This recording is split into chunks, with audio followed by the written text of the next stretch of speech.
shared vision, then I have to take all nations together, all the countries together. Therefore, it comes like the friendly diplomacy. But to get a shared vision of the goal, we need partnership. If there is no partnership, then I will not have a synergy. 1 to 1 is more than 2. That synergy will come only when I partner with other countries, other individuals. Therefore, the point is that to take care of each other. In this world, sometimes we call about global village, that we have to take care of each other. And to take care of each other, then I have to depend on the diversity of the globe. Now, to take leverage of strength of each other. So, in this world, I say today's world is win and lose. I win, you lose. But to have a better world, we should have a win-win situation. And to have a win-win situation, I think we have to partner with each other countries, take their strengths and have a talent pool. Then we should have innovation. All these things should come together. Sorry, just to interpret. When you said shared vision, do you think SDG provides us a shared vision at the global and local level? Always UNDP, they have a SDG, but then the vision is good, but then the participation is important. So when it comes to participation, then today's world is de-globalized. Just one more point. In the middle time now, by 2030, we're in the middle of the SDGs to be implemented. Now they're saying localization of SDGs is the only way. So that I think the topic makes sense here. But as we will be going towards humanitarian intervention and diplomacy, in that sense, how do you see SDG being aligned to that? I think SDG encapsulates everything. Like in India also, when you do government policies, our goal is SDG. So in what way we have to achieve SDG? But then biggest challenge is the whole globe has to come together. Now we see a divided world. That is the biggest problem today, whether it is climate change or to stop military conflicts. Therefore, this local individual level initiatives which can make a right political will so that in future we will be again a global village and achieve together. So I say there is that story goes, the hunter came and laid a net and all the birds came and stuck together, but then all the birds took a decision to fly together. Okay, so that decision to fly together, to have a shared vision or goal is required. If some birds will not fly, then the goal is not achieved. Okay. Thank you. We'll come back to you in the next. Sir, I'll just mic to you. You have represented and gone to the world. You have done work in administration, in foreign policy and diplomacy. How do you see localization? What is the localization challenge? We have idea. Now someone is saying, someone said globalization, some said deglobalization, now saying reglobalization. So but in that context, where is localization and how humanitarian diplomacy is important there? Look, one very important thing in diplomacy, there is a very less chances of idealism. When you were talking about the humanitarianism and diplomacy, what I found that it is something very unusual. Look, diplomatic, they believe in the realism. The diplomats, if you see from Machiavelli to today's even Henry Kissinger or anybody who worked with that. So ideology has a little role in that regard. When it comes to look at the situation in today's world, Afghanistan, see Syria, Iraq, if you see Myanmar, the Rohingyas, see in the China, the Tibet, Uyghurs and Tibetan people are suffering, but who care? Just one intervention, sir. During the COVID-19, India's vaccine diplomacy was considered one of the examples. I'm coming to the point. I was supposed to speak on that one also. But what I see that these are the people are suffering. Not today's. And Mr. Ranjit is coming. Ambassador Ranjit Ray.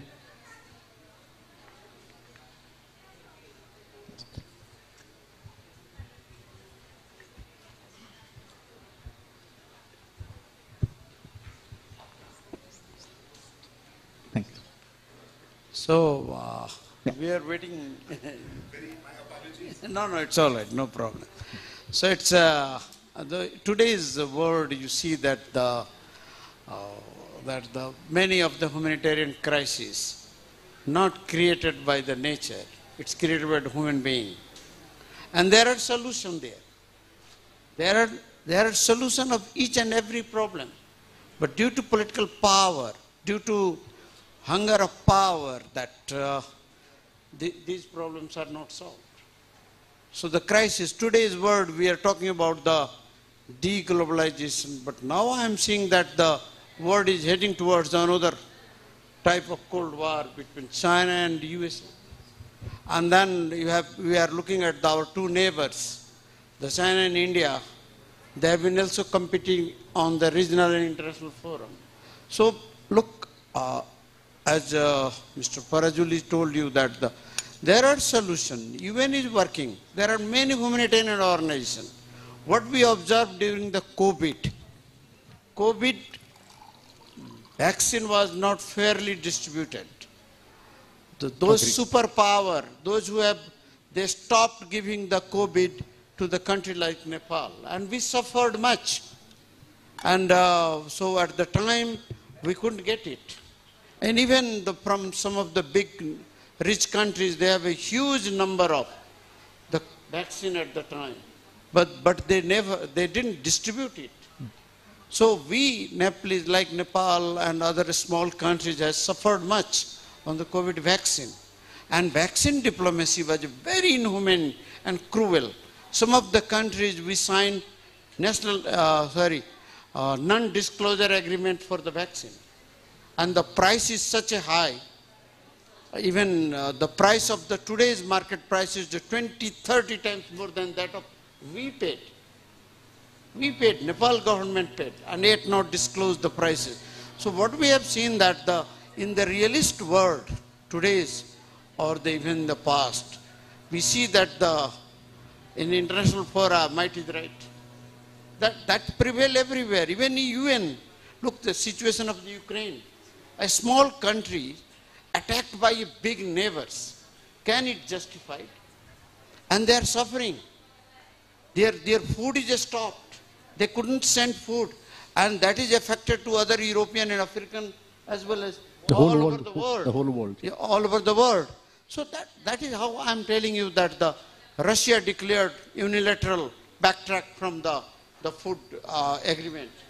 And that has been affected all over the world. Look, the Rohingyas. More than 1 million Rohingyas are lying in Bangladesh. They are suffering. Cold, hot, everything. They are suffering miserable conditions there. And look at the Tibetan people. They are roaming all over the world for their rights. And they have been now China has started a DNA test. And to find out and changing the DNA of the Tibetan people. Same with the Uyghurs. They have been kept in they have been kept like a Hitler kept people in the camp. And they are indoctrinated the people against their own belief. The mosques were destroyed, many of the monasteries in Tibetan, and they have been controlled by the Han people. So there are such things are there. So when you are highlighting these striking, realist-backed activities by states, are you saying humanitarian diplomacy is a casualty or doesn't happen because of the contest that happens between powers? Look, I do believe that the humanitarian, human issues, UN system is intact. Because if the UN completely failed, then there is a war all over the world. There may be another war, world war. So I do believe that it works. But what I'm looking at the world that their challenges are rising, conflict are getting in different parts of the world. Look at the Africa, Nigeria, Right. the military coup, and all these areas have been affected. There is a need of those who believe the people in humanitarian need to revive the campaign of humanitarian campaign for the values of the human life, so that dignity, human rights, democratic principles that need to be campaigned by the people who believe. Right. Thank you. Welcome, Ambassador Roy. How do you see, because the title of the session has been kept globalization, I think I'm reading it again, global challenges and local solutions, bridging nations through humanitarian diplomacy. And three panelists in their brief introductory statement have highlighted that United Nations system works. And now we have a point that a realist the theory and practice actually pushes states how to work for their own interest. In that context, how do you see when humanitarian challenges are emerging, not just because of war, but with climate change and other things? So what inhibits states to collaborate at a global level for humanitarian intervention? Intervention is a bad word, maybe humanitarian partnership, for creating localized solutions. Now just one more point. Sustainable development goals in the middle part now. Now United Nations is thinking only ways to achieve some part of SDGs, which looks unrealistic at times, is by effective localization. So humanitarian solutions also can be created at the local level when there is trust and when there is perhaps a shared vision, what Lalit sir said. What do you think, sir? Well, first of all, I do want to apologize to everyone here. I was, somewhat late in coming Little here. closer, sir. Yeah, so apologies for that. Secondly, I think from global to local, there is some in-between element also, and I would say that's regional. And I say that from my own experience of the earthquake that happened in Nepal, where India was, the largest and the fastest responder. So there are various levels of humanitarian modalities for assistance. And of course, local is critical, because local not only involves efforts to overcome the disasters, and build back better and so on in the context of earthquakes, but I think local is very important in terms of preventive efforts to make sure that these disasters are are mitigated if they can't be removed completely. And whether you spoke for about resilience as well. Yeah. So certainly local is extremely important. Is the most critical element in this whole scenario. Third point I wanted to make is that you see in the international debate on this, there has been a question of humanitarian intervention, as you referred to, and the question of sovereignty. So some of the Western countries, and especially I'm referring to the then Prime Minister of the UK, Tony Blair, had made a very important speech many years ago where he said that they have a human right to intervene under certain conditions in a third country. And I think that was deeply disturbing to many countries, especially in the developing world. I think the R2P also emerged out of that. Yeah, absolutely. So there was a lot of controversy about this, because this basically, you see, I mean, even human rights, for instance, if you study the behavior of some of the Western countries that talk about human rights in their international diplomacy, a lot of the time it is linked to their own interests. So where they have interests, human rights become less salient. Where they don't have interests, human rights become very important in terms of how they deal with the government concerned. So I think this was a very, very controversial issue. So I think when we talk about humanitarian assistance, I think we, at least in the South, in the global South, think of it as a partnership, as a collaboration, as something that is done in consonant and fully with the support of the host government. It's not something that is being done imposed from outside. And I think that is really the way to go if you want to be effective. And the last point I wanted to make See, multilateral institutions have been extremely affected. I'm sure Mr. Parajuli has spoken about it.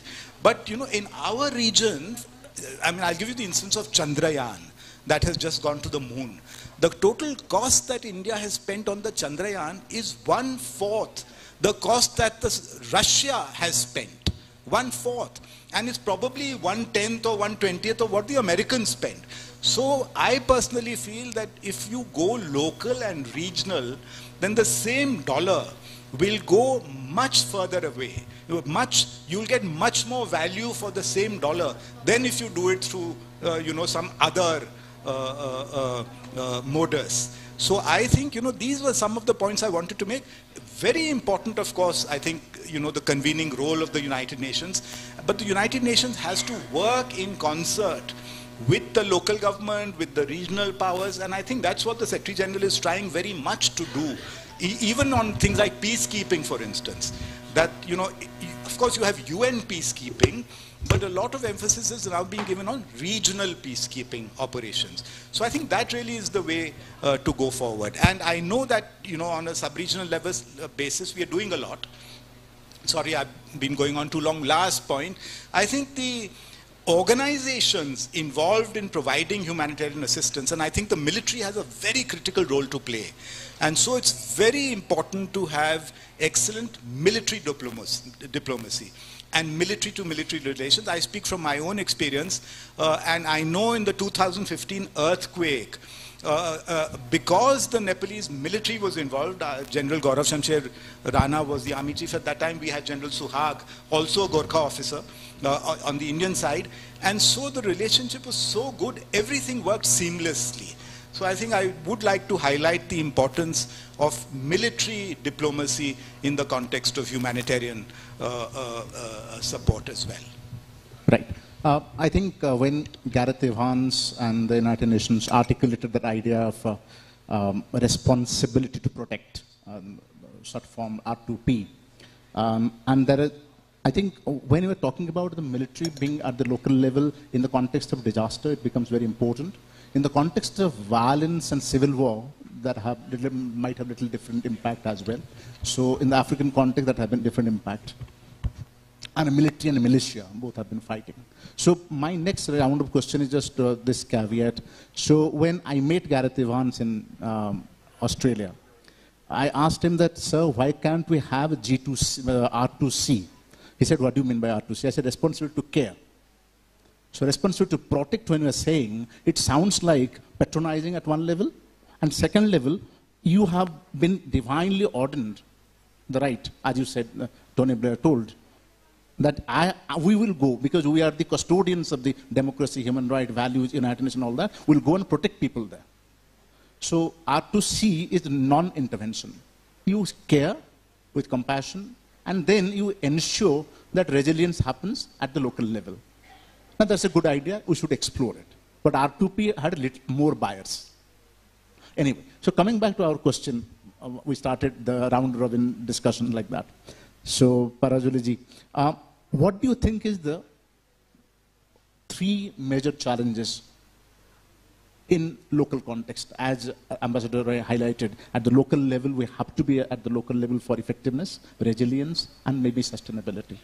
What do you think major challenge? Because there is one, national government, state government, local government, different languages, culture, terrain might be different, but issues might be similar, climate change, all that. Yeah. I think maybe one point too, before I go to the ground level, what is happening globally at the moment, also adding to Ambassador Ranjit Ray's point, is these big powers are fighting and creating a problem, and the humanitarian are going and cleaning up the mess and saving lives. 8-10 million people had to move their houses, displaced as a refugee in Ukraine, and WFP and many other NGOs and other are feeding. And countries like, including India, joining to help support life-saving support. That's one.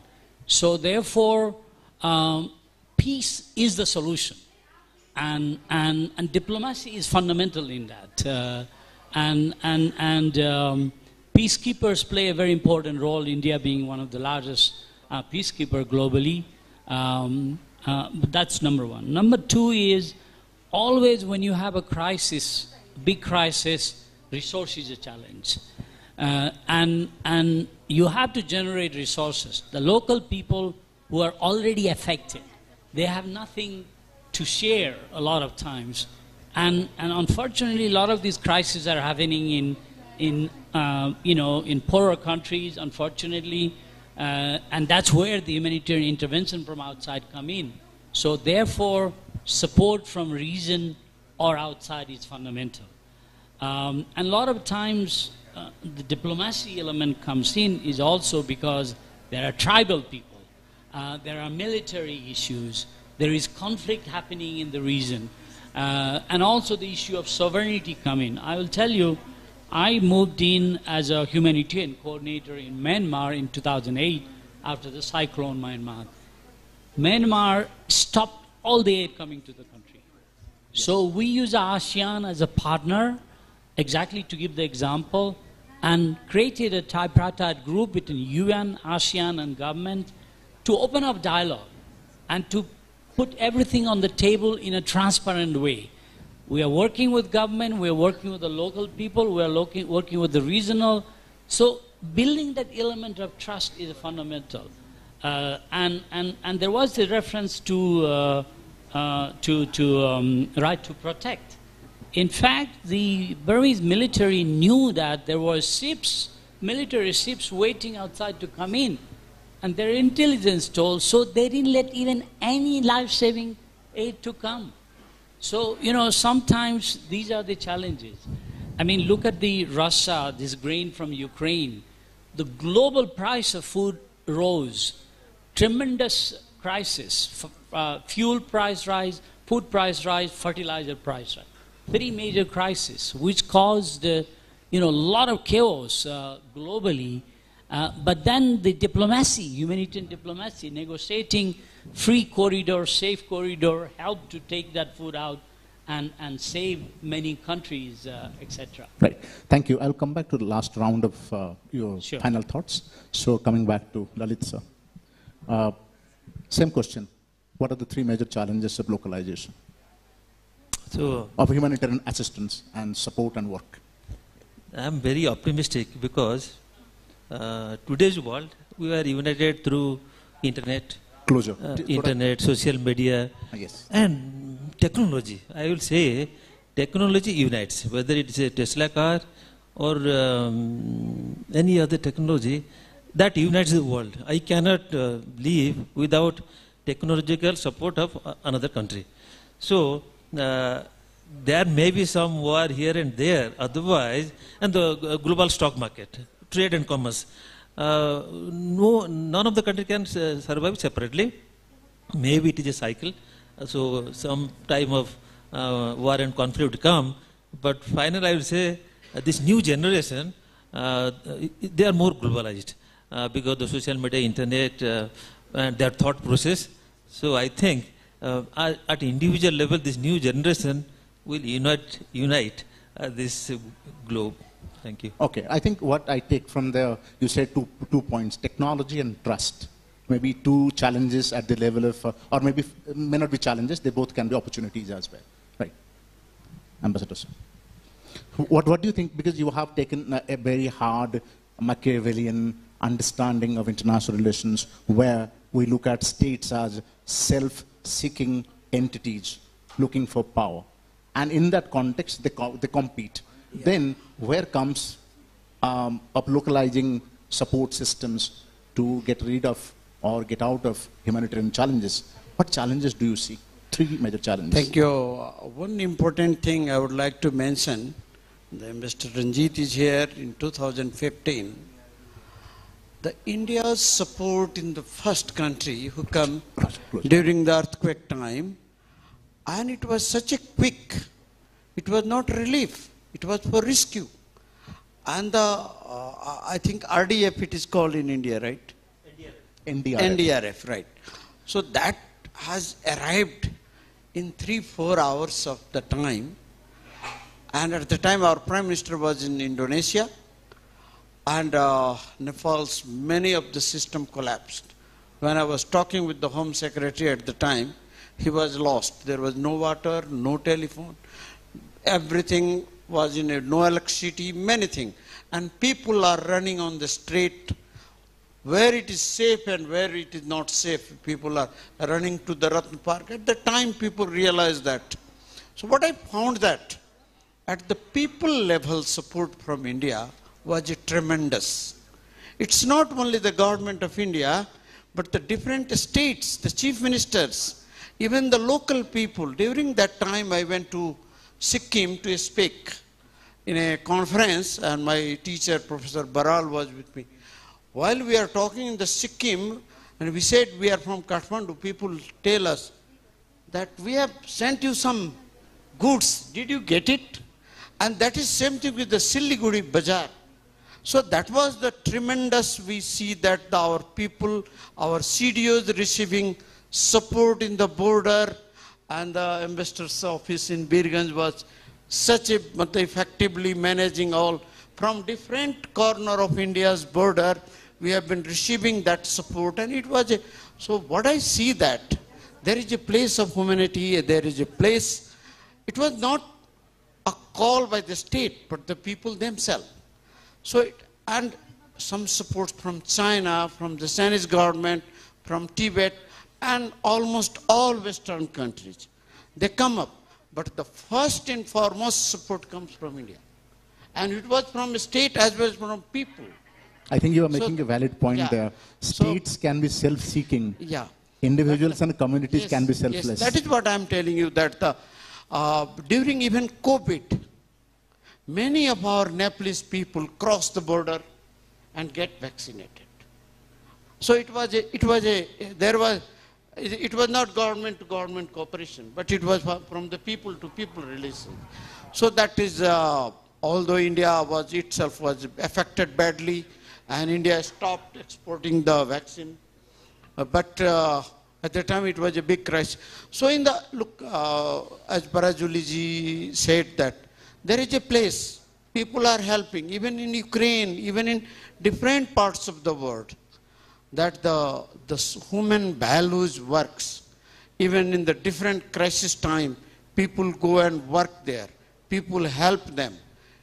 Even in different parts of the world. Even I found that in Bangladesh, Rohingya, a lot of volunteers from different countries are working there. Yeah. They are not paid. Some of them are working their own. So these values are still, I didn't say, but Mr. Ranjit said that when the country think that their issues, like Tony Blair said that we have every right to intervene. It was during the Iraq war. There was no legitimacy of the Iraq war. And that is what President Bush and Tony Blair joined hands and attacked on a country on very fake issues. So I mean that when the powerful countries, they are the mainstream, they are in the P5, they determine the issues in the different parts of the world. So that needs to be at the people level to create awareness, to speak on all these issues so the people can change. I think an important point he's making, that the challenge of localization can be managed at the goodwill of people at one level. Second, the state's selfishness can be questioned by people's participation. So that's a kind of an alternative discussion from bottom up. Ambassador Rai, what are the three major challenges? Because you have seen earthquake and several other disasters as well. So how do you see, what are the major challenges at the local level? Taking the discussion? I'm not a humanitarian expert. So it's very difficult to say what are the, but to me it seems planning, training, coordination, I mean, these are the critical issues that, any government requires. I mean, you see, in the case of Nepal, what happened is, 2-3 days after the earthquake, large number of teams descended on Nepal. I don't know, from 30-40 countries, each with their own systems and equipment and, language issues. And I must say hats off to the Nepalese government, because they could coordinate this together with the United Nations extremely well. So you really have to, in order to handle a disaster, you have to train for it. You can't have an ad hoc response when a disaster happens. So it's very, very important that governments develop this capacity. Like in India now, we have an excellent capacity in terms of, we have a Disaster Management Act. And under that act, we have established many institutions. Yes. And this goes down to the state levels and then to district levels. Odisha has been a good example. Odisha is a very good, yeah, a couple of years ago, you remember the natural disasters on our entire eastern coast. I remember, in fact, at that one time in Orissa, all the support was coming from Andhra Pradesh, when Chandrababu Naidu used to be chief minister. But now Orissa is excellent, extremely well organized. So I think, to me, that seems to be, these are the issues that, nuts and bolt issues, right. That when a disaster happens, you must know what to do and how to do it. Right. Thank you. A last word from you. I'll speak. 99 super cyclone, I was the superintendent police of the same district, Jagatsinghpur, where 10,000 people died. I was the superintendent police. So that time our capacity was very low. But that is the watershed. Then we had Orissa Disaster Management Authority, OSDMA. Then Disaster Management Act came. Then Odisha, that time we got help from Andhra Pradesh. But now Odisha has built up the capacity. Now we send our disaster RDF to West Bengal, to Andhra Pradesh, because we had built our capacity over a period of 20 to 30 years. So, and also to Nepal or to neighboring countries, even Turkey also they had gone. Therefore, the local level capacity is helping at global level. It is not that we are not helping each other. It is there, but it should be more visible. Thank you. Thank you so much. This was a fascinating session. Sorry if I looked intimidating and interventionist. Thank you.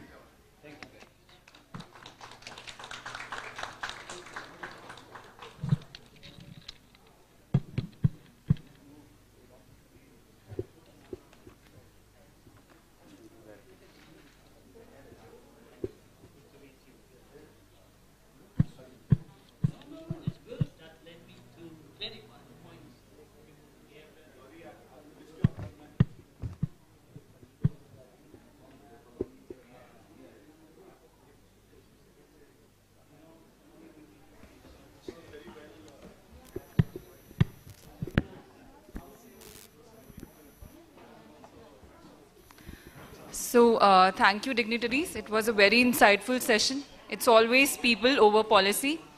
And now, for the much-awaited session, we will first and foremost invite on the stage the very versatile, vivacious, and vocal Divya Datta ji.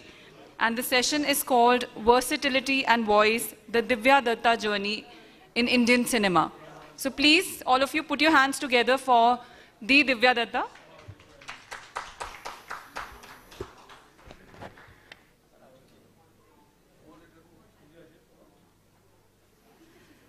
So, also let us welcome the author Sumit Sharma Samir ji, who will be in conversation with Divya Datta ji. So, his debut fiction novel, Wake Up Ali, Wake Up Now, was honored with an award at the 22nd Kalinga Lit Fest. So, please, let's have a huge round of applause for both of them.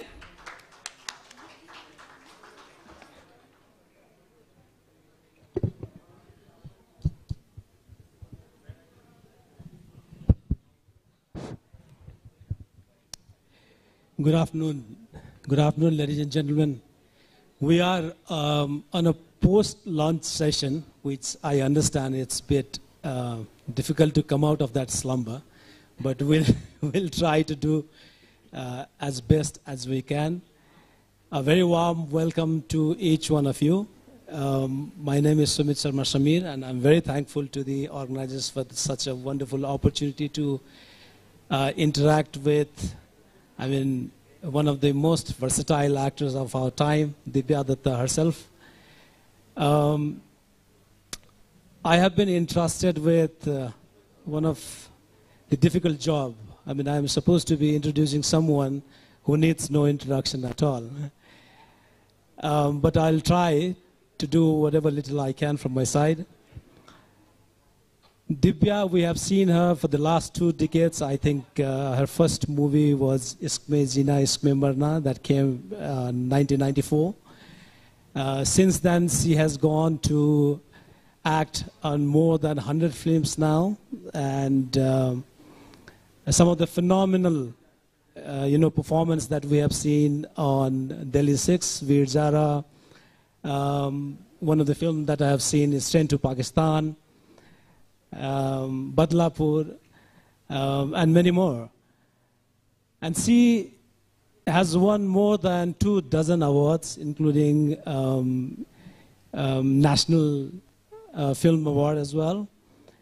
Though she had said in one of her interviews that it's an accident that she has become an author, but even despite that, she has come up with 2 really good books, Me and Ma and The Stars in My Sky. We will talk about those books as well. A part of that, these are all her achievements. I know a couple of more things. I think she likes very much rice dal, and you will have a lot of opportunity to have that here in Kathmandu as well. More than that, in one of the inauguration, when her book was inaugurated, I think it was on Delhi, I really liked what Javed Akhtar Sahab said about her. He said, she's someone who's got twinkle in her eyes. And wo bolte hain na ek chamak, a kind of glow. And when he was referring to that glow, what he was suggesting is that she is someone who consistently improvises on what she does. So what I think is that person who consistently improvises on what he or she does understand their limitations, and individuals who understand their limitations are the most modest one. It's very difficult to find celebrities who are modest like Dibya herself. So, ladies and gentlemen, let's give her a big round of applause to Dibya, and let's make her feel at home. Dibya, I want to get started with, I think it's very important for us to know how you started your career in acting. What inspired you? How did it all started? Well, namaskar again. I had a session in the morning, and बहुत अच्छा लग रहा है अपने खुद के session में आना, इस तरह से बात करना आपसे. Thank you for taking on my session. It's a pleasure. आपकी किताब मैं ज़रूर पढ़ूंगी. Thank you. And once again, जो शायद दोपहर को ज्वाइन किए हैं अभी खाने के बाद, I know it's a little difficult. मैं भी एक कप गर्मा गर्म चाय पी कर आई हूँ. So I'm all fresh and right here. And so yes, एक बार और शुक्रिया अदा करना चाहूँगी काठमांडू का, यहाँ की बहुत प्यारे लोगों का. Like we had heard in the previous session, it's more about people. And जो affection, जो warmth, जो प्यार यहाँ पे मिला है, I think उसे मैं अपने साथ लेकर जाऊँगी. So yes, how I became an actor. जब 4 साल की थी तो I think मेरे जैसे बहुत सारे ऐसे लोग थे जो बच्चन साहब से बहुत मुतासिर रहे. They were very impressed with so much impressed with Mr. Bachchan that they wanted to be in the world of movies. And when I had seen him, जब मैंने उन्हें देखा, I said, he is mesmerizing. And I was all of 4. And I have very clear memories of that.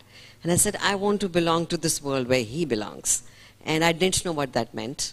But मुझे लगा था शायद आपका दिल आपको गट बताती कि यहीं जाऊंगी मैं शायद. And I come from a family of doctors. Parents doctors, grandparents doctors. My brother sitting here is a doctor. So I somehow didn't want to be a doctor. तो मैंने पढ़ाई में बहुत अच्छी थी, लेकिन मैंने हमारे यहाँ वो होता है ना कि जो बहुत अच्छा पढ़ते हैं वो साइंस लेते हैं, फिर कॉमर्स लेते हैं, जिनको बहुत ज़्यादा नंबर नहीं आते उस टाइम पे, अभी की बात नहीं करें, तो वो आर्ट्स लेते थे. तो लेकिन मेरी बहुत अच्छी percentage I and I told my mother I want to take on arts. So I wanted to take on English literature, I wanted to take on philosophy, psychology, and I flourished in that. लेकिन मुझे हमेशा लगता था कि मैं acting कब करूँगी और कैसे करूँगी. And one fine day I filled in a form. Film magazine आती है Stardust, I don't know how many of you know about it. तो वो एक ब्रेक देते होते थे मेरी मम्मी पढ़ाई के बीच में कि ये तुम्हारा ब्रेक टाइम है. तो उसमें मैंने एक टैलेंट हंट का फॉर्म भर दिया कि कौन सा मैंने सिलेक्ट होना है, भर तो देते ही हैं. तो तस्वीरें थी नहीं मेरे पास, no photographs. So my brother, who was much, he was around 12 or 13. So I told him, "Meri photos khicho, professional, ekdam glamorous." Now his idea of glamour and my idea of glamour were something else. So जो भी मेरे कपड़े मुझे लगते थे बहुत glamorous हैं, एक फोटो साइकिल के पास, एक छत पे कहीं, तो ये हमारा idea of glamour था. And then I sent those pictures. I don't know what it was about them, or it was just the joy de vivre that I had and that zest that I had, probably reflected in how I had sent it. But I got selected. And now that I got selected, I had to tell this to my mother. अब माँ को कैसे बताएं कि हमने तो इतना बड़ा स्टेप ले लिया दोनों भाई बहन ने मिलके. तो गए हम दोनों ऐसे खड़े हो गए माँ के पास, और जैसे कि अभी पनिशमेंट मिली ही मिली. And she was in her clinic. दोनों एक दूसरे का हाथ टाइट पकड़ के खड़े. And I said, "Mama, I've been selected." She's saying, "In what?" I said, "In a statist competition." She's saying, "What is that?" I said, "Mama, I want to be an actor." Pause. जान निकल गई हम दोनों की. अगर धरती खुल जाती तो चले जाते अंदर. तो मेरे एग्जाम्स चल रहे थे उस वक्त. तो she said, "What?" I said, "Mom, I want to be an actor." So she said, "Are you sure?" And I've never been more sure of what I want to do in my life. I was all of 18 and I said, "Yes, this is what I want to do." And she said, "Okay, then I'm with you. But पढ़ाई खत्म करो पहले. तो पढ़ाई खत्म करो, have your degree, or probably do it simultaneously." आप बोल दीजिए. No, he's only talking about time. अभी तो शुरू किया यार. ये क्या बात हुई? Please stop him if he comes again. Anyway, so yes, then she said, "Okay, I'm with you." And I must tell you how delightful it is for a child to know that their parent invests in their dreams unconditionally. They have faith in that. And because of that faith that she had, I don't think I ever went wrong with my dream. She was just always there. तो मैं फिर वो competition में आगे गई. I got selected, and then my life changed. Trial and errors happened, and I did some multi-starrer films. One of my first ones was with Manisha Koirala, and everyone at that point in time thought I looked like Manisha. तो बोले वो लड़की का है जो मनीषा जैसी दिखती है. And I did Agni Sakshi with her only and only. My credential was that I looked like her.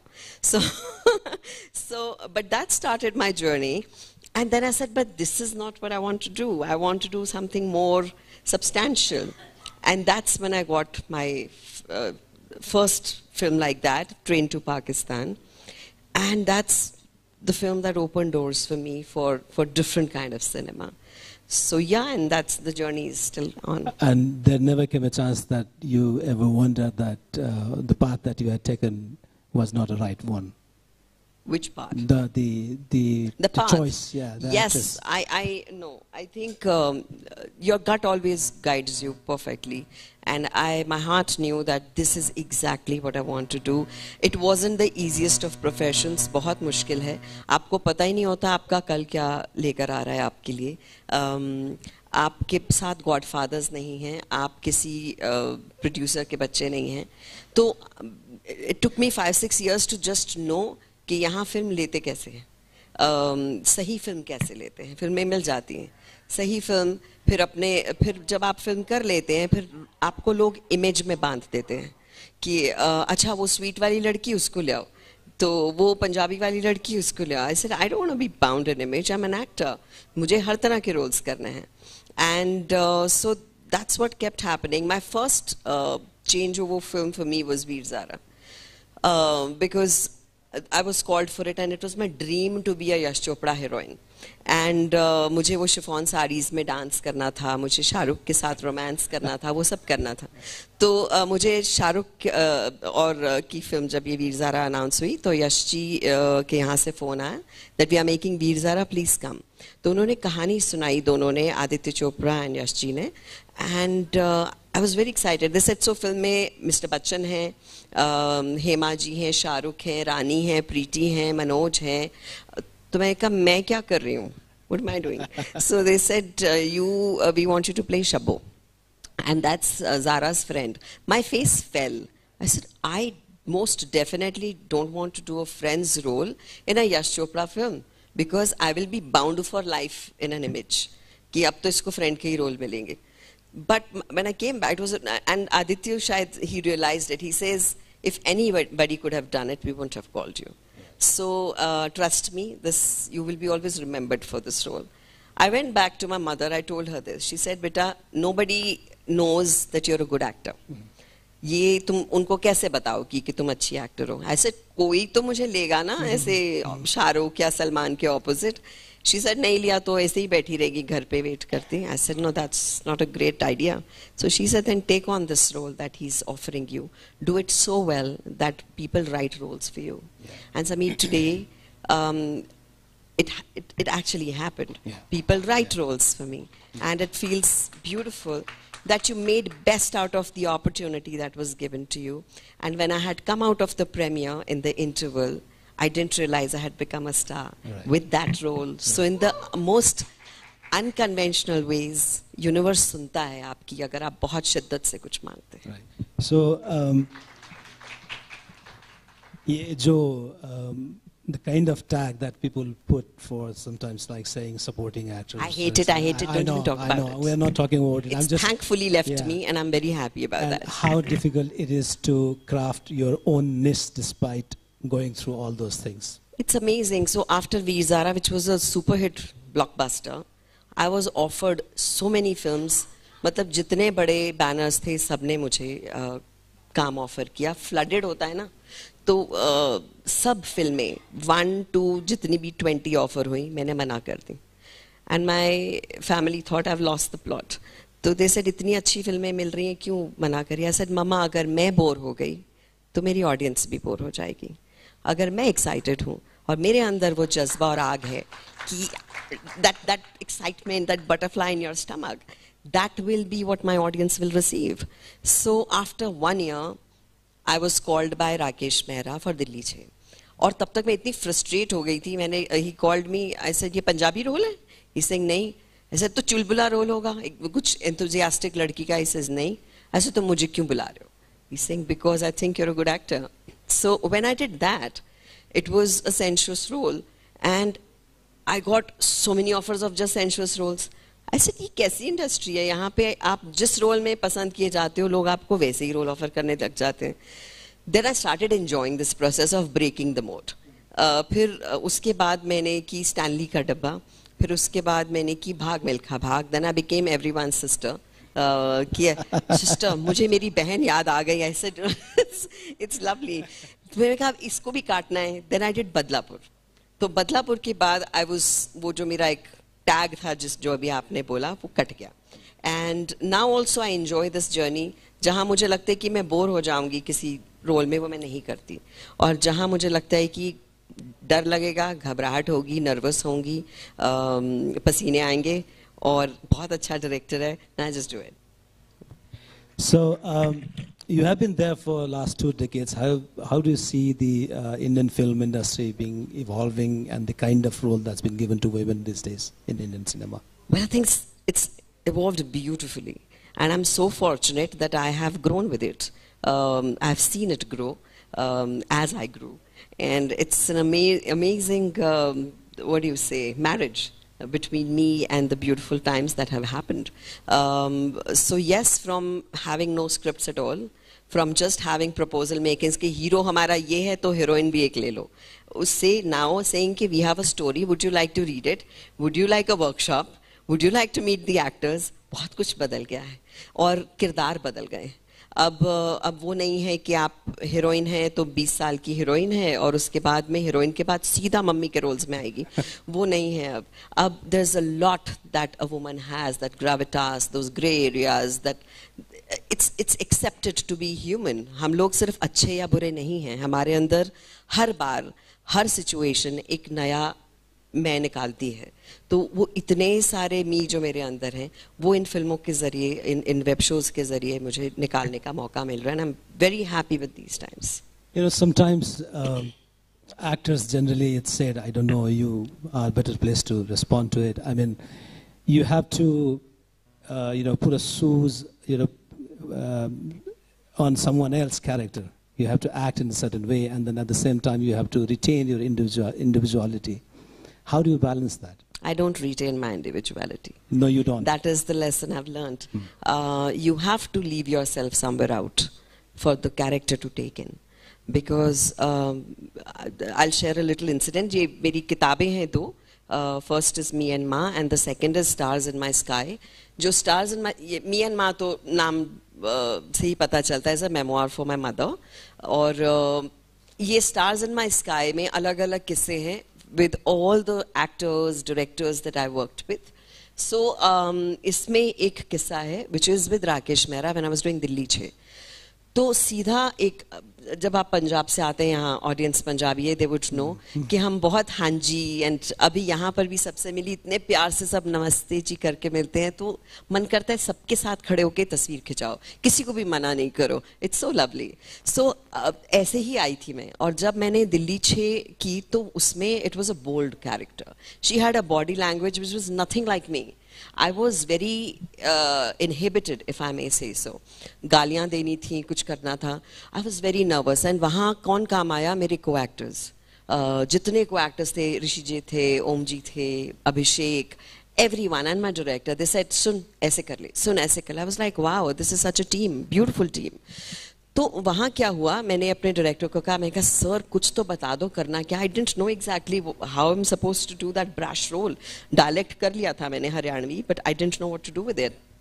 He just said, just let Jalebi come in. Jalebi is the role of the character, and leave the way out. And that was a lesson I kept in my heart forever, that you have to leave yourself to get somebody in, and then let that character live that life for as many days as they are shooting.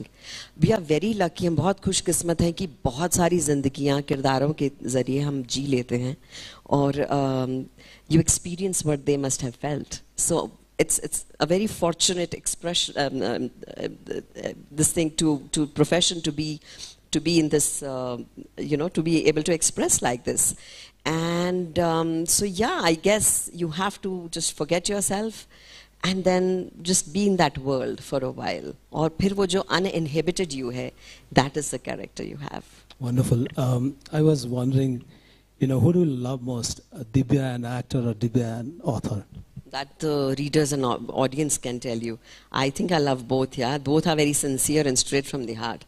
So मुझे याद है मैं airport पे थी और एक लड़की दौड़ी दौड़ी आई चंडीगढ़ एयरपोर्ट, और आ रही थी, मुझे पक्का पता था कि ये मुझे जफ्फी मारने आ रही है, तो मुझे लगा मेरे काम के लिए कुछ कहने आ रही है. And she said, ma'am I just want to thank you for this book you wrote on your mom, because हम लोग अपने पेरेंट्स को कितना फॉर ग्रांटेड लेते हैं.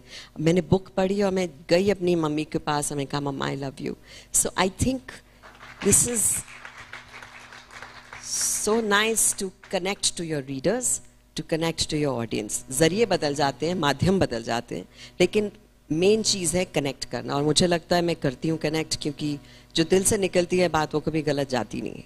So yeah. So can you shed some light on your first book, Me and Ma? Yes. What is it all of? Well, so I wouldn't say it was accidental writing, I would say incidental writing. I have been writing columns in newspapers for a while. मैंने वैसे ही लिख दिया था एक column एक newspaper के लिए, और वो उनको इतना अच्छा लगा, they said लिखती रहो. और फिर कभी शूटिंग पे जाती थी तो नहीं लिखती थी, they would say नहीं हमें मेल्स आ रहे हैं, लिखती रहो. So I became a constant with many papers. And मेरी ज़िंदगी का सबसे बड़ा डर था कि actually I had, my mom was a single parent, I had lost my father very early, जब मैं 7 साल की थी. तो सबसे बड़ा डर ये था कि ये नहीं कहीं चली जाएं, nothing should happen to her. But when it finally did, as life happens, I felt a very strange feeling. I said, I have to celebrate this mother who has been not just the bestest parent, but the bestest friend. मेरे जितने भी follies रहे हों, गलतियां रही हों, goof ups रहे हों, मैंने बिंदास जाकर अपनी माँ के सामने बोले, and she never judged me. So I wanted to celebrate a mother like that and a mother-daughter bond like that, and my life through that.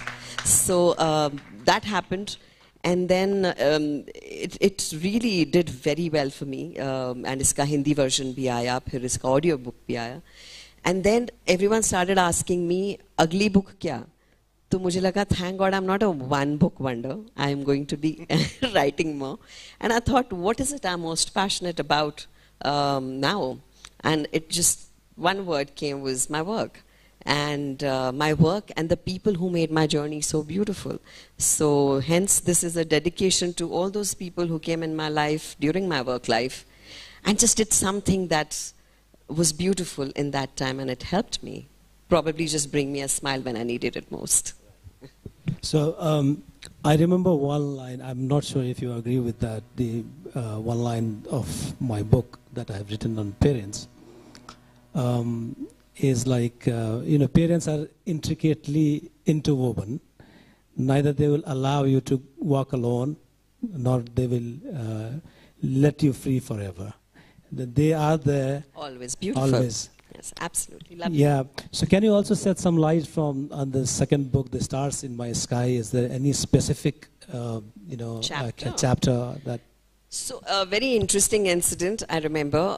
जब मैंने पहली किताब लिखी तो I said forward किसका होना चाहिए, and then me and my brother Rahul were discussing कि I think Shabana जी का होना चाहिए because she was very closely knit with her mother just like me, and I love her.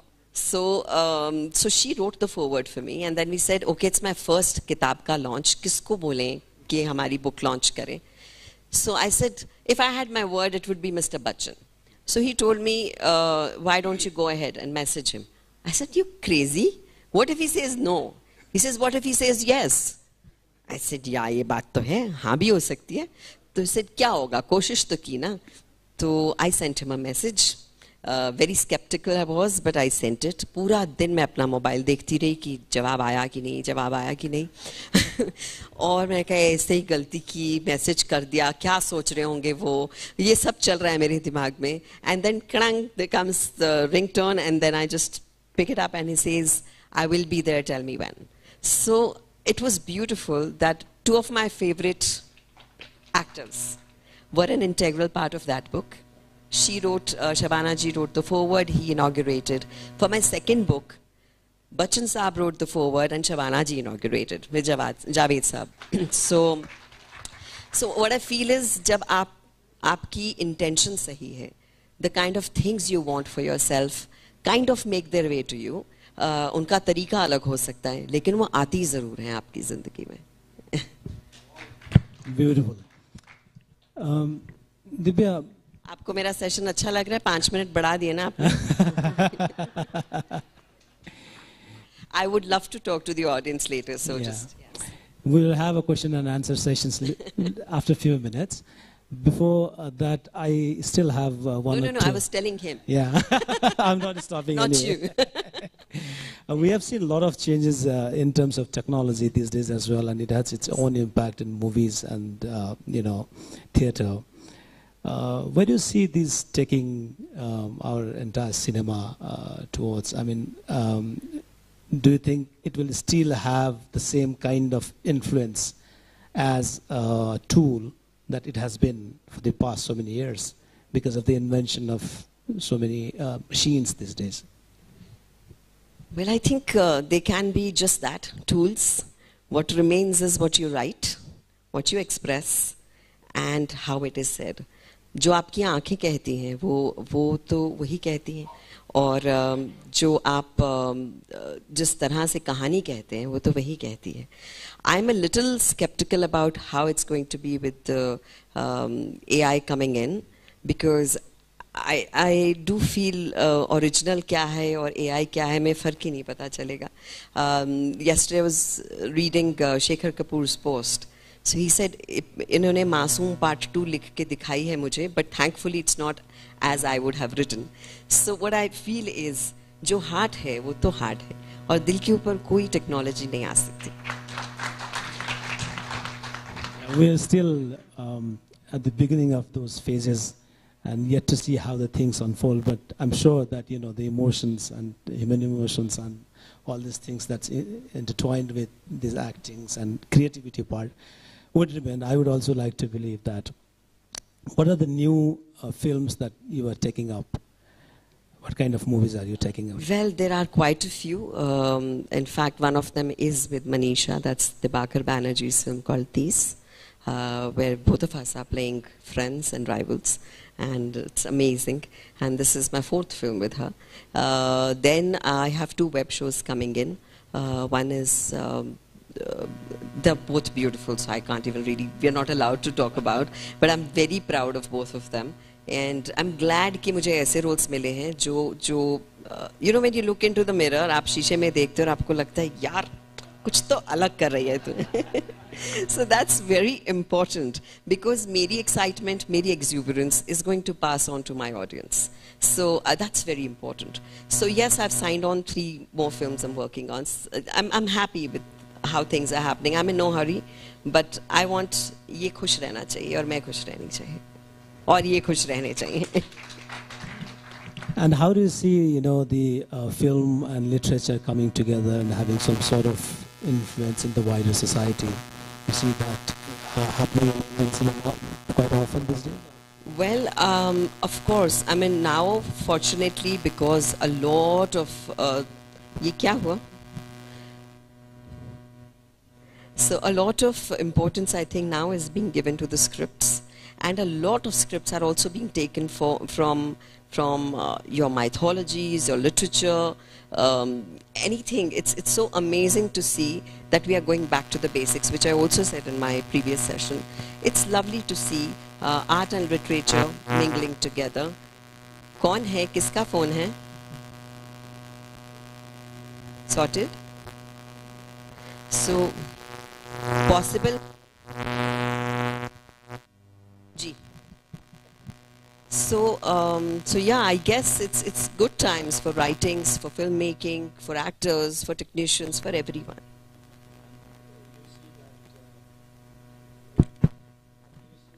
Hello.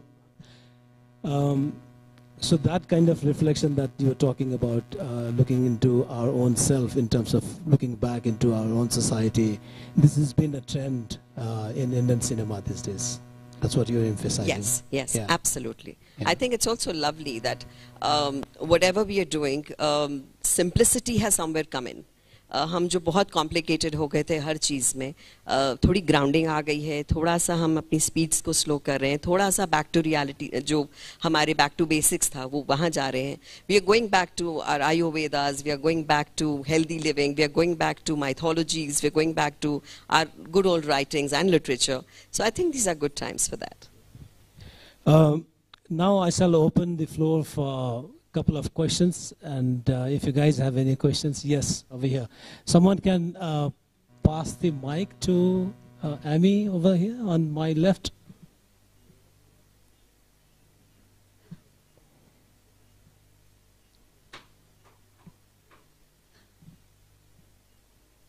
आपकी आवाज बुलंद है, ऐसे ही बोल दो.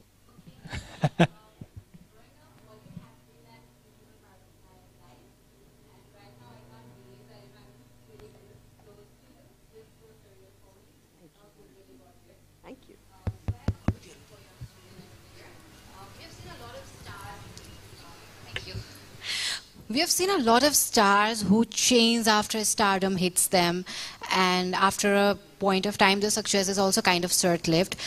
But those who are still in, you know, जो अभी भी जो बहुत famous है, one thing I've noticed is that they read a lot. So books have been an integral part for them as well. So you're an author and also an artist. So my question is, how have books and reading helped you stay grounded? And that's my question. Thank you. Well, I think it's a very mutual journey. I guess I am grounded, and that helped me connect with my books. So you said it very perfectly. Fame किसी को भी बदल सकता है, और instant fame आए तो बिल्कुल ही. I see a lot of my friends who I've seen changing. It's very natural. लेकिन एक बात मैंने और देखी है कि जब आप बहुत overconfident हो जाते हैं, या आपको लगता है आपको सब आता है, वो कैमरा कैच कर लेता है. And then the audience starts saying, listen, I'm very bored of this actor. कुछ तो होता है. There is something about it. They might be the most successful ones, but there is something that happens that you feel, okay, I've seen enough of this one or that one.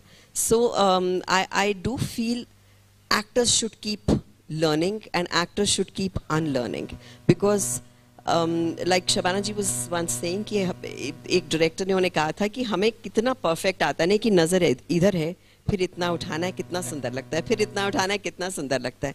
Have you ever tried just being normal कि ऐसे ही उठा लिया जैसे normal लोग करते हैं? So this is a changing time. You have to be, if you see OTT, natural actors, your new people, oh my God. So you have to be like that. You have to be natural. You have to keep up with times. You have to unlearn. I remember मैंने बहुत ज़बरदस्ती नहीं कह के अपने director friend को कहा था कि एक फिल्म थी Ram Singh Charlie. I don't know Sony LIV यहाँ आता है या किसी ने देखा है.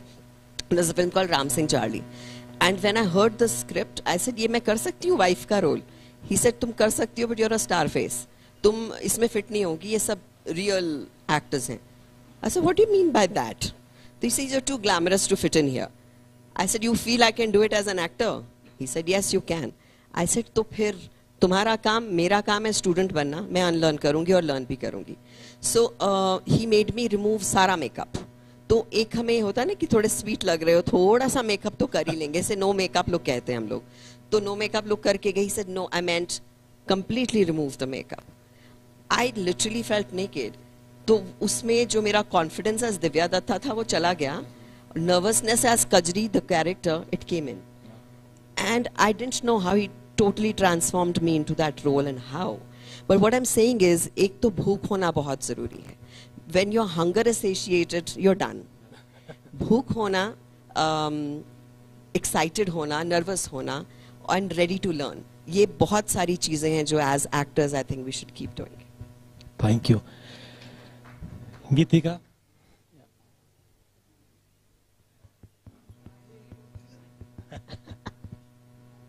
I hope I pronounce it well. So first of all, your story is very heartwarming and inspirational, and so much of it resonated with me. I'm so happy and glad that I made here. My question. So a few years ago, I had the opportunity to talk to Irshad Kamil, who's a famous lyricist, right? So he was talking about, like we were talking about commercial cinema, and I asked him a question about movies limiting the characters therein, because the script is very loose, like the course commercial movies. And he said it's through our poetry that we elevate the characters often. So we weave songs around characters, and through that layering happens, and so many facets about the character's personality are revealed through the songs. So my question to you is, how can poetry elevate our movies, our characters, our thought process in today's times? Yes. Well, first of all, I think it's all about the story first. आप हर film में poetry नहीं डाल सकते. Maybe it's an action film. It doesn't need poetry. But the film that does, उसमें they can really elevate the film. चाहे वो उड़ान हो, जैसी आई थिंक विक्रमादित्य मोटवानी की फिल्म थी. एक कोई अभी शो आया था बीच में, I saw with Boman Irani, and मेरा पूरा ध्यान गया था सिर्फ और सिर्फ पोइट्री पर. And I found out who that poetess was. She was beautiful. The songs that she had written, the poetry that she had written was amazing.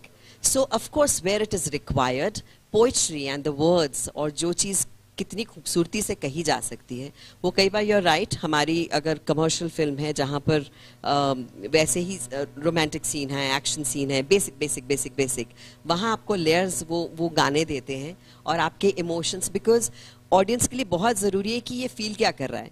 तो अगर आपको सीन्स में वो मौका नहीं मिला, आपको गानों में मिल जाता है कि ये एक्टर इस हीरो के लिए, she is feeling love, this is her feeling. या हम माँ की लोरी सुनाते हैं, what are her emotions, comes through those beautiful words that come by. So yes, lyricists add a lot. Beautiful words add a lot. Hamesha, I think one film I was watching of Manoj Bajpayee, I said, oh my God, what was this line?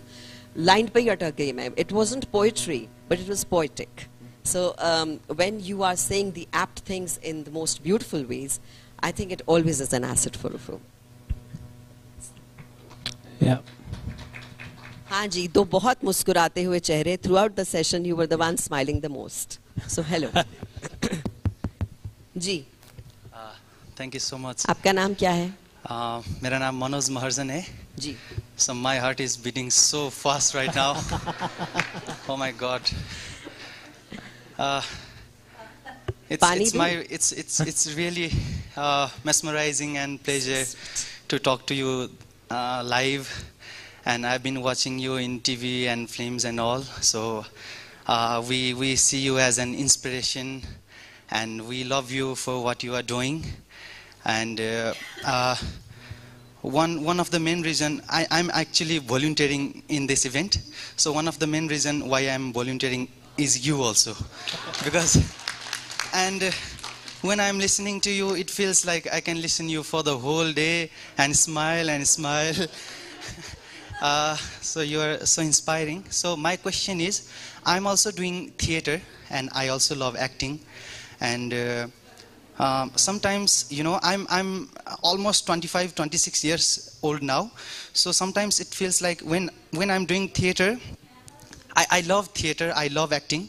But in Nepal, I don't know about India, but in Nepal, doing theater, survival is not kind of possible, you know.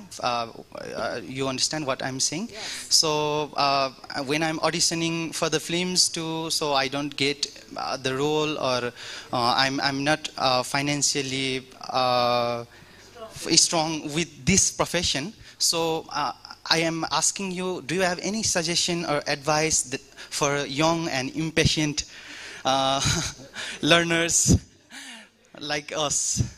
Thank you. Pleasure. Thank you for your kind words. I feel I share one thing in common with you, and that is impatience. And but the thing is, you cannot be impatient in this field. There are 3 P's that are very important. One is patience, one is passion, one is perseverance. So ये 3 P's अगर आपके साथ हैं, तो ये आप यहाँ रह सकते हैं, because you do not know what tomorrow holds for you here. कल को कुछ बहुत अच्छा भी हो सकता है, कल को शायद कुछ भी नहीं हो सकता. But you should always do something that your heart makes you feel happy about. So if you are very passionate about theatre, I totally hear you, because back home also बहुत सारे theatre artists हैं जो जिन्हें लगता है कि it's not a very paid thing, it's for your passion that you do theatre. लेकिन इससे आप कितना कुछ सीखते हैं. I would always say जो थिएटर करते हैं उन्हें हमेशा थिएटर थोड़ा थोड़ा तो करते रहना चाहिए, even if they don't have time. But yes, you should dabble in both the fields, theatre as well as what you're auditioning for. Don't feel sad ever, क्योंकि जो गिरते हैं वो उठते भी हैं, और उठ के डरना नहीं होता. Because if you love something so much, you can't just give up so easily, right? So all I'd like to tell you is, don't ever bottle up emotions in yourself. Have somebody who you can share, because it's not an easy place to be. Lekin I was very fortunate. I had a fabulous family. I had some very good friends. मैं एक बार आई तो मुझे film से reject कर दिया था, तो मैं आकर बहुत रोई घर पे जब मैं नई आई थी. And my mother said, what happened? I said, that big film I could have done, they gave it to someone else. She said, so? I said, so meaning? So she says, क्या life रुक गई? I said, life तो नहीं रुकी. She says, then go ahead, maybe you'll find another film. तो I just want to say, life रुकती नहीं है, चलते जाना चाहिए, और बहुत सुंदर सुंदर चीजें आती हैं. When you look back in life, you will always feel beautiful about it if you followed your heart. But be practical also. थोड़ा सा practical होना जरूरी. जी. Perhaps, yeah, over here. 2 questions, 2 last questions perhaps, yeah. Yeah. So I have the mic, so I want to ask first, sir. Is it okay, sir? Okay. Same question, copy paste. So I got the answer for my question. So first of all, I want to say we love you, ma'am. Thank you. I love you all too. And the main question is, so how successfully you can do the role, different roles, ma'am? So give us some advice to do different roles and perfectly fit in that role. There's nothing called perfect. जो चीज़ मुझे perfect लग रही है शायद आपको perfect नहीं लगे. The thing is, you have to feel happy about that moment that is created. You've all seen Bhag Milkha Bhag? Yeah, ma'am. Yes. Sure. There was this scene where वो जो famous scene है जिसमें earrings मिलते हैं मुझे coat में. तो वो सीन जब हम कर रहे थे, we did not have a beginning and we did not have an end. We had the entire scene, but our director said कि आप अपनी beginning बनाओ, अपना end बनाओ. So I was wearing jeans and shirt, and I was sitting to wash utensils, और मेरे से ठीक से बैठा नहीं जा रहा था. So he said, can you go and wear your costume? I said, no, I'm fine. He says, no, wear your costume. So I went back, came back in salwar kameez, put the dupatta on. मेरी body language बदल गई. मेरा नजरिया बदल गया. It all changed. And then Farhan said, okay, I'm going to wear those goggles and come. I said, okay, then I will just probably not recognize you. So that became our beginning. अब जब वो पूरा scene चल रहा है, it was a one shot scene. तो वो पूरा scene चल रहा है, and I do not know कि मैं इसको end कैसे करूँगी. तो when I hugged Farhan, I said ये hug करके, ये मैं सोच रही हूँ, खुद को सोच रही हूँ, ये hug करके तो बहुत क्लीशे हो जाएगा. सारी दुनिया में ऐसे ही scene होते हैं कि hug कर दिया. तूने क्या अलग किया? I'm talking to myself. And then I realized कि एक actor की subconscious memory भी होती है, किरदार की, not actor की, किरदार की, the character you're playing. And I suddenly realized I had shot a scene where the father of the younger siblings had saluted the young Milkha. And I just left Farhan and I did a salute. So the thing is, it just happened. Why did that happen? Because I was in that moment 100%. I had the hunger of making everyone on the set happy and be happy myself and feel that whatever I could have done, I gave it my darn best. तो बस हम उतना ही कर सकते हैं. बाकी someone up there is always looking. Wow, thank you, ma'am. Thank you so much, ma'am. Yes, the last question, please. Last question. Hi, good evening. This is Pritam Naik from Odisha, Bhubaneswar. I live in Delhi. Pleasure meeting you, sir. I must tell you, सबने तो question पूछा, but मेरे compliments में कुछ questions भी और कुछ compliments भी है. I met you in 2005 during the Dandiya event in Pragati Maidan. I remember that day. I think I'm in same age. When you came to the industry, we were very crazed that yes, someone has come, to replace the elder actress, and something we can talk about, at our thought and process. I don't know what you think after finishing your movie when you watch, but हम आपकी movie देखने के बाद जो feel, जो सोच लाते हैं वो that I'm sharing with you. When I watched Delhi 6, हमने सोचा यार सबने तो कोई ना कोई background से आए हुए हैं. This girl has no background. She is here with her own struggles. So ये सोच हम लाते हैं during after watching your movie. So कभी आप भी ऐसे सोचते हैं कि मेरे साथ जो co-actress हैं कोई ना कोई किसी ना किसी background से आया हुआ है, and I am alone, has no background. मैं अपनी struggle करके यहाँ तक आया हूँ. तो ये सोच कभी आता है जो ऑडियंस? हर वक्त आता है. पक्का? अभी भी आता है. और मुझे हमेशा, I don't know if it's a plus point or not, I just feel I'm a newcomer. मैं जब shoot पे जाती हूँ, everyone will stand and with respect and revere and everything, but I am nervous inside when I'm taking on a role. पहले 2-3 दिन मेरे बहुत खराब निकलते हैं क्योंकि मैं उस किरदार को ढूंढ रही होती हूँ. So I can be irritable, I can be snappy. I'm like, I need to find. जिस दिन मुझे लगता है कि मुझे सुर मिल गया उस रोल का, then I'm a very happy person, then I'm myself. But yes, that thing to find out and feel कि ये कहाँ से आते हैं, मुझे हमेशा ये लगता है कि मैं न्यूकमर हूँ. Inconsequential कोई कहाँ से आता है, वो मेरे लिए वो किरदार है. लेकिन उस वक्त मेरा ध्यान सिर्फ इतना होता है कि I need to nail this character, and someone inside should feel very happy. I think when you please yourself, you please the world. That is true. So yes. One thing I'll tell you, nature so and we are short on time. Yeah. So one sentence I'll tell you for you and for your nature and signature cannot be changed. So you keep it up. Thank you. Thank you, ladies and gentlemen. But before we wrap up, I think Divya is here. I think we cannot let her go without listening to one of her poem recitation, right? Which is quite popular. So we'd like to hear that. एक तो मैं ये बता दूं कि जो मेरी बहुत popular poem रही है वो मैंने नहीं लिखी, ये डॉक्टर साहब ने लिखी है, doctor Rahul Datta. Dr. Saab, could you please stand? Stand and just. And here's the one who has written that poem. So yes, I think This poem and the other one I wrote, दोनों को प्यार मिला, लेकिन इसकी poem को ज़्यादा प्यार मिला, तो मैं ये सुनाना पसंद करती हूँ. And तुमने कहा था हम एक ही हैं, तो अपने बराबर कर दो ना. नैपी जब मैं बदलती हूँ, तुम दूध की बोतल भर दो ना. बस यूं ही एक हैं करके कहाँ जिंदगी कटती है. कभी तुम भी सर दबा दो मेरा, ये भी कमी एक खलती है. जब मैं भी ऑफिस जाती हूँ, तुम भी घर को संवार दो ना. तुमने कहा था हम एक ही हैं, तो अपने बराबर कर दो ना. मत करो वादे जन्मों के, इस पल खुशी की वजह दो ना. कभी बाजारों से ध्यान हटे, तो मकान को घर भी कर दो ना. आओ पास बैठो, कुछ बातें करें, कभी दिल के जख्म भी भर दो ना. क्यों कहना भी पड़ता है ये, तुम एहसासों को समझो ना. तुमने कहा था हम एक ही हैं, तो अपने बराबर कर दो ना.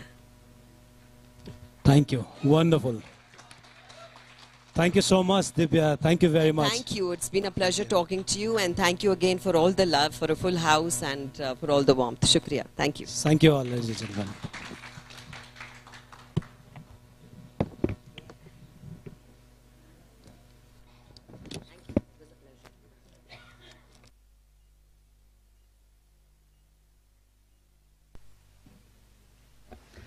This was indeed a surreal recitation and such a beautiful poem.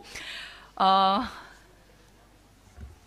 wish this conversation would go on and on, but we have to move on. So further on, we will now have a session on Panda's Palette, filming the cultural environmental essence, wherein Sumit Sharma Sameer again, he will be in conversation with Neela Madhav Panda, a notable Indian filmmaker known for his socially relevant films like I Am Kalam, Jal Pari, Kaun Kitne Pani Mein. So let's put our hands together for Sir Neela Madhav Panda ji.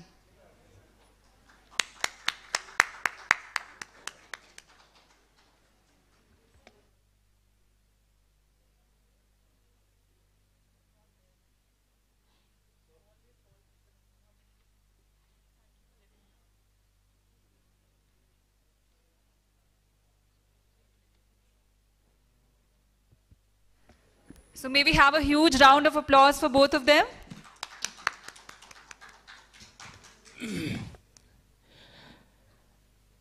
Good afternoon once again. I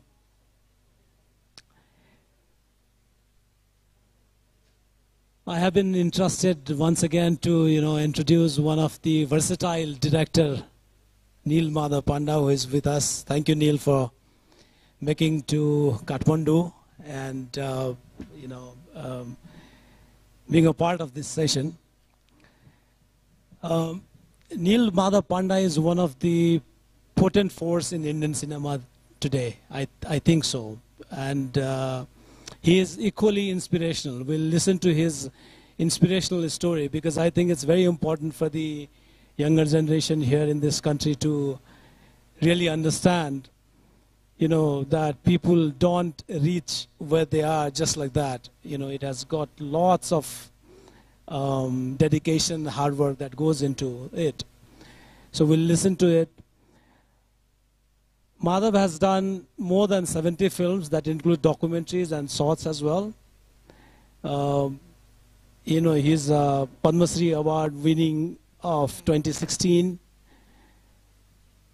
Particularly his two films, I Am Kalam, that was released in 2011. It won more than 30 international awards. And his another movie, Kadwa Sach, Kadvi Hawa. Kadvi Hawa is primarily about issues on climate change, how the issue of climate change had impacted rural India. And it's beautifully portrayed through the struggle of a farmer. I Am Kalam is a story based on the theme of education, how this young guy who is disadvantaged, underprivileged, he fights for his passion to study and come forward in life.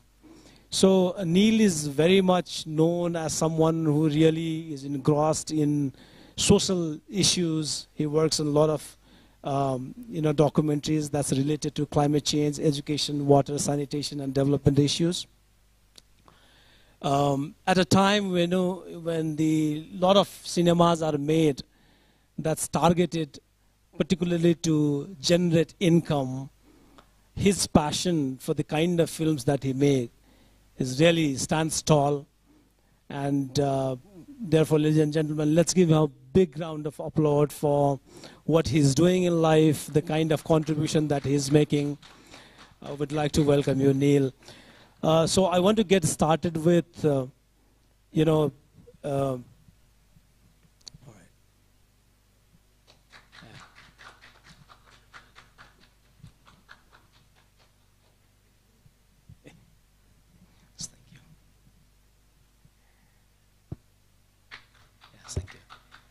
So can you please take us through, your early life? How did you reach to the level when you decide that, okay, this is my passion, you all started directing movies? How did you reach there? Namaskar, thank you for having me here. I think that's quite a long journey, what are you saying? It's 20 years of storytelling. Well, it's a very simple thing, I think, for all of us, be it India or neighboring country. You grew up with storytelling, from Chacha, Chachi villages. I grew up in a very humble village. And so one of the, I think, most important part of my life is there was a boatman called Halu Dada. So in winter, whenever he would go for fishing in the morning, he would wake me up and take me in his boat. And in returns for me to be in his boat, to kill his boredom, he would tell story. And in return, I would sit through just to hear the stories. And I think that was the beginning of how I felt connected with when people create characters, create stories. So I grew up on a riverbank called Mahanadi, which is one of the largest river. And he would tell a story about every stone, and they stay with me. And the form he was telling is pretty visual, So I think you could see, and storytelling has been the most powerful medium for any society.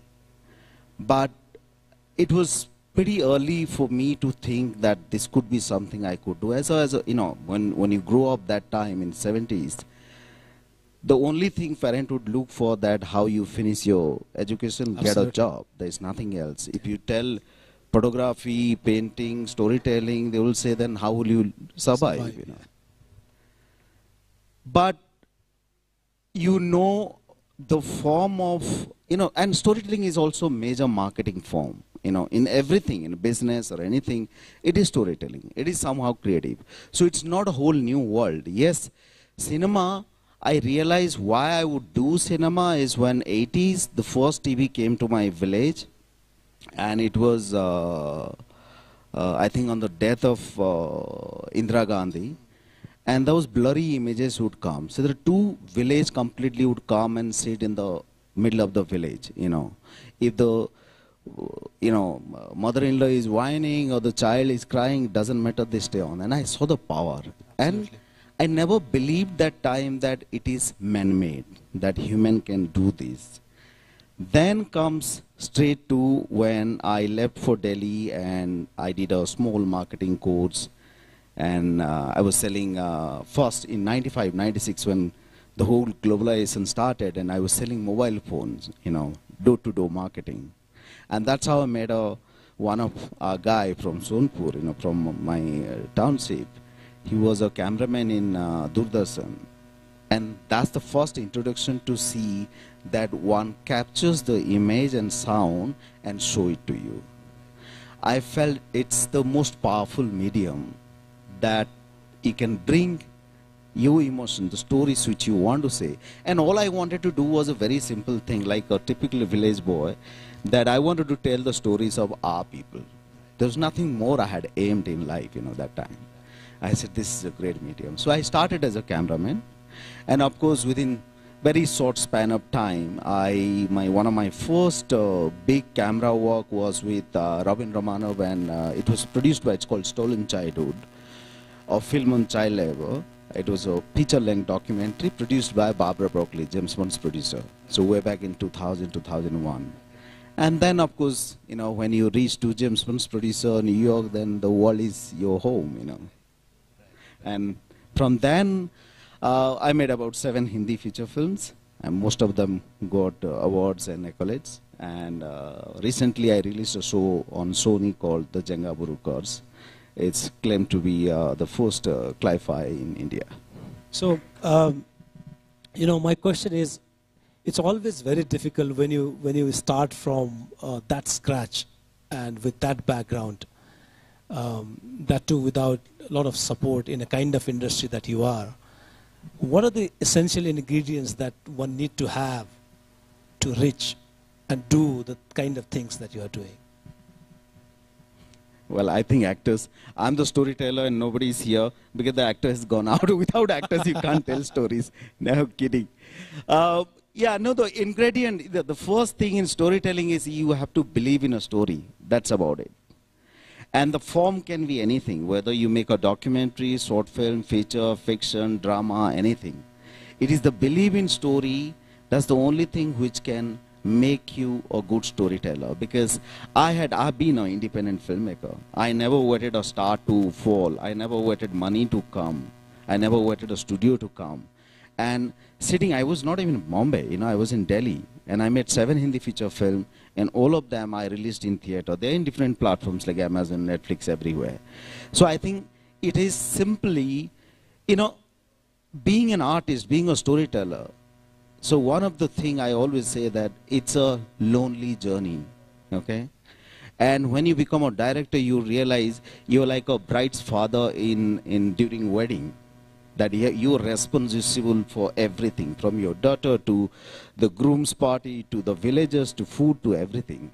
So why it becomes a tougher journey being a film director as compared to any other artist is because you also 60% is management. It is managing emotions of your own crew. There are 200 people shooting, you know, the action directors, dancer, actor. So, and in all of these, you're alone. So being a captain of the ship, being a director, it's quite a lonely journey. So it's not easy. So which is why you as a director need to have a lot of guts to say what you want to say. And when you want to say, you have to be there to say. So I'll tell you a very small incident. In my last show, it was a very difficult show. We shot in deep forest. And there was a kind of cinematography I wanted, and I selected after 2-3 months, I selected a Cuban Steadicam operator who came all the way from Cuba. And I'm just, in 2 days, I have to finish the action because the action director has to leave, the actress has to leave, and while I'm shooting a chasing sequence, the Steadicam operator broke his leg. Now, I can't compromise the shot. I can't come back to shoot to this forest, means almost triple the budget the studio has to spend. You have to be creative and have a sort of a managerial capacity to understand how you pull up the scene. And then I had to find a way to pull it up. So we had to take him to hospital. I had to sit down with the DOP to find a new ways to tell the same story. You can't change the story, but the same story, how you craft it, you know. So I think which is why it's not when you shoot films and depend on so many sort of departments, it's not easy to pull it up. And how do you choose your topic or define the theme for the movie? Sorry? How do you choose your topic for any movie? Well, most of my stories are mine, you know. I don't bring stories from outside. I've never worked with other screenplay or stories. I mean, all my stories are my own stories. And I do things which largely, if you see, especially last 10 years, what affects me most, I start that story. So if something I feel that this is a story which I want to say for example, I did a water trilogy. So water trilogy started way back in 2005. And my first documentary, which was on climate change, is called Climate's First Orphan. And that that came with a very small incident when I saw a lonely hand pump on a newspaper front page. And I said, I want to tell this story. So the story comes like that. And how difficult it is to continue as an independent filmmaker, as a director in today's context, in India particularly. Well, independent filmmaking is always a struggle all over the world, because filmmaking is a commercial business. There's nothing called free in filmmaking because you spend a lot of money. There are a lot of people who work. And I don't disagree with studios when they want to make money because it is a very expensive business. So the struggle of independent filmmaking will continue, but now I would say because of the whole digital technology and platforms, it becomes easier. But then, if you're sold to a studio also, the independency of storytelling still is a struggle because what you want to say, what studio want to sell. So there is a gap in between. But as a storyteller, we get strict to, for example, in my last show, a thriller which is based on hill, forest and river, okay, to say in a very poetic way that this is the story I want to say. And I won't name, but one of the big studios said that this guy is an art house filmmaker. We're going to spend 40-50 crore on this burger. So I said, thank you. When I heard that, when they called second time also, okay, namaste. Mujhe nahi karna inke saath. Because if they don't understand, so the next studio I went, they said, okay, we allow this space, da da da da da da. Of course, they spend money and they need to understand how many audience will see, whether it will work or not. Why would they spend even 5 crore on you? True. Yeah. But they said certain things, yet I had the freedom as an artist to tell the story I want to say. So I really admire how they supported me to finish Jenga Burukars. Right. So one of the most acclaimed movies that you have done is, that we have heard is I Am Kalam. Would like to know a bit about it. How did you choose that?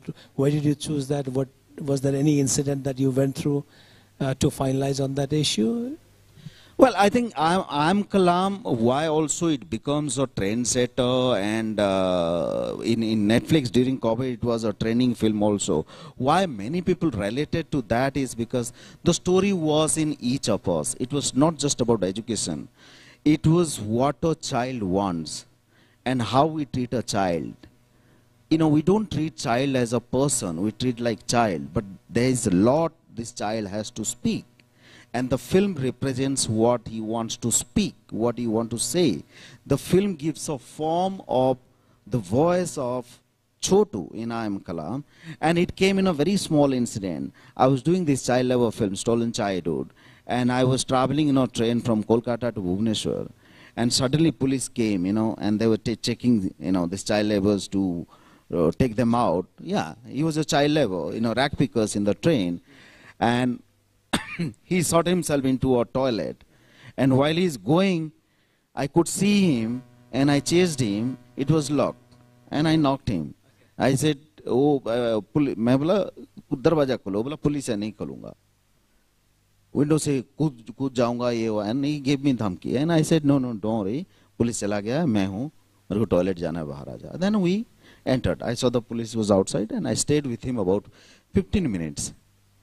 And it is that I am speaking of that child, what he says that got stuck with me for good 7 years, 8 years. And I said, one day I have to tell his story. His story. His story. This is his story. All, it was just about his dreams. A child who's a rag picker doesn't know where his parents are. And he had a dream to become a Bollywood star. There are many kids, And the way, the conviction he had in his eyes, what he said, it's something you can't believe unless you with him, which is why it took me so long to transform that into a screenplay. I mean, if you see I Am Kalam, it is a very dark story about a child who is not getting food to become a child laborer in a dhaba. Yeah. So I made it a very entertaining film.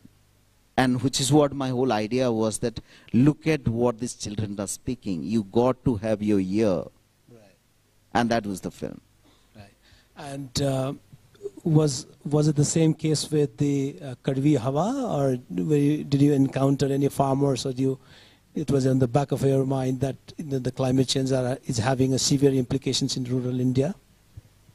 Yeah, in fact, I had a very different story in Kadvi Hawa, which was on extreme weather conditions, but the whole farmer suicide part I brought because when I went to Bundelkhand, and one of the village I enter, and we were talking about why it is happening and all that, and nobody was answering. There was some crying happening in one of the house, and we got a child. I said, "Kya hua?" बोला मेरे चाचा मर गया. बोला कैसे, क्या मर गया? रस्सी लगा दिया, उड़ गया. बोला ऐसे क्यों? वो farmer, his uncle. He said, यार तू फिर भी हंस रहा है और तू ऐसे क्यों है? हाँ, परसों ये मरा था, तरसों ये मरा था, पिछले महीने 5 जने ऐसे दे दिए थे.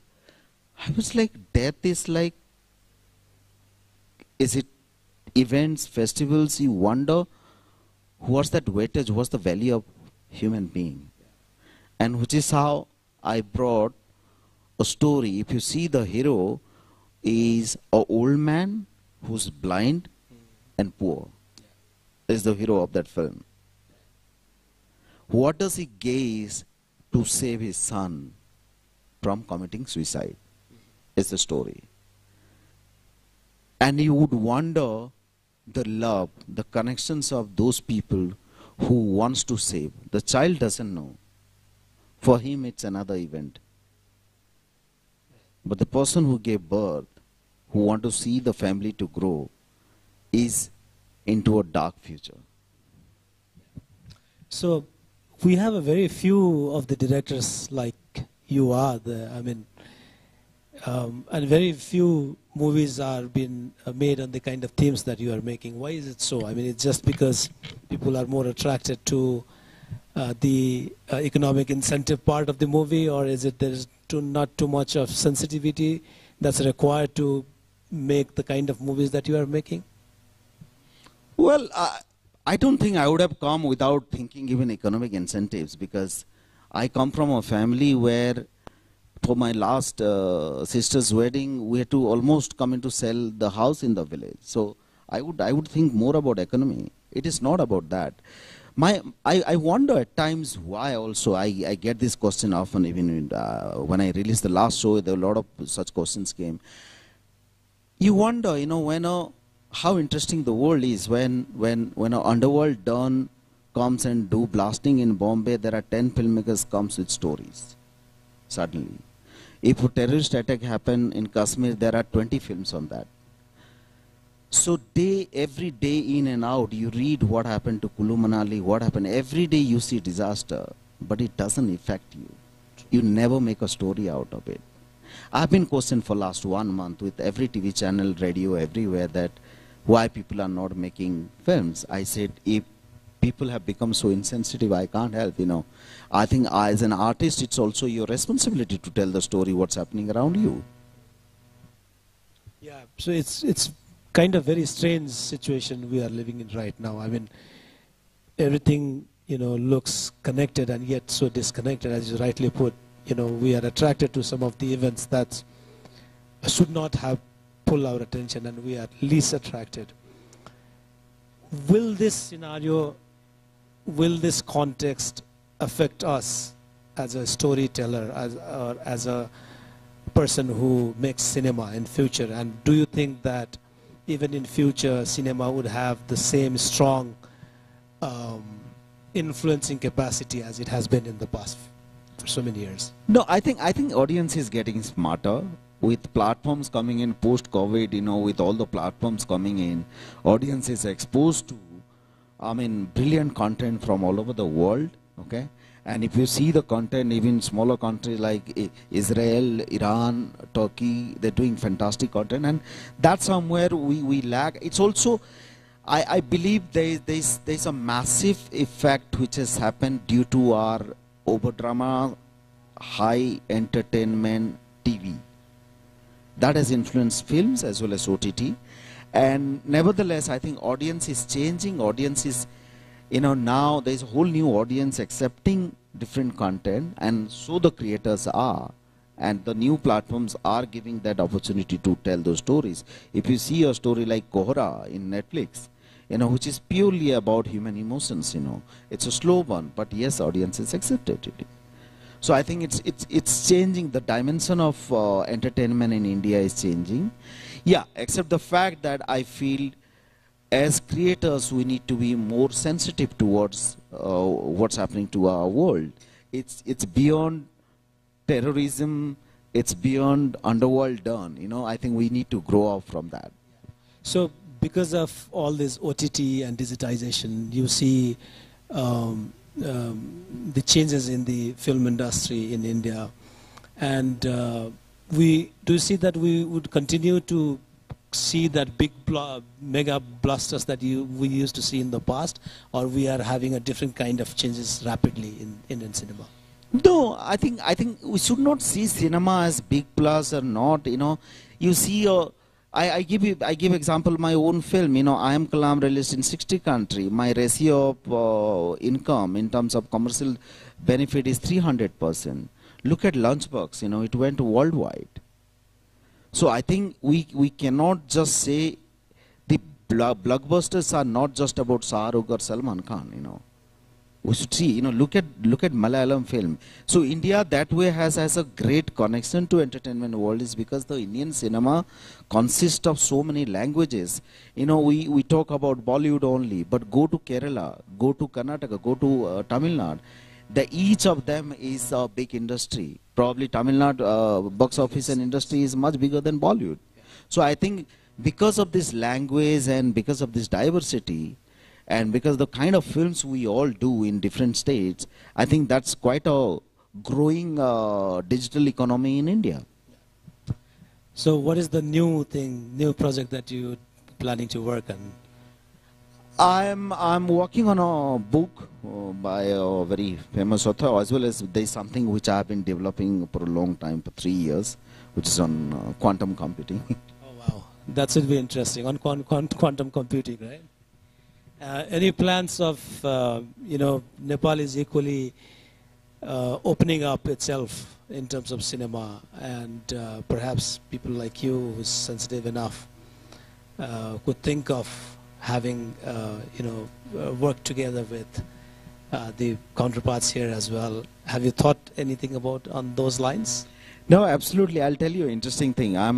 I'm co-producing a Sri Lankan film, which my final deal is happening. I'm co-producing a Sri Lankan film, and that same filmmaker has co-produced a Nepali film called Red Suitcase, which is in Venice this year.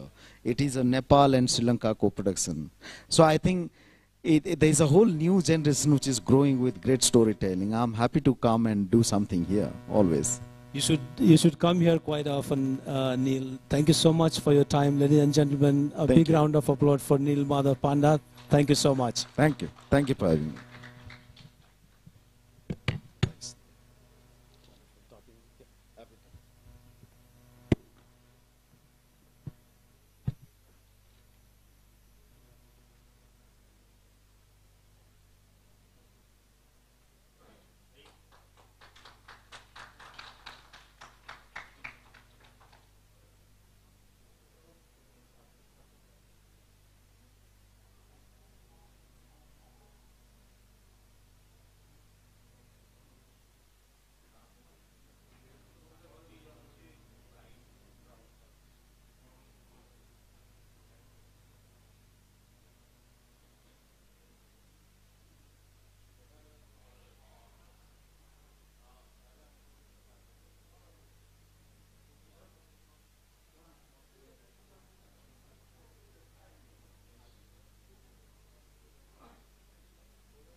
Good afternoon, everyone.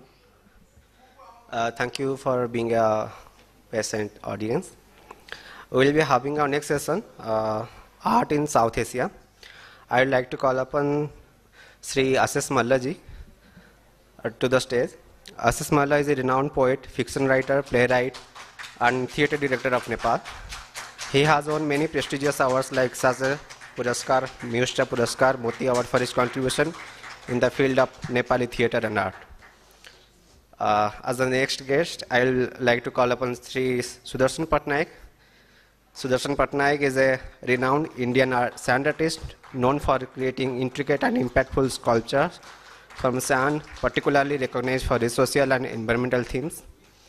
Patnaik's captivating artworks not only showcase his artistic talent but also convey important messages leading to his recognition with Padma Shri, the fourth highest civilian honor of India, and inspiring and observers like with meaningful and sand creations.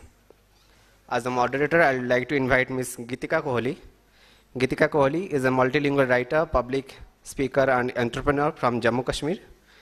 With 8 titles to her name, including 6 poetry and 2 short stories, she has led Hymns and Harmony, an international peace-building poetry movement.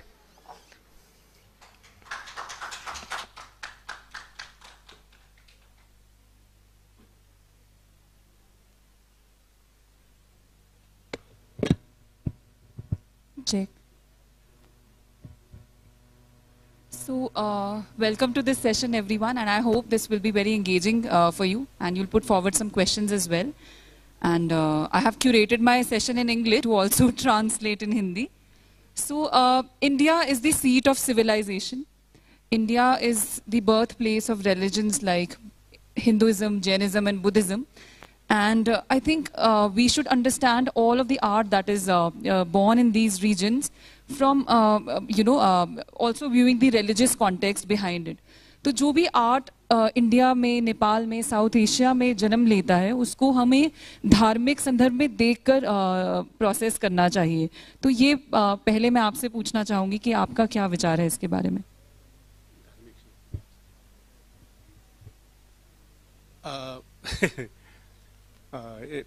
आपने जो बोला धार्मिक धर्म, actually मुझे क्या लगता है कि ये धर्म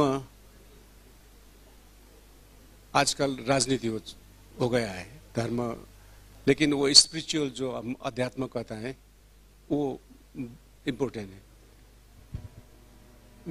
जब इंडिया में जब ब्रिटिश आया, उस वक्त उसने 2 चैलेंज देखा था, एक संस्कृत और दूसरा संस्कृति. उसको क्या लगा कि ये दोनों को खत्म करने से ही हम यहाँ रह पाएंगे, तो उसने वो खत्म किया. तो अब तक उसका जो प्रभाव अब तक हमारे बीच आ रहा है, ये सब कंटेंट में, साउथ एशिया में. फिर जो मैं आपका जो बात है उसका 50% ही सहमत हूँ, क्योंकि हमारा धर्म नहीं, हमारा संस्कार, जिसको फोक कल्चर, फोक लाइफ स्टाइल जो है, वो केवल धर्म से ही संबंधित नहीं है. देखिए, मैं एक उदाहरण देना चाहता हूँ. You know Eric Valli is from Paris. He made many films about Nepal, and usually used to come Nepal to make the film.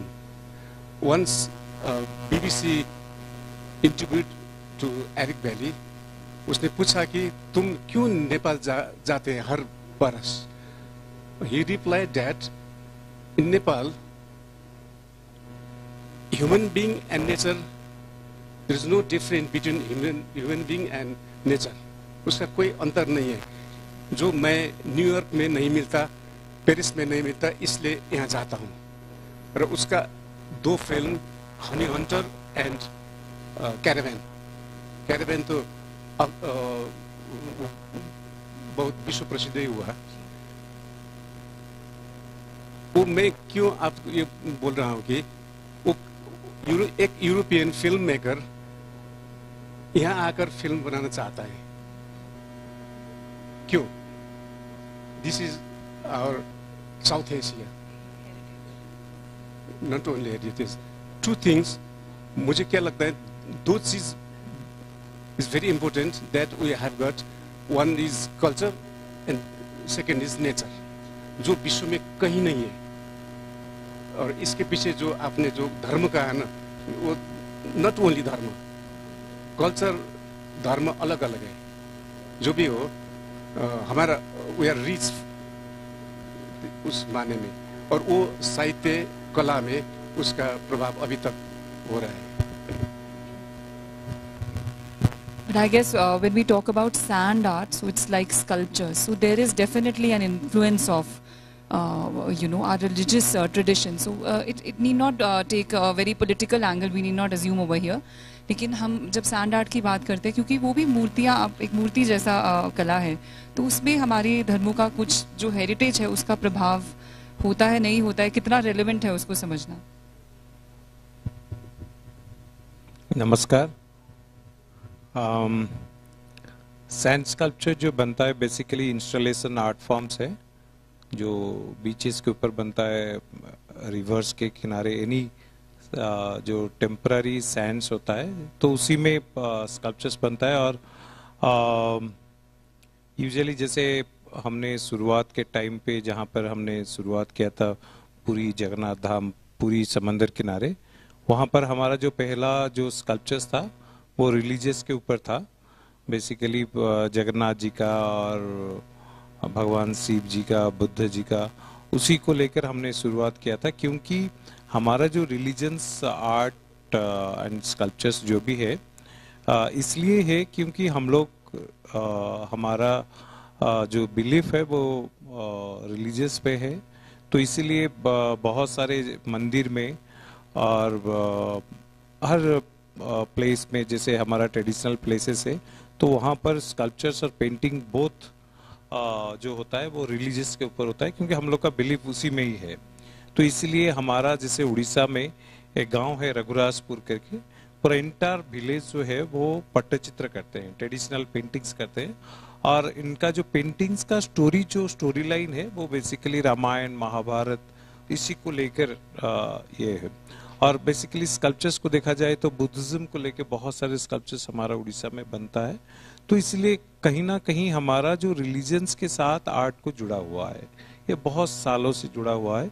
तो इसीलिए अभी के समय पे भी जो आर्टिस्ट जो उसी के ऊपर काम कर रहे हैं, तो मोस्टली वो कोशिश करते हैं कि उनका जो स्कल्पचर्स और पेंटिंग्स, जो ट्रेडिशनल स्कल्पचर्स है, वो रिलीजियस के ऊपर बनाने के लिए, क्योंकि लोग उसके साथ जुड़ते रहते हैं। Thank you so much. So we are getting two different perspectives on how religion affects our art, how it has always affected our art. So my next question will be to Ashish sir. तो आशीष sir, मैं theatre बहुत पसंद करती हूँ, बहुत, अपने देश में तो बहुत देखती हूँ, और मैं देखती हूँ कि जो थिएटर आर्टिस्ट होते हैं वो यूजुअली कोई जॉब करते हैं, और उनके पास बहुत फैंसी इक्विपमेंट नहीं होते हैं, प्रॉप्स नहीं होते हैं, बहुत इलेबोरेट स्टेजेस नहीं होते हैं, और यूजुअली उनकी जॉब्स भी डिफ़िकल्ट होती हैं, और वो ये सारा सब कुछ करते हैं कि रात को जाके वो थिएटर कर पाएँ, परफॉर्म कर पाएँ, और उन्हें पैसे भी नहीं मिलते हैं इस चीज़ के लिए। तो आप मुझे कुछ ऐसे स्ट्रीट थिएटर के ट्रेंड्स बताइए, एशिया में पर्टिकुलरली, नेपाल में, इंडिया में, साउथ एशिया में, जो आजकल बहुत रेलेवेंट है। अब ये आर्टिस्ट जो है, they are not pursuing that art for money, for example, right? So obviously अगर मिल जाए पैसे तो बहुत अच्छी चीज़ है, लेकिन वो ये मोटिवेशन तो नहीं होता है इनका। तो कुछ सामाजिक एंगल से वो मोटिवेटेड होते हैं और तभी वो ये चीज़ करते हैं। तो कुछ ऐसे ट्रेंड्स के बारे में, ऐसे कंटेम्प्रेरी आइडियाज़ के बारे में अगर आप, if you could throw light on those. आपने सही कहा। मैं 50 इयर्स से थिएटर कर रहा हूँ, थिएटर से एक पैसा भी नहीं आया है। मेरा बेटी बोलती है एक फिल्म में लिखता है तो वो 20 लाख आता है फिल्म में। लास्ट 3-4 इयर्स बिफोर बैक आशा हुआ था, वहाँ नसरुद्दीन साहब भी आया था। मैंने उससे पूछा था, तो आप ये थिएटर भी करते हैं यही क्वेश्चन, जो क्वेश्चन मैंने आपने पूछा वही क्वेश्चन उसको पूछा था। उसने जवाब क्या दिया था कि ये थिएटर से पैसा नहीं आता, लेकिन मुझे जो आनंद आता है वो फिल्म में नहीं आता है, इसलिए मैं बरस में 1 महीना वो फिल्म थिएटर में देता हूँ, ऐसा बोला। देखिए 2 टाइप्स का थिएटर होता है वर्ल्ड में, एक सीरियस थिएटर एंड एक होता है कमर्शियल थिएटर। जो कमर्शियल थिएटर अभी भी यूरोप में चल रहा है उससे पैसा आता है, लेकिन ये सीरियस थिएटर जो हम करते हैं उससे कहीं भी पैसा नहीं आता है। इवन बॉम्बे में, इंडिया में भी यही हालत है, लेकिन उसमें जो आनंद आता है वो पैसे से नहीं खरीद सकते हैं आप लोग। तो आपका जो क्वेश्चन है कि कैसे इसका जो अल्टरनेट क्या हो सकता है, देखिए मैंने जब नेपाल में स्ट्रीट थिएटर शुरू किया आज से 40 इयर्स पहले, उस वक्त नेपाल में पंचायत रीजन था, किंगशिप था, उसके खिलाफ में हम नाटक को प्रयोग किया हमने।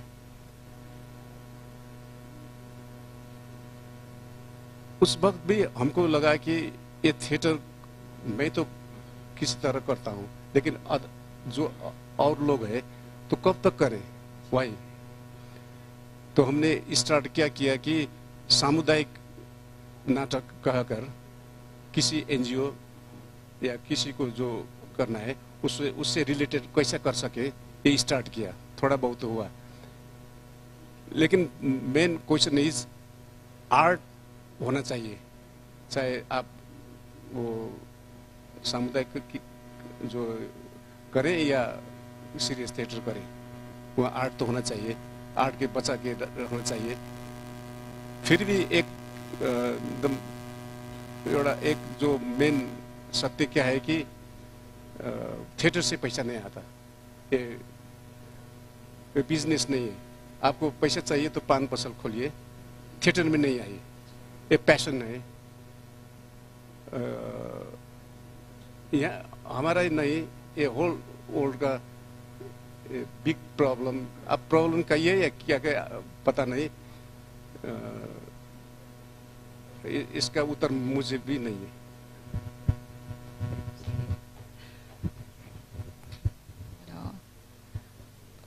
एक लंबे समय से सैंड को एक ऐसा मेटाफर समझा जाता है, इट्स एन इल्यूसिव थिंग, हाथ में आती नहीं है, छूट जाती है।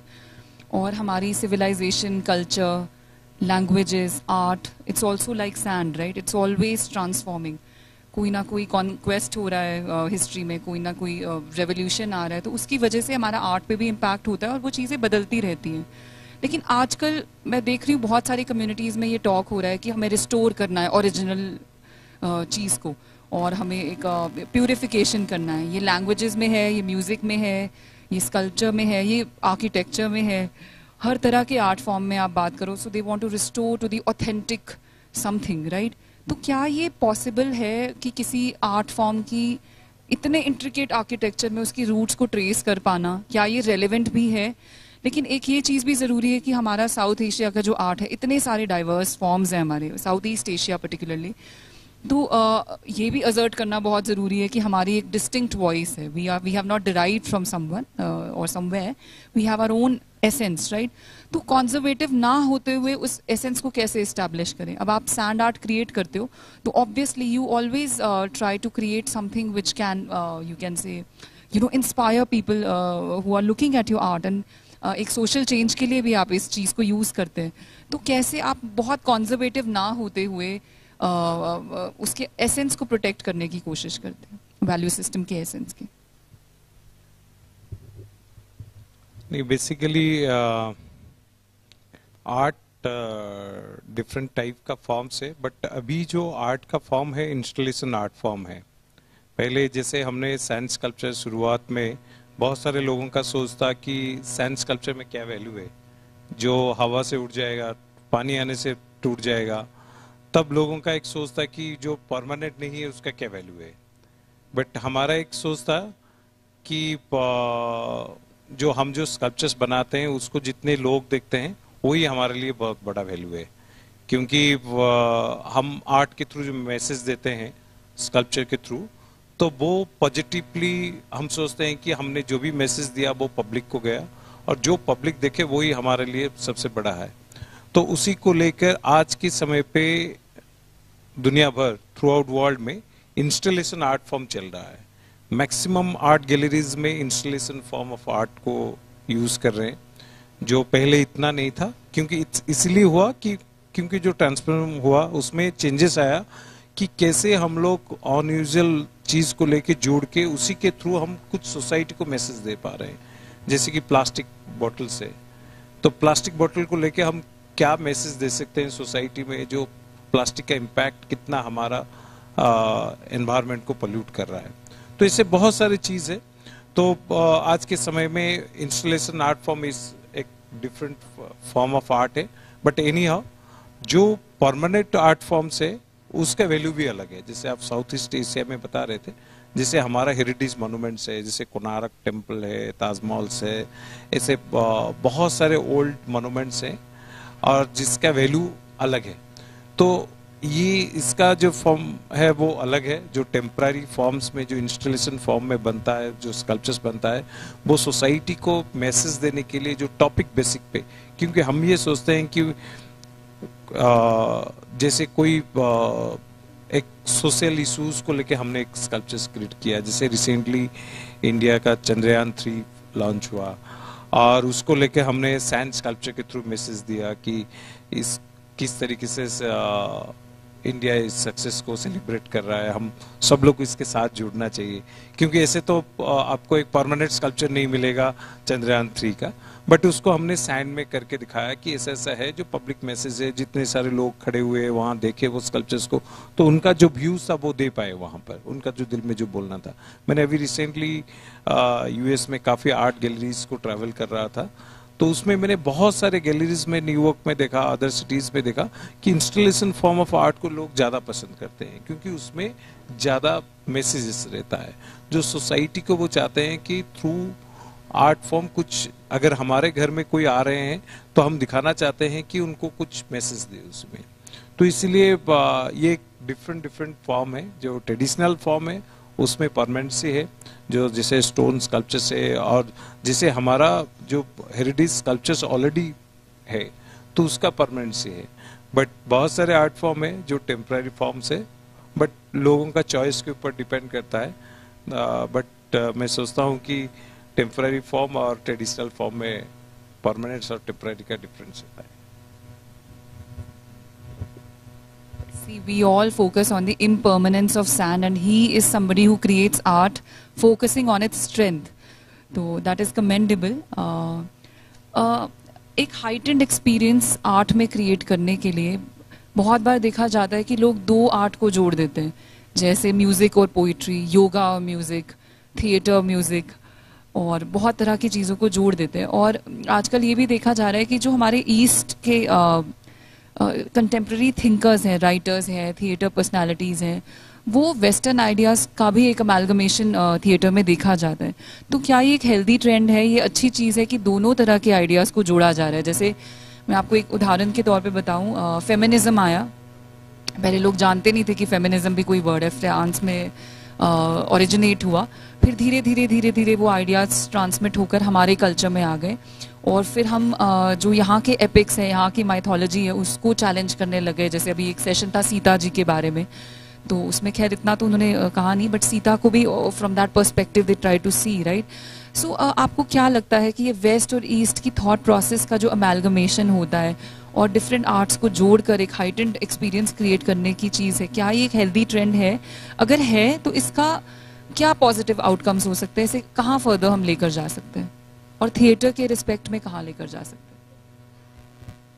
हैं? देखिए, सबसे पहले तो एक बात स्पष्ट होना चाहिए कि जब जितना भी आर्ट्स का फॉर्म है सब एक ही है, जो लिटरेचर, आर्ट, म्यूजिक, डांस। जैसे कि बॉब डिलन ने कुछ साल पहले नोबेल प्राइज मिला, एक सिंगर को नोबेल प्राइज साहित्य में। वो क्या था, एक that was a big message. अब हम ये अलग अलग नहीं, हम एक है, सब आर्ट का फॉर्म है, इसका मैसेज वही था। पहले जब शुरू हुआ हमारे ईस्टर्न इसमें भी, यहाँ भी ये अलग अलग विधा नहीं था। फिर थिएटर ही एक ऐसा फॉर्म है जहाँ सब फॉर्म का एक कोलैबोरेट, इसीलिए इसको कोलैबोरेट आर्ट करता है। कोलैबोरेट आर्ट इसलिए कहता है, यही इसका सबसे खूबसूरत भी यही है कि विदाउट ये सब आर्ट का फॉर्म यूज न करने से थिएटर आगे नहीं बढ़ सकता। एक पहले थे। दूसरा आपका जो क्वेश्चन है कि सबसे विडंबना क्या है कि हमारे पास बहुत चीज है, फिर भी हम ह्यूमिलेशन, बिकॉज ऑफ ह्यूमिलेशन बोल सकते हैं आप, कि हम अपने आप को हमारे पास ये है ये नहीं बता सकते। देखिए, मैं एक उदाहरण देता हूं कि पीटर ब्रूक ने महाभारत में एक ड्रामा बनाया था, 5 आवर्स, 5 घंटा का वो थे। वो फिल्म में भी, यूट्यूब में भी देख सकता है। वो महाभारत को ही क्यों सेलेक्ट किया उसने? वो ओल्ड फेमस हुआ वो ड्रामा, क्योंकि मुझे भी अभी भी लगता है कि महाभारत ही ऐसा ग्रंथ है, उसके अलावा कोई ग्रंथ नहीं है जहां कैरेक्टर का जो क्या बोलता है, वो द्वंद्व बोलता है ना, इतना ज्यादा है उसमें जैसा कि हर कैरेक्टर में महाभारत में देखिए वो बहुत से कॉन्फ्लिक्ट। वहां देखिए अर्जुन उसका भी है, द्रोण का देखिए, उधर धृतराष्ट्र का देखिए, हर कैरेक्टर का जो डेवलपमेंट होता है ना, वो इतना उसमें तो कॉन्फ्लिक्ट, उसका द्वंद्व का विकास देखा है वहां, जो दूसरा ग्रंथ में नहीं मिलता। एक उदाहरण है, क्योंकि इसलिए वो जो वेस्ट का जितना भी अभी बड़ा बड़ा फिल्म डायरेक्टर या थिएटर का है, वो ये महाभारत, पीटर ब्रूक तो बोलता है कि महाभारत नहीं पढ़ने से कोई नाटककार बन नहीं सकता, ऐसा बोला है उसने। अब दूसरा बात, एक ग्रोटोवस्की नाम सुना है आपने? ग्रोटोवस्की पोलैंड का थिएटर डायरेक्टर है, अभी तो नहीं है वो बड़ी मूवमेंट, थिएटर में बड़ी मूवमेंट का उसने वो प्रयोग किया फर्स्ट टाइम।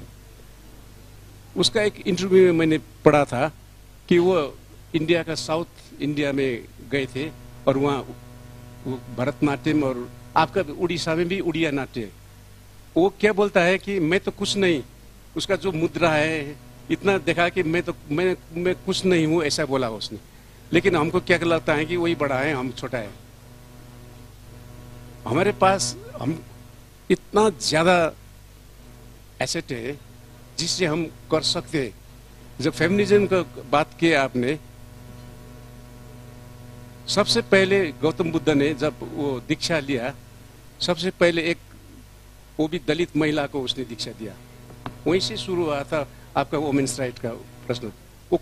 वो कोई नहीं पढ़ता, उसका उदाहरण कोई नहीं देता, क्योंकि मैंने कहा ना कि जब ब्रिटिश इंडिया में आया, उसने 2 चीज को खत्म किया, एक संस्कृत लैंग्वेज को और संस्कृति को, और उसने अपने आप ला दिया।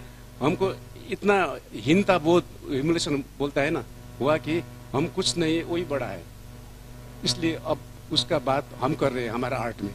लेकिन हमारा आर्ट तो इतना, देखिए आप यहाँ जा सकते हैं, नजदीक है भक्तपुर, ये काठमांडू सिटी है, ये तो ललितपुर है। यहाँ भक्तपुर जाइए, भक्तपुर यहाँ से very near, from here just 15 minutes में पहुंचता है।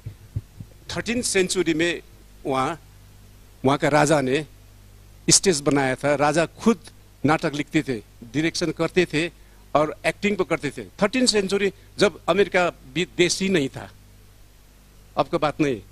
आप जाइए एक बार, भक्तपुर तो जाना ही होगा, देखिए वहाँ का आर्किटेक्ट, वहाँ का कौन इंजीनियर आर्किटेक्ट था, कौन था, लेकिन उसने कैसा बनाया उसने। जो आर्ट हमारा पास है,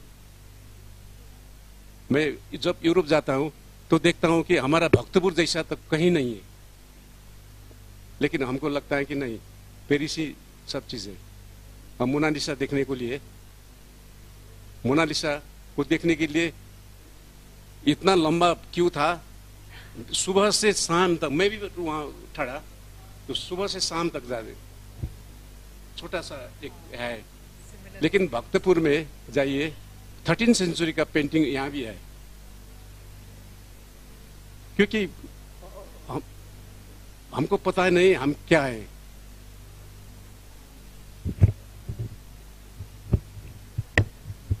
All these points are worth noting, particularly for us in the audience who are like new artists and so on.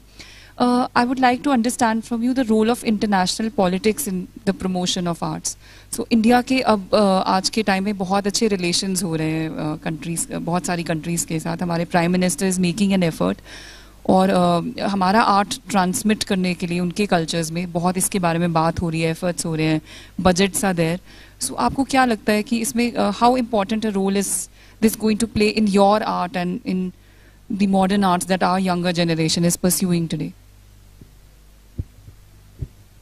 नहीं, एक्चुअली हमारा ये सोचना है कि हमारा जो इंडिया का जो कल्चर है और इवन की साउथ ईस्ट एशिया का जो आर्ट फॉर्म्स है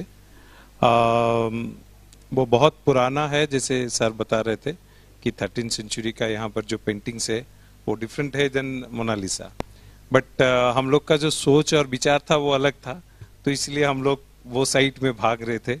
बट अभी हमारा कल्चर इतना आगे गया है, हमारे जो टैलेंट्स है, हमारे पास जो आर्ट कल्चर को लेकर जो चेंजेस हुआ है, जो ट्रेडिशन को फिर मॉडर्नाइजेशन में हम लोगों ने चेंजेस किया हुआ है, तो इसी को लेकर जैसे यूरोपियन कंट्रीज में डिफरेंट आर्ट फेयर्स होता है, ज़्यादा से ज़्यादा वही देखने मिलता है कि हमारा जो पेंटिंग्स और स्कल्पचर जो हमारे पास अवेलेबल नहीं है, जो यहाँ था वो उसको ले गए थे, वहाँ पर अभी वो लोग उसको म्यूजियम में रख के वहाँ पर एग्जिबिट कर रहे हैं।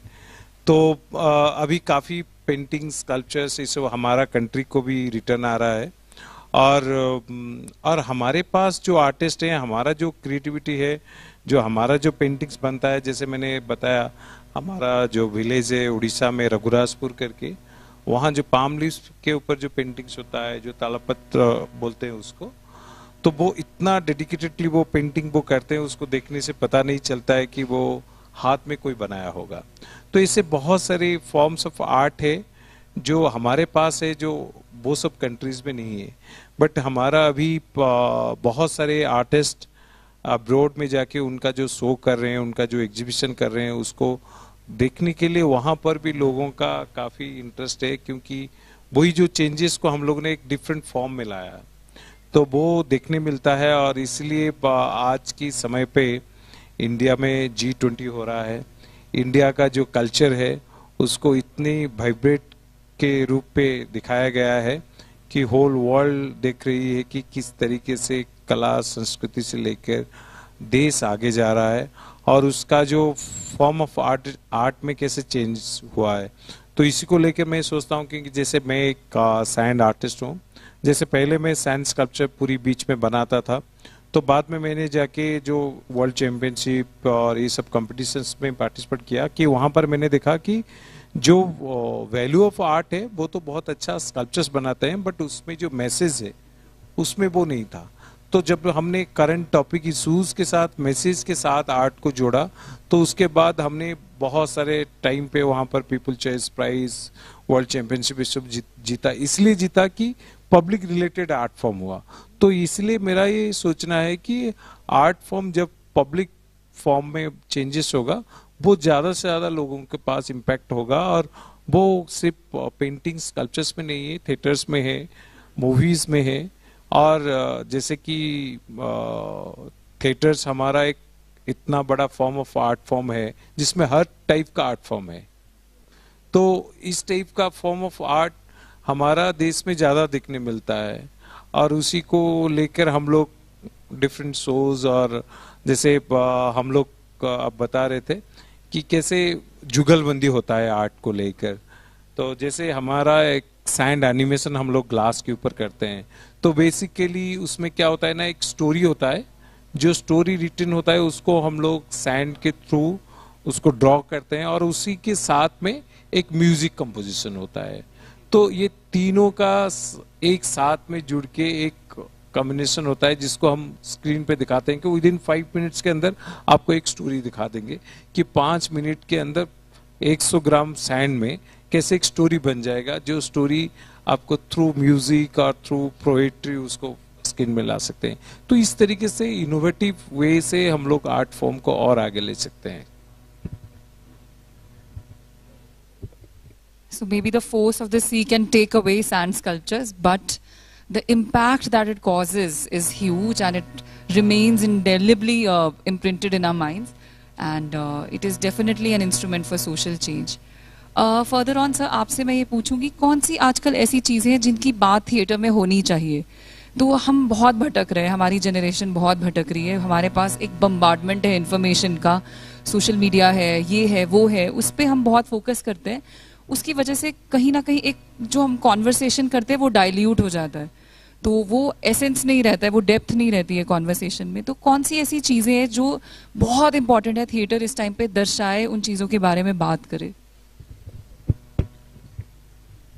देखिए, ये थिएटर एक ऐसा जबरदस्त पावरफुल मीडिया है, थोड़ा सा आप गलत करें तो उसका असर पड़ता है ऑडियंस को। So you have to aware for that. तो कौन सा चीजें जो थिएटर में होना चाहिए, ये वक्त निर्धारण करेगा। वक्त सबसे इम्पोर्टेंट थिंग था। जब हम हमारा यहाँ नेपाल के संदर्भ में जब हम चाह रहा डेमोक्रेसी के लिए लड़ रहा था, उसके लिए हम थिएटर करते हैं, उस वक्त हमारा एक ही नेटिव था कि कैसा डेमोक्रेसी लाएं। तब आफ्टर डेमोक्रेसी अब वो सब्जेक्ट नहीं रहा। क्या रहा कि हमारा जो समाज है, समाज तो अब वही है, पॉलिटिक्स यहाँ आ गया है लेकिन समाज तो यहाँ है। इस समाज को उठाना हमारा कर्तव्य है। तो कैसा समाज, सोसाइटी मीन्स वो एक ही चीज नहीं है। बहुत जैसा कहा कि वुमेन्स का इशू है, चाइल्ड इशू है, दलित का इशू है। तो ये सब इशू हम आर्ट के थ्रू बता सकते हैं। देखिए, अब नेपाल अभी क्या है कि ये जो आफ्टर द डेमोक्रेसी एक चीज बहुत जबरदस्त डेवलप हुआ है, वो महिला का जो सशक्तिकरण, वो मुझे लगता है इस होल साउथ एशिया में सबसे अच्छा है। अभी अब गांव-गांव में जाइए, हर महिला अपने को वो अवेयर हो चुका है, जस्ट ऐसा लगता है मुझे। बिकॉज ऑफ ये सब ये जो आर्ट का फॉर्म यूज कर, जैसे आपने सैंड से वो किया, वैसे यहाँ थिएटर म्यूजिक को एक बहुत बड़ा आंदोलन हुआ। आप लोग को आश्चर्य होता है कि नेपाल में गांव-गांव में एफएम रेडियो स्टेशन है। एक छोटा सा गांव में भी रेडियो स्टेशन है। अभी वो मैसेज उसके थ्रू वहां पहुंचता है। सब और है। काठमांडू में क्या हो रहा है अभी दूर दूर दराज के गांव में पता चल रहा है, चल चुका है। फिर भी जो समाज को ऊपर उठाने के लिए जो हमारा कर्तव्य है, तो ये क्या है कि हम नॉट ओनली थिएटर, आर्ट का हर फॉर्म में इस ये जरूरी है। जैसे कि कल ही हम एक हमारा एक फ्रेंड है, उससे बात कर रहे थे। हमारा सुदूर पश्चिम वेस्टर्न में वहाँ एक चलन क्या है कि ये वॉल पेंटिंग है ना, वो हर शादी में वॉल पेंटिंग करते हैं। वॉल पेंटिंग वैसे ही वो अनिवार्य, वो कंपल्सरी है, वो करना है उसका। तो मैंने उसको कहा कि जैसे कि मिथिला आर्ट था, आपका भी मिथिला आर्ट होगा वहाँ पर। 30-40 बरस पहले वो मिथिला आर्ट वैसे ही करते थे, वो भित्ति चित्र। लेकिन वहाँ उसको ट्रेनिंग दिया वहाँ के महिलाओं को, उसने वहाँ वो शुरू किया कैनवास में करने के लिए। अभी मिथिला आर्ट 20 लाख 25 लाख में इसको सेल हो रहा है। अभी 30 बरस से पहले नहीं था, महिला करते हैं। ऐसे ही वहाँ वेस्टर्न में अभी एक, उसका नाम पता नहीं मुझे, वहाँ एक ट्रेडिशन है। मैंने कहा उसको कि आप लोग वो जो महिला है उसको गांव में उसको ट्रेनिंग दीजिए और उसको वही पेंटिंग को लाइए, एग्जीबिशन कीजिए, तो वो भी प्रोफेशनल आर्ट हो सकता है। ऐसा बहुत सा चीज है जो हमारा आर्ट, हमारा थिएटर में एक ही चीज नहीं है कि बहुत सा चीज है हमारे पास है।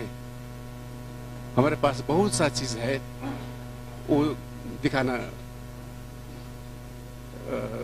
सकते हैं। आपको एक इंटरेस्टिंग बात कहता हूँ। एक सिंगापुर का एक फिल्म मेकर आया, डॉक्यूमेंट्री मेकर आया था, मुझे मिला उसको और बोल रहा था यहाँ क्या चीज़ है जो मैं डॉक्यूमेंट्री बना सकूं।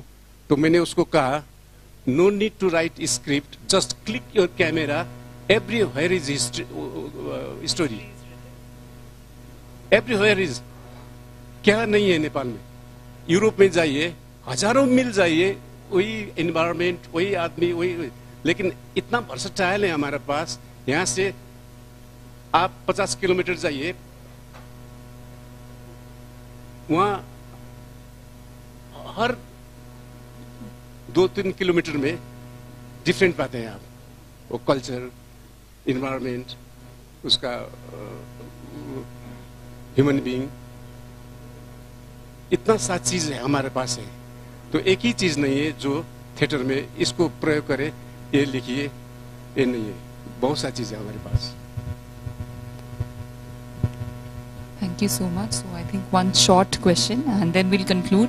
So artificial intelligence हर sphere में penetrate कर रहा है। इस तरह से technological advancements हो रहे हैं, medical science में, astronomy, political science, सब subjects में, और art में भी ये penetrate कर रहा है। So आप क्या देखते हैं कि अब modern आगे sand art में क्या है? How can technology maybe bolster the art, or what are the forthcoming trends in sand art? Basically art form जो है अभी मोस्टली प्रमोट हो रहा है थ्रू सोशल मीडिया। तो सोशल मीडिया का इतना पावर्स है कि उसके थ्रू हमारा जो आर्ट फॉर्म, कोई भी आर्ट फॉर्म हो, शायद पेंटिंग हो, सैंड स्कल्पचर हो या स्नो स्कल्पचर हो या कोई भी मीडियम ऑफ आर्ट फॉर्म हो, तो उसका एक बिगेस्ट प्लेटफॉर्म है कि सोशल मीडिया। तो आर्टिफिशियल इंटेलिजेंस में जो डेवलपमेंट होता है उसी के थ्रू, जैसे दुनिया की कोई भी कॉर्नर में कहाँ पर भी है कि उनको पता चलता है कि आज दुनिया में यहाँ पर क्या हो रहा है। एक समय था जहाँ पर लोगों को पता नहीं चलता था कि ये भारत में ये पेंटिंग्स कहाँ बनता था या ये स्कल्पचर्स कहाँ पे है, बट आज का समय पे ग्लोबली आप कोई भी जगह पे हैं तो आपको विदिन मिनट्स के अंदर पता चल जाएगा कि ये फॉर्म ऑफ आर्ट क्या है और इसका बैकग्राउंड क्या है, इसका हिस्ट्री क्या है। तो उसी हिसाब से डेवलप होता है। और जैसे आर्टिफिशियल इंटेलिजेंस है और उसी टाइप का अभी हमारा जो आर्टिस्ट का जो सोच और विचार है वो भी उसी वे में इसको यूज करते हैं कि सो दैट लोगों को हम लोग एक डिफरेंट मैसेज दे सकते हैं। क्योंकि उसमें एक बहुत बड़ा रोल रहता है कि आर्टिस्ट का, कि सोसाइटी में जो पॉजिटिव थॉट्स लाना है, जो चेंजेस लाना है। क्योंकि आज के समय पे ज़्यादा से ज़्यादा हमारा जो यंगस्टर्स है वो पेंटिंग्स को पीछे भूलते जा रहे हैं। तो इनको कैसे आगे और लाना है, मेरा ये सोचना है कि जैसे हमारा देश में इतने सारे विलेजेस है, इतने सारे आर्टिस्ट हैं, इतने सारे यंगस्टर्स हैं, बट उनके पास गैलरी नहीं है। वो कहाँ पर आर्ट को शो नहीं कर पा रहे। ओनली बिग सिटीज में गैलरीज हैं। जो स्मॉल सिटीज है तो वहाँ पर जो आर्टिस्ट हैं, जो यंगस्टर्स हैं, वो कैसे उनकी पेंटिंग्स को वो एग्जिबिट कर पाए कि उनको आर्ट को देख सकते हैं। तो उनके पास एक ही प्लेटफॉर्म है कि digital platform. But art galleries हर शहर में होना चाहिए सो दैट कि हम लोग आर्ट को और आगे ले सकते हैं, क्योंकि हर सबको ये स्कोप मिलना चाहिए और हमारा जो ट्रेडिशनल फॉर्म ऑफ आर्ट है उसको और इनकरेज करना चाहिए। Thank you so much. So that is a brilliant message, and I think we should conclude this discussion at this thought. So if more and more people walk into the galleries, we will have more galleries. So thank you so much for listening to all of us. Thank you so much.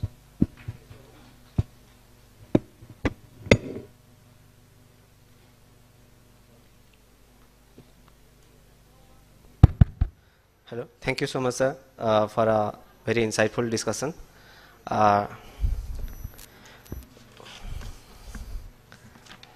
This is a small token of appreciation from the Kathmandu Kalinga Literary Festival team.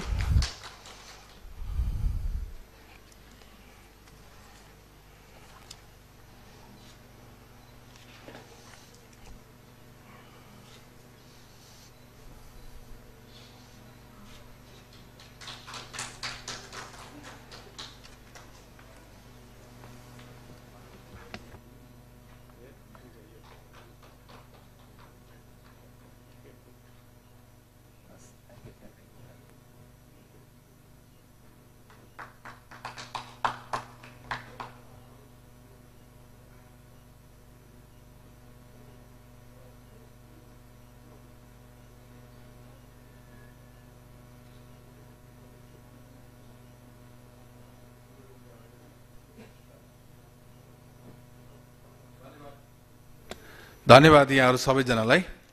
हामी आजको यो पहिलो दिनका सत्रहरू अब सक्ने क्रममा छौं र हामी करिब करिब यसपछि अर्को एउटा सेसन भयो भने आजको यो सबै सत्रहरू समापन हुनेछ र आजको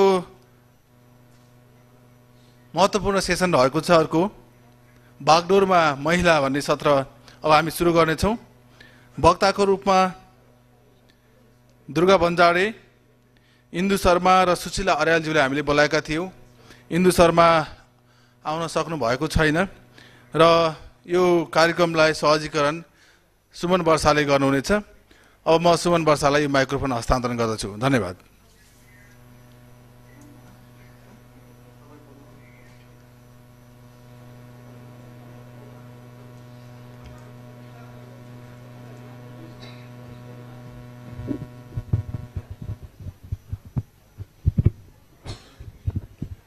हार्दिक धन्यवाद आदरणीय दीप दर्पण सर। अब आजको हाम्रो सेसन चाहिँ बागडोरमा महिला भन्ने सेसन रहेको छ, जसको लागि वक्ता हुनुहुन्छ दुर्गा बन्जाडे। उहाँलाई मञ्चमा आएर आसन ग्रहण गरिदिनु हुनका लागि हार्दिक निवेदन गर्दछु। त्यस्तै गरी अर्का वक्ता हुनुहुन्छ सुशीला अर्याल। यहाँलाई पनि मञ्चमा आएर आसन ग्रहण गरिदिनु हुनका लागि हार्दिक निवेदन गर्छु।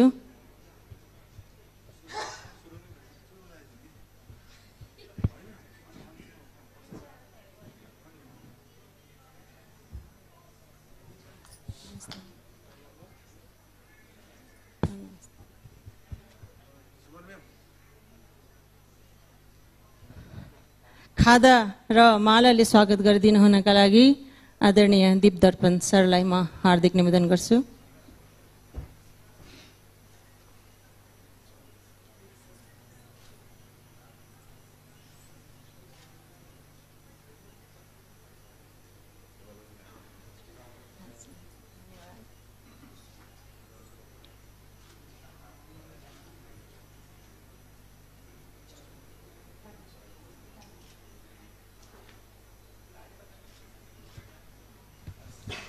Thank you Darshan sir.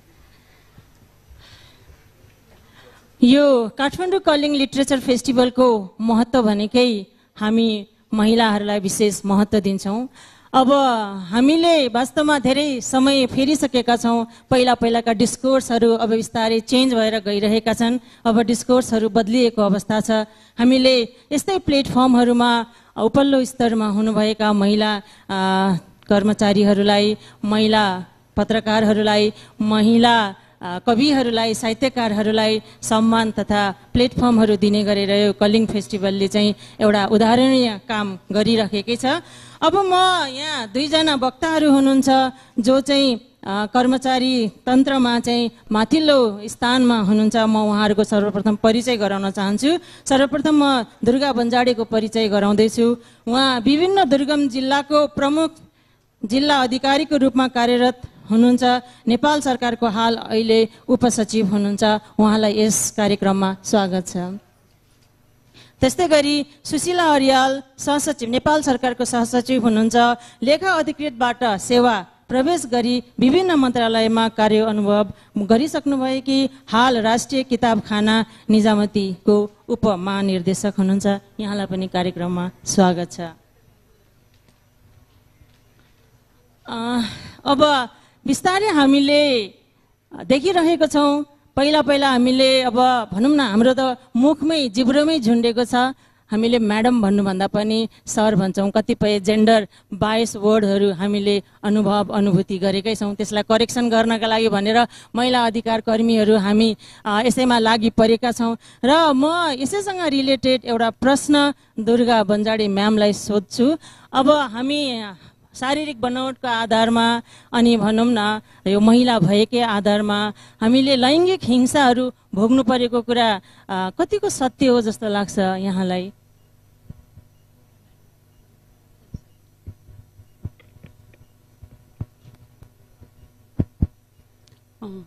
प्रश्नको लागि धन्यवाद र यहाँ उपस्थित रहनुभएका सबैजनामा हार्दिक नमस्कार।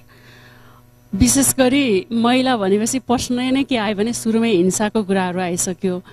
यो कुरा हिंसाको कुरा कसरी आयो भने महिलाहरू चाहिँ हिंसा भोगिरहेका छन् भन्ने एउटा भाष्य निर्माण भएर पनि आएको होला। वास्तवमा महिलाहरूले हिंसाको कुरा गर्दा उसले शारीरिक रूपमा पनि पाएको हुनसक्छ, उसले सामाजिक रूपमा पनि पाएको हुन्छ, उसले मानसिक रूपमा पनि पाएको हुन्छ। र आजभोलि महिलाहरू घरदेखि बाहिर जाने अवस्थामा चाहिँ उहाँहरू आफ्नो कार्यालयमा पनि विभिन्न प्रकारको हिंसा हुन्छ। कतिपय अवस्थामा महिलाहरूलाई हामीले हिंसा गरिरहेका छौँ भन्ने कुरा नबुझेर पनि हिंसा देखिरहेको हुन्छ। कार्यालयमा देखिने वर्किङ कल्चरको कारणले हामीले विभिन्न क्षेत्रका व्यक्तिहरू आउँदा हाम्रो बोली भाषा हावभाव व्यवहारको कारणले पनि हिंसा भइरहेको हुन्छ। तर यसलाई ओभरअल रूपमा हेर्दा नेपालमा चाहिँ हिंसालाई चाहिँ कानुनी रूपमा चाहिँ वर्जित गरेको छ र कसैले पनि कसैमाथि हिंसा गर्नु चाहिँ कानुनी रूपमा वर्जित रहेको छ। तर व्यवहारमा हामीले दिनदिनै एउटा रिपोर्टहरू हेर्ने गरिरहेका छौँ, त्यसमा चाहिँ हिंसाको चाहिँ अवशेष एकदमै धेरै नै रहेको छ।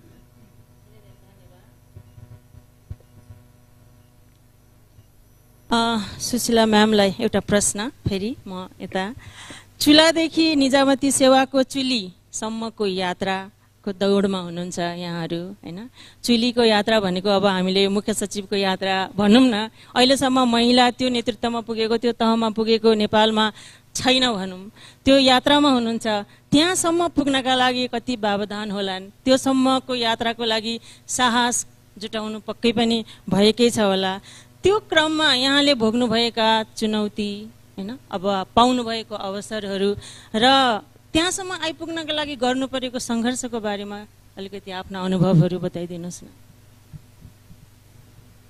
धन्यवाद म्याडम। गहन प्रश्न छ। गहन प्रश्नभित्रका मुद्दाहरू पनि गहन छन्। मैले आफ्नो अनुभव र हामी जस्तै महिला दिदीबहिनीहरूले हाम्रो परिदृश्यमा भोग्नु परिरहेका व्यवहारहरूको आधारमा हजुरले भनेको विषयलाई सम्बोधन गर्ने म प्रयास गर्छु। हजुरले भने जस्तै हामीलाई चुलामै रहनुपर्ने भन्ने भाष्य निर्माण गरिएको थियो। केही हदसम्म अझै पनि कतै हामी भेट्छौँ चुलो सम्हाल्ने भनेको स्त्री जाति भन्ने छ। तथापि पछिल्लो समय यो भाष्यमा परिवर्तन हुँदै गएर यहाँले भन्नुभयो जस्तै अहिले मञ्चमा 3 जना महिलाहरू छौँ। त्यो भाष्य परिवर्तनको क्रममा रहेकाले हामी यहाँसम्म पुग्न सकेका छौँ। यो भाष्य निर्माण गर्ने क्रममा र भएको भाष्यलाई परिवर्तन गर्ने क्रममा पक्कै पनि सहज थिएन र छैन, अझै पनि छैन। मेरै सन्दर्भमा भन्दा पनि हजुरले भन्नुभयो चुलोदेखि चुलीसम्म निजामती सेवाको चुलीमा पुग्ने पदको अब निकटतम रहेको पद हो सहसचिव भनेको। यो सहसचिवसम्म आउँदै गर्दा सहजता त्यति थिएन। पक्कै हामी क्लास सिलिङ भन्छौँ, हेर्दा पुरुष र महिलाका लागि उस्तै उस्तै वातावरण जस्तो देखिन्छ, उस्तै उस्तै परिदृश्य जस्तो देखिन्छ। तथापि देख्दाखेरि नदेखिने तर भोग्नुपर्ने हन्डरहरू अलि फरक छन्। कार्यालयकै कामका सिलसिलामा अलि बढी व्यस्त रहनुपर्ने, साँझ बिहान भन्न नपाइने।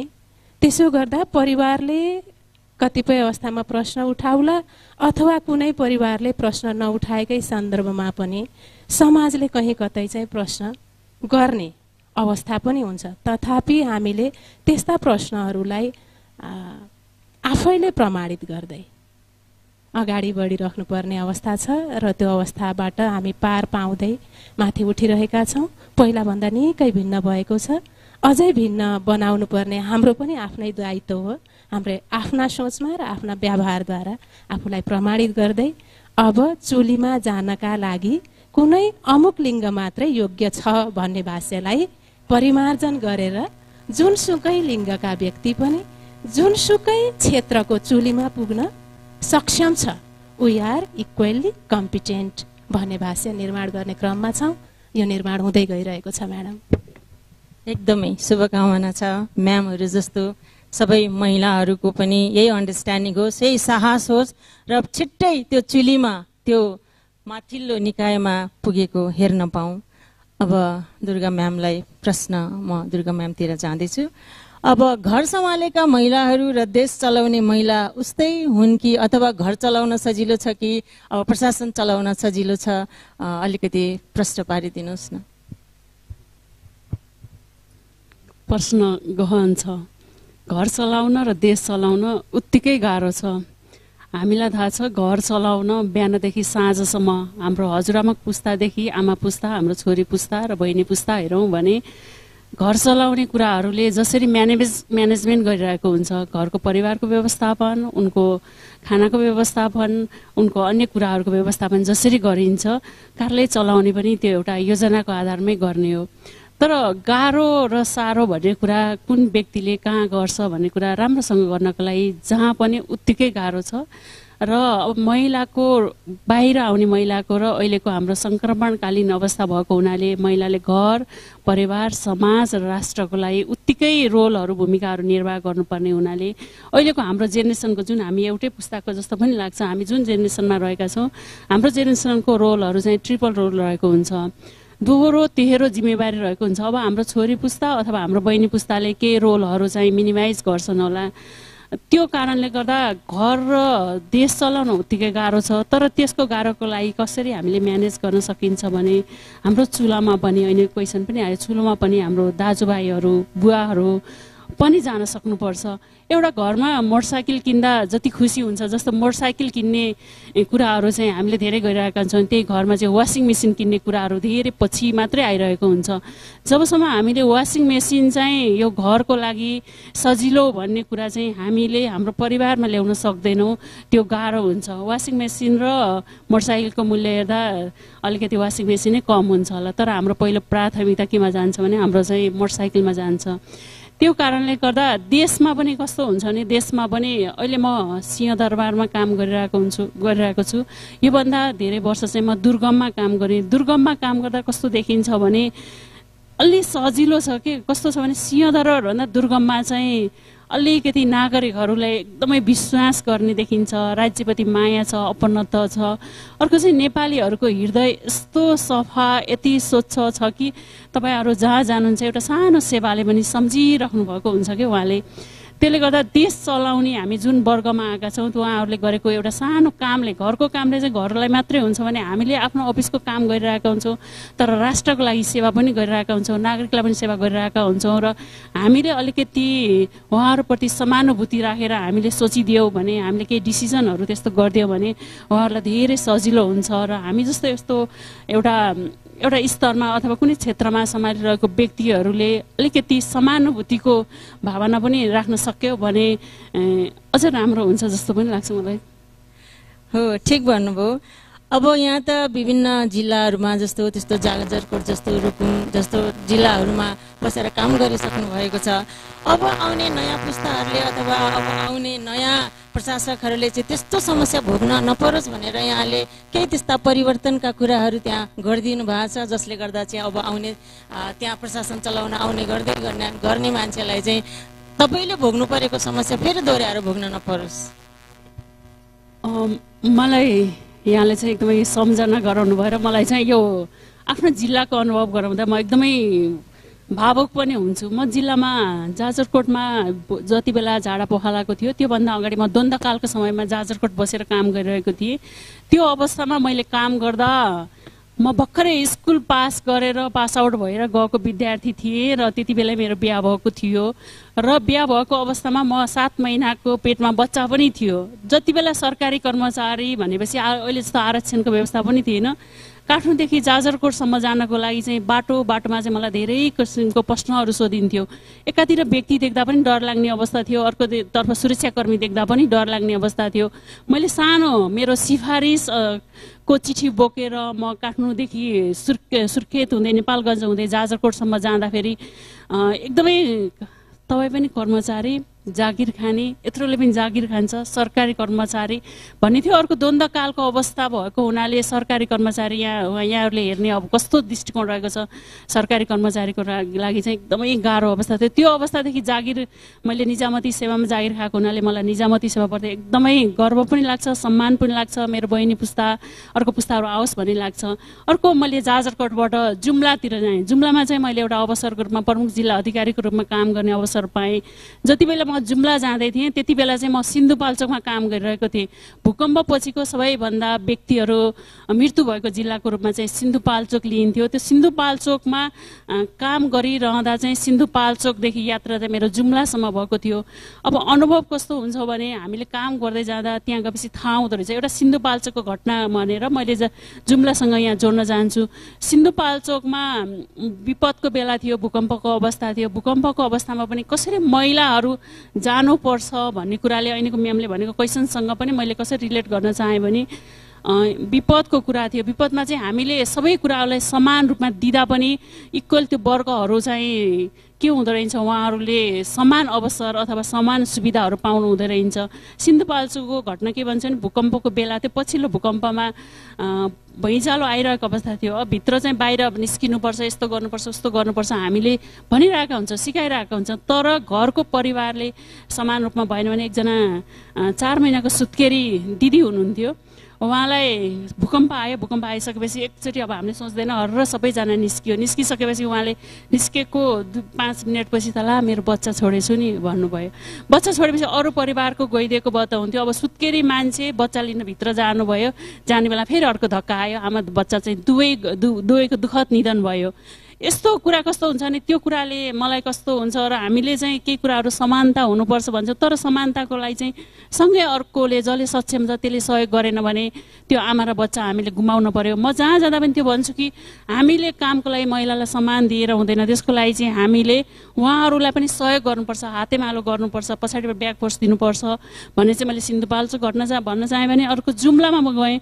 जुम्लामा म जाँदा कर्णाली प्रदेशमै कोही पनि महिला सिडिओ भएर जानुभएको थिएन। कर्णालीमा त्यही पनि महिला सिडिओ भएर जान्छु भन्दाखेरि मलाई चाहिँ काठमाडौँबाट म चाहिँ सिन्धुपाल्चोकबाट जुम्ला जान्छु भन्दाखेरि मलाई काठमाडौँबाट हाँसेर उडाउनुहुन्थ्यो। ओहो महिला उनी सिडिओ भएर जाने कस्तो पठाउने। अब हाम्रो सिंहदरबारमा त यता गसिब हुन्छ नि के गर्छ उसले के गर्छ भन्थ्यो। मैले आफूले गरेर देखाउँछु मलाई दिनुहोस् न भनेपछि मलाई धेरै पापड पनि बेल्नु पर्यो, धेरै गाह्रो पनि भयो। तर मैले अवसर पाएँ। अवसरलाई मैले चाहिँ केमा आफ्नो अवसरलाई चाहिँ अब एउटा सफलता अथवा काममा परिणत गर्नुपर्ने मेरो लागि ठुलो चुनौती थियो।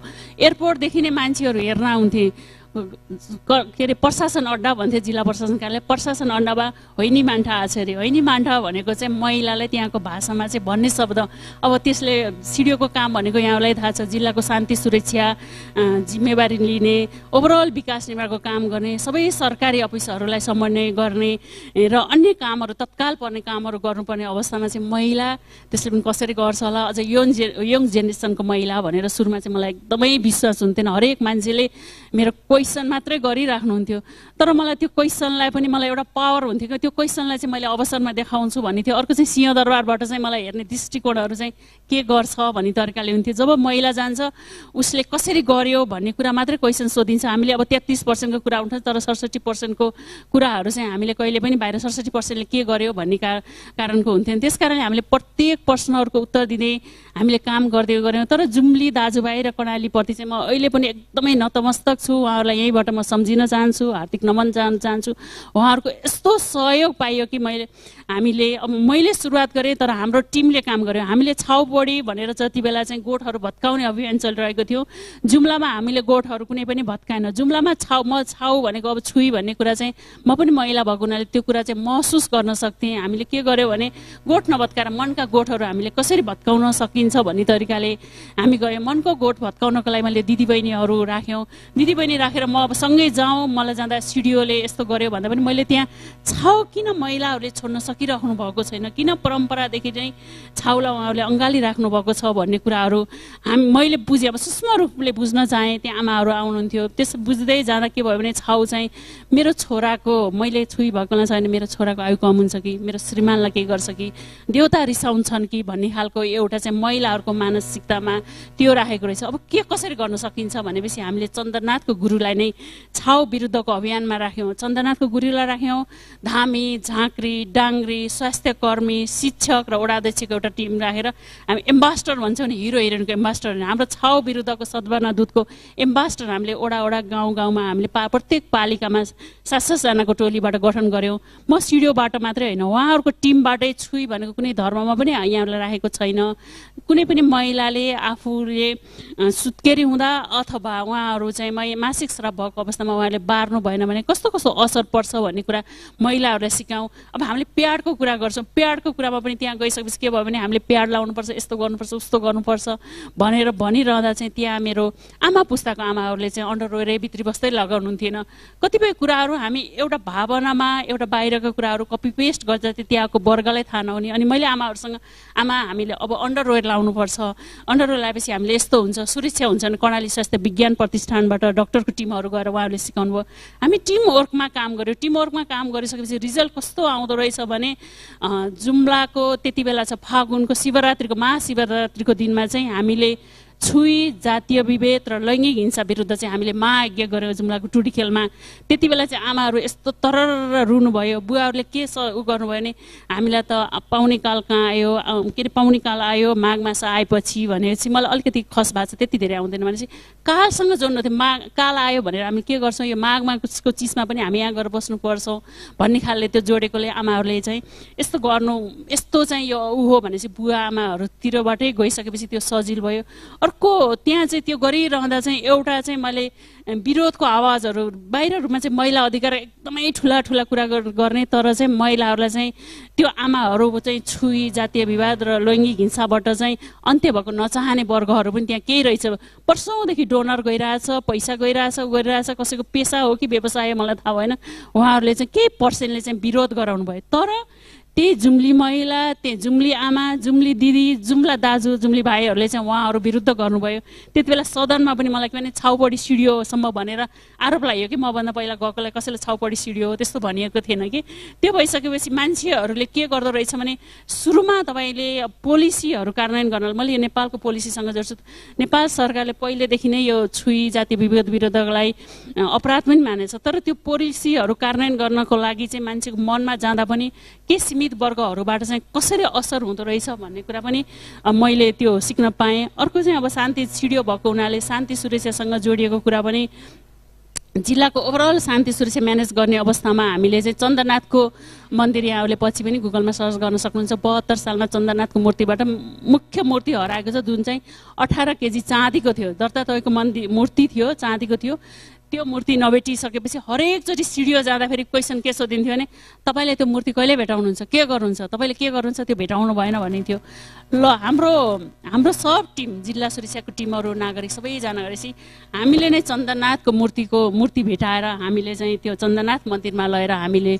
पदस्थापना गरिसकेपछि जुम्ली नागरिकले यस्तो विश्वास गर्ने जय जयकार मनाउनु भयो कि प्रशासकको जय अनि सुरक्षाकर्मीको जय जिल्लाको जय भन्दा चाहिँ मलाई पनि कस्तो भावुक भएको थियो त्यो कुराहरू। अब अन्य कुराहरू चाहिँ अब कति धेरै पनि छ, कति सुनौ हैन, समय के छ। Thank you. वास्तवमै उदाहरणीय कार्यहरू अझै हजुरको समय छ, गर्दै जानुहोस् है। अब म सुशीला म्यामलाई प्रश्न सोध्दैछु। महिलाहरूको हातमा प्रशासनको बागडोर आउँदै गर्दाखेरि पुरुषको हातमा भन्दा के फरक आयो त? अथवा अब भ्रष्टाचार अझै पनि अब आइरहन्छ, टिभीले समाचारले भनिरहन्छ भ्रष्टाचार उस्तै छ, सेवा प्रवाहमा पनि उस्तै गति स्लो नै छ हैन, समसामयिक मुद्दाहरू पनि जिउको तिउ नै छ। अब केही फरक पाउनु भएको छ त महिलाको हातमा बागडोर हुँदा पुरुषको हातमा भन्दा फरक? Thank you madam. एउटा सेवा प्रदायकले अब आफूले गर्ने सेवाका बारेमा आफैले जवाफ दिनुपर्ने गरी प्रश्न भएको छ। हजुरहरूको पर्सेप्सन एज अ सेवाग्राहीको पर्सेप्सन हामी प्रति कस्तो छ हजुरहरूलाई थाहा छ। अब हाम्रो आगमनले एउटा फरक लिङ्गका महिला प्रशासकहरूको आगमनले सार्वजनिक सेवा प्रवाहको क्षेत्रमा केही फरक आएको छ भन्ने जुन हजुरको एउटा मोटो छ प्रश्नको सोधाइको, त्यसमा म के भन्न चाहे भने महिला भनेका मातृशक्ति हुन्। आमाले कहिल्यै पनि कुभलो चिताउँदैन नि हो, आमाले कहिल्यै पनि कुभलो चिताउँदैन। त्यसैले त्यो मातृशक्तिले आफ्ना सेवाग्राहीहरूलाई सदैव सन्तान जस्तो ठान्ने गर्दछ। होला त्यो एक्सपेक्टेसन कति छ त्यो संयन्त्रप्रति र त्यो संयन्त्रले एक्सपेक्टेसनलाई कति पुरा गर्न सक्छ, त्यसका रिसोर्सेसहरू त्यसका जुरिस्डिक्सनहरू कति छन् भन्ने कुरामा चाहिँ निर्भर रहला। तथापि पछिल्लो समय महिला मात्रै पनि नभनौँ, जुन यङ लिडरहरूले सार्वजनिक प्रशासनको नेतृत्व सम्हाल्न थालेको अवस्था सिर्जना भएको छ, त्यसले केही परिवर्तन चाहिँ पक्कै पनि अनुभूत गराएको छ सेवाग्राहीहरूमा, सरकारवालाहरूमा। तथापि हामीले गर्नुपर्ने अझै धेरै छन्। हामीलाई योभन्दा अगाडि लाग्ने गरेका सेवाग्राहीहरूसँग सेवाग्राही मैत्री नहुने, हाकिम भएर बडप्पन देखाउनु पर्ने, सेवाग्राहीका बीचमा पनि सेवाग्राहीको प्रारूप कस्तो छ, स्वरूप कस्तो छ, उसको पहुँच कस्तो छ का आधारमा विभेदपूर्ण व्यवहार गरिने लगायतका विभिन्न किसिमका आक्षेप थिए। ती केही निकटताका पनि सन्निकट थिए होला, सत्यताका पनि सन्निकट थिए होला। त्यसलाई चाहिँ हामीले चिर्दै जाने प्रयास गरेका छौँ र जहाँसम्म लाग्छ हाम्रा सेवाग्राहीले हाम्रा सरकारवालाहरूले त्यो अनुभूत गरि नै राख्नु। एउटा जटिल प्रश्न छ हजुरले जुन भ्रष्टाचारका विषय उठान गर्नुभएको छ। म यसमा हजुरलाई र हाम्रो यो फोरमलाई के निवेदन गर्न चाहे भनेदेखि कर्मचारी तन्त्र भनेको समाजको उत्पादन हो, समाजको उपउत्पादन हो। समाज जस्तो छ समाज त्यस्तै कर्मचारी तन्त्रको निर्माण हुने गर्दछ, किनकि समाजभन्दा बाहिरको सदस्य कर्मचारी हुन सक्दैन। त्यसैले यदि हामीले भ्रष्टाचार बढ्दै गएको अनुभूत गरेका छौँ भने समाजमा पनि कतै हाम्रा शिक्षा प्रणाली अथवा हाम्रा घरभित्रका नैतिक दर्शनहरू, हामीले घरभित्र हाम्रा बच्चा बच्चीलाई सिकाउने र दिने उदाहरणहरू गलत प्रयोग गरिरहेका त छैनौँ, ताकि त्यो व्यक्ति त्यो पुस्ता सार्वजनिक प्रशासनमा गइसके पछाडि देखाउनु पर्ने नतिजा अपेक्षा गरे बमोजिमको किन भइरहेको छैन त? जुन साबिकमा आक्षेप लाग्ने गरेको थियो सोही बमोजिम छ भनेदेखि त्यो व्यक्तिलाई निर्माण गर्ने पक्षले पनि ध्यान दिनुपर्ने हुन्छ कि अरे घर घरबाट भनेर मैले एउटा यो राख्न चाहेँ। अर्को यसलाई के भन्न चाहेँ भनेदेखि यो भनेको सामाजिक विज्ञान हो। सामाजिक विज्ञानमा यही ठिक र यही बेठिक भन्ने हुँदैन। एउटा पक्षले हेरिरहेको परिदृश्य त्यो पनि ठिक लाग्छ उसको ठाउँमा रहेर सोच्दा, र फेरि अर्को ठाउँबाट हेरिरहँदा त्यो पक्षले देखेको परिदृश्य पनि ठिक जस्तो लाग्छ। तथापि यसमा सुधारका लागि सबै मिलेर अगाडि बढ्नुपर्ने आवश्यकता छ र एज अ यङ ब्युरोक्र्याट हामीहरूले त यसमा अझ थप प्रयास गर्नुपर्ने चाहिँ आवश्यकता छ। एउटा यस्तो उदाहरणीय कार्य स्मरण गराइदिनुहोस् जसले चाहिँ निजामती सेवाले तपाईँलाई सधैँ सम्झिरहोस् हैन। अब आउने आगामी पुस्ताहरूले पनि तपाईँले गरेको कार्यले उसलाई त्यो निजामती सेवामा आउन आकर्षित गरोस्। Thank you madam. अघि हाम्रो दुर्गा म्याडमले पनि भन्नुभयो उदाहरण हामीसँग यत्रतत्र छन्, अब उदाहरणहरू निर्मित हुँदै गएको अवस्था छ। अस्ति भर्खर मात्रै हाम्रो कुनै जिल्लामा प्रमुख जिल्ला अधिकारी हुनुहुन्थ्यो, सम्भावित द्वन्द्वको जुन तनाव थियो त्यो तनावलाई एउटा प्रशासकले, असल प्रशासकले कसरी कुशलतापूर्वक अवतरण गराउनु भयो भन्ने कुरा हाम्रो अगाडि छ।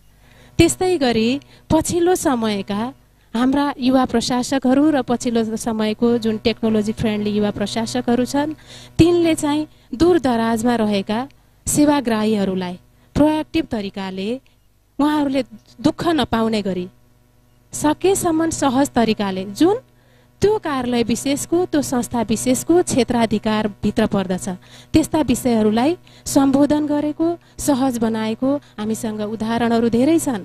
तथापि एउटा प्रशासक, एउटा सार्वजनिक प्रशासक भएको नाताले हामीले के भन्नुपर्ने हुन्छ भने सार्वजनिक संस्थासँग, सार्वजनिक प्रशासनसँग प्राइभेट सेक्टरको जस्तो मार्केट सिग्नल हुँदैन म्याडम।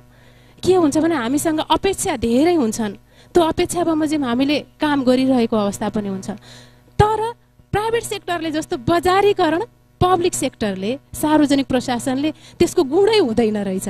त्यसले गर्दा उसले एक किसिमको मार्केटिङ चाहिँ अलिकति कम गर्ने भएको हुनाले हामीले गरिरहेका अभ्यासहरू जुन तरिकाले, जुन लेभलमा बाहिर आउनुपर्ने थियो त्यो चाहिँ अलिकति कम भएको हुन सक्ला। तर सुधारका प्रयासहरू र सुधारबाट प्राप्त नतिजाहरू चाहिँ हाम्रा आँखा अगाडि देखिने गरी आउन थालेका छन्। धन्यवाद। जो चाहिँ प्रशासन सम्हालेको छौँ, बाहिर कामकाज गर्छौँ, अघि म्यामले पनि भन्नुभयो ट्रिपल रोल गर्छौँ, वास्तवमा क्वाड्रेबल रोलै गर्छौँ। कतिपय महिलाहरूले त अफिसमा आएर कपाल कोर्नु भएको कुराहरू पनि हामीले देखेका छौँ, सुनेका छौँ है। अब तर कस्तो छ भन्दाखेरि त्यो कुरा हामीले मार्केटिङ गर्न सकेको छैनौँ। वास्तवमा हामीले गरिरहेको कुरा, महिलाहरूले गरिरहेको कुरा हामीले भन्न सकेको छैनौँ। त्यो कुरालाई मान्छेहरूले पत्तै नरहेको अवस्था छ। होइन, पद अनुसारको काम पनि हुन सकेको छैन, आरक्षण पाएर त्यहाँ पुग्नु भएको छ तर त्यो अनुसारको चाहिँ काम हुन सकेको छैन भन्ने कुराहरू पनि यदा कदा सुनिन्छ। के यो आरक्षणको व्यवस्था हजुरलाई सही लाग्छ र यो साँच्चै नै आरक्षण पाउनुपर्ने महिलाहरूले नै आरक्षण पाउनु भएको छ या त्यो आरक्षणमा पुगिसकेपछि पनि जो आरक्षण पाउनुपर्ने महिलाहरू हो उहाँहरूले नपाउनु भएको भन्ने लाग्छ कि त्यहाँभन्दा माथिल्लो पदमा जान नसक्नु भएको पनि त्यस्तो केही उदाहरणहरू छन् कि दुर्गा म्यामले अलिक प्रश्न पारिदिनुहुन्छ कि? धन्यवाद। सुरुमै पनि हामीले भन्यो कि महिला देखेपछि आरक्षणकै कुरा आउने, त्यो आरक्षणलाई तोड्नको लागि मैले आफ्नो जागिरको सुरुवात नै भनेको थिएँ। जागिरको सुरुवात मेरो द्वन्द्वकालदेखि नै भएको थियो र यहाँहरूलाई आज गएर एउटा लोकसेवा आयोगको रिजल्ट हेर्न जान्छु। हिजो मात्रै लोकसेवा आयोगले रिजल्ट प्रकाशन गरेको छ। सरकारी वकिल, न्याय र कानुन समूहको त्यो शाखा अधिकृत रिजल्ट छ। रिजल्टको चाहिँ 7 नम्बरसम्म चाहिँ पुरै महिला हुनुहुन्छ। त्यो खुल्ला कम्पिटिसनमा हुनुहुन्छ। महिला भएपछि आरक्षणमा मात्रै आउँछ भन्ने खालको एउटा चाहिँ त्यो हाम्रो धारणा निर्माण भइसकेको छ। म कोही जाँदा पनि के भन्छ नि, ओहो हामीले व्यवस्था ल्याइदिएका थियौँ नि, तपाईँहरू आउनुभयो भने। लोकसेवा आयोगको पटक पटकको जाँचमा प्रत्येक चरणमा यसरी पढेर जानुपर्छ कि तपाईँको एउटै पदमा पढेरै हुँदैन। मैले अहिलेसम्म 4-5वटा परीक्षाहरू दिएर पास गरेर, म चाहिँ सहायक स्तरको पदबाट आएको हुनाले पास गरेर यहाँसम्म आएको हुनाले हरेक हिजोको रिजल्टले 7 खुल्लासम्म चाहिँ सबैजना महिला हुनुहुन्छ। अर्को आरक्षणको कुरा आउँदा जति बेला राज्यले आरक्षणको धारणा लिएको थियो दोस्रो जनआन्दोलनपछि नेपालको अन्तरिम संविधान बन्ने क्रममा विभिन्न जात, जाति अनि वर्ग क्षेत्रलाई समेटिएको थियो, जसमा चाहिँ निजामती सेवामा जुन चाहिँ 50% मध्ये चाहिँ 45%लाई आरक्षण मानेर त्यसलाई 100% मागी आदिवासी जनजाति, महिला, मधेसी, दलित, अपाङ्ग र पिछडिएको क्षेत्र भनेर लिएको थियो। लास्ट इयरको सहसचिवको खुल्लाको 1 नम्बरमा दलित पुरुष पास हुनुभएको थियो।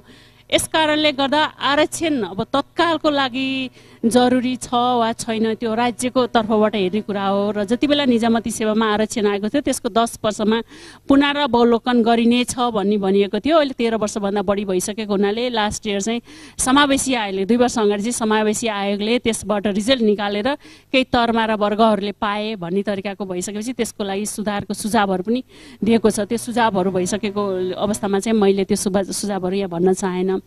केही समयको लागि केही वर्गको लागि जुन वर्गहरू त्यहाँसम्म आउन सक्नु भएको छैन त्यो अवस्थामा आरक्षण जरुरी हो। हाम्रो नेपाल भनेको कस्तो छ भने बहुजाति बहुभाषिक बहुसांस्कृतिक समुदाय रहेको छ। 125 भन्दा बढी हाम्रा जात जाति रहेका छन् भने त्यतिकै संख्यामा हाम्रा धर्म रहेका छन्। निजामती सेवा भनेको आजभोलि त सिंहदरबार रंगीन भयो भनिन्छ, त्यो भनेको सिंहदरबार रंगीन भएको सिंहदरबार भित्र चाहिँ समाजको विविधताको चाहिँ व्यवस्थापन भएको छ। जति बेला हामीले विविधताको व्यवस्थापन प्रभावकारी रूपमा गर्न सक्छौँ त्यो राज्यको चाहिँ ब्युरोक्रेसी एकदमै राम्रो हुन्छ। त्यसको लागि चाहिँ क्यानाडाको ब्युरोक्रेसीलाई हेर्नुपर्छ। एकदमै यो विविधताको व्यवस्थापनको वन्डरफुल रिजल्ट चाहिँ क्यानाडाको ब्युरोक्रेसीमा आएको छ, जुन चाहिँ हाम्रो जस्तै वेभेरियन ब्युरोक्रेसीको अवधारणाबाट अगाडि बढेको छ। यो किन जरुरी छ, अब यसको आरक्षण जरुरी छ वा छैन भने चाहिँ सम्बन्धित निकायले भन्छ। तर यसबाट भएका पोजिटिभ कुराहरू के हुन्छ भने सिंहदरबारभित्र पनि के भयो भने सबैको प्रतिनिधित्व भयो। प्रतिनिधित्व हुनु भनेको यो सरकार सेवा भनेको मेरो पनि हो नि, यो राज्यको अफिस त मेरो पनि हो नि।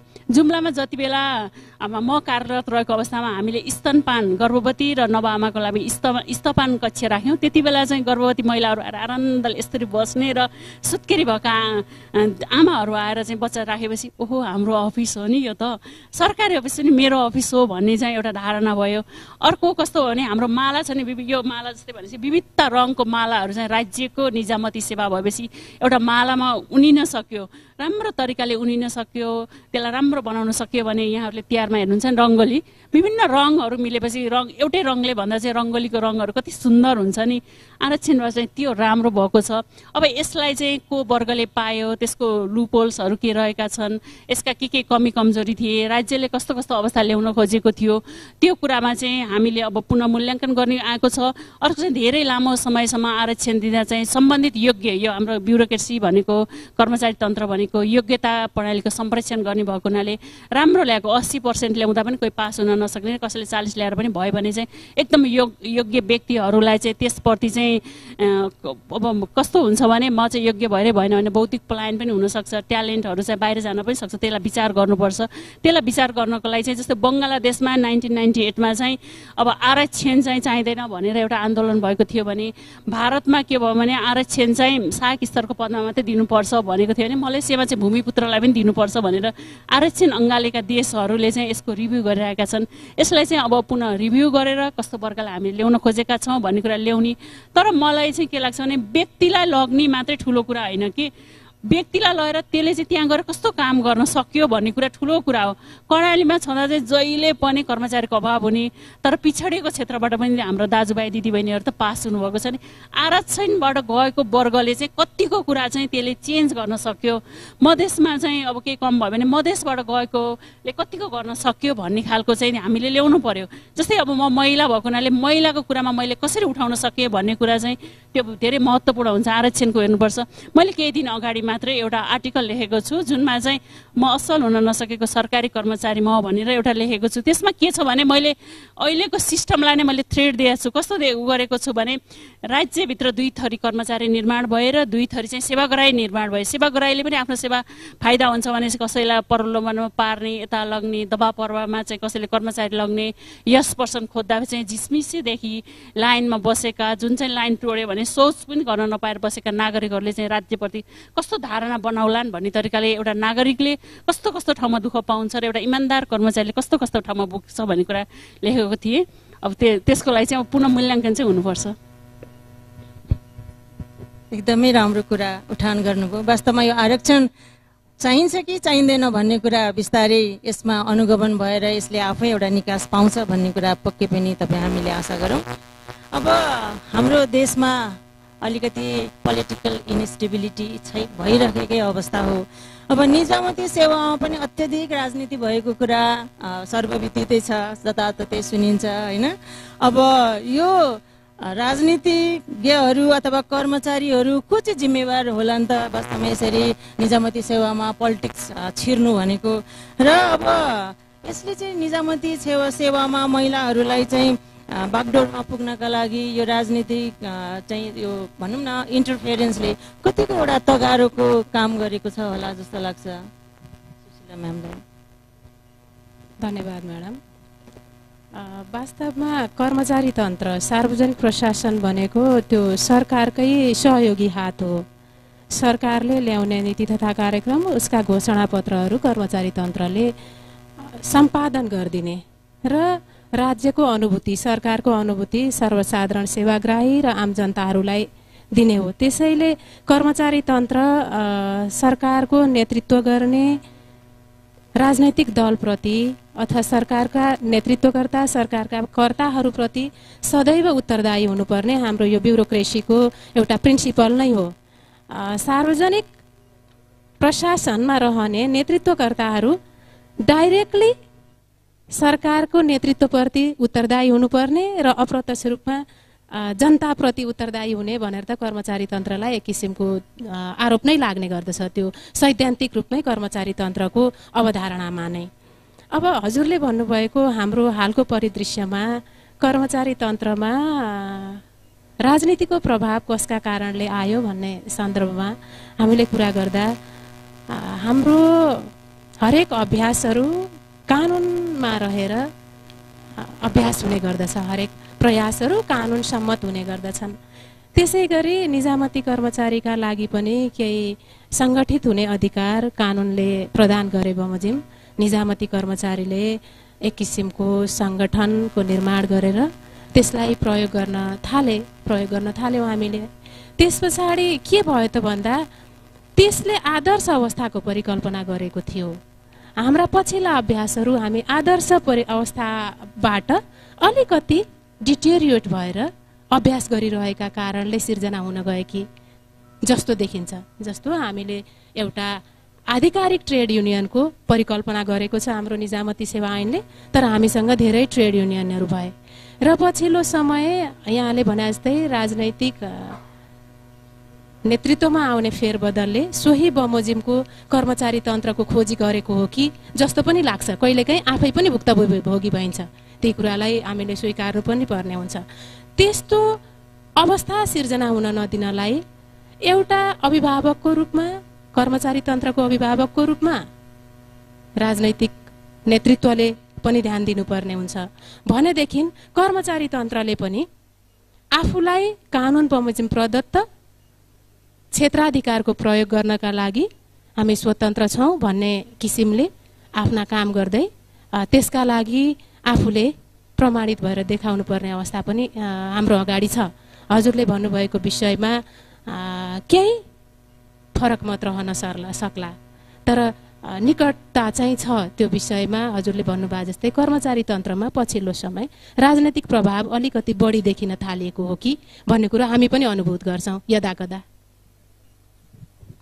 वास्तवमै एउटा कुरा माथिकालाई रिजाउने होइन, अनि तलकालाई कजाउने, अनि सँगैकालाई चाहिँ बजाउने र आफ्नो दुनो सजाउने भनेर चाहिँ कर्मचारीहरूलाई लाग्ने गरेको यो आरोप है सत्य हो कि यो सत्य होइन भन्ने लाग्छ हजुरलाई?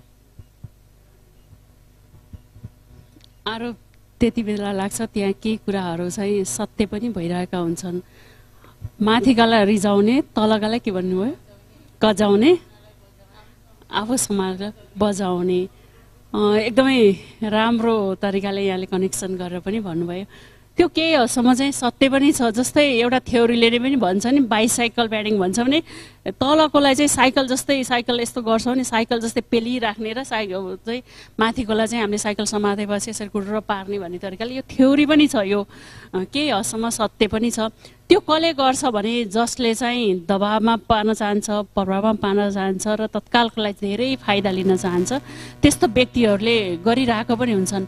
तर यस्तो अवस्थामा यो कुरामा चाहिँ कस्तो नेतृत्वले एकदमै राम्रो तरिकाले भूमिका खेल्नुपर्ने हुन्छ। निजामती क्षेत्रमा अथवा अन्य क्षेत्रमा भएका नेतृत्वहरू चाहिँ फरक फरक हाम्रो सिद्धान्त पनि रहेको छ। कसले चाहिँ अब सहभागितामूलक व्यवस्थापन गर्यो भने चाहिँ सबैसँग सँगसँगै जान सक्छ। कोही अटोक्रेटिक एकदम निरङ्कुश भयो भने त्यस्तो पनि गर्न सक्छ, कोहीले गर्न सक्दैन। त्यो चाहिँ प्रत्येक इच एन्ड इन्डिभिजुअलमा चाहिँ फरक हुन्छ। तर केही हदसम्म चाहिँ एकदमै देखिन्छ। बाहिर आयो भने अझ आजभन्दा चाहिँ अलिक पहिला अब पुरानो पुस्ताले चाहिँ अहिले ब्युरोक्रेसी धेरै भएर बिग्रियो भन्ने चाहिँ सुनिन्छ, तर हामीले देख्दा चाहिँ पुरानो पुस्ताहरूसँग चाहिँ अब तलको सहायक स्तरको कर्मचारीहरू जान नसक्ने, डराउने अनि बोल्न पनि डराउने खालको थियो। अहिले चाहिँ पछिल्लो समयमा चाहिँ सबै चाहिँ सँगसँगै हिँड्ने, बोल्ने गर्ने खालको चाहिँ आएको हुनाले अलिक कम भएको छ भन्ने पनि जस्तो पनि लाग्छ मलाई। अब हामी कार्यक्रमको अन्तिमतिर आइपुगेको छौँ अब यो सेसनको।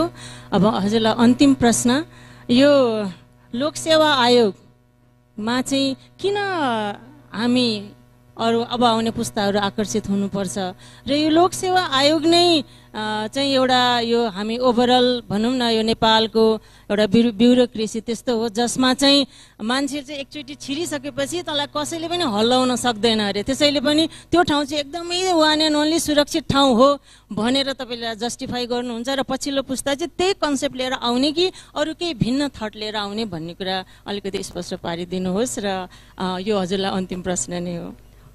यसलाई चाहिँ मैले फरक धाराबाट चाहिँ भन्न चाहन्छु, जुन चाहिँ स्थायी जागिर खाएपछि ढुक्क हुन्छ, जिन्दगीभरि नो टेन्सन, पछि पेन्सनै पेन्सन भनिन्छ, तर यति धेरै दबाब अभाव र प्रभावमा हामीले काम गर्न परिरहेको हुन्छ। मलाई लाग्छ कहिले कहिले चाहिँ योभन्दा बाहिरी सेक्टरमा भयो भने त्यत्तिकै तलबले चाहिँ मान्छेले मजाले जीविका जिउन पाउनुभएको सम्मानको साथ छ।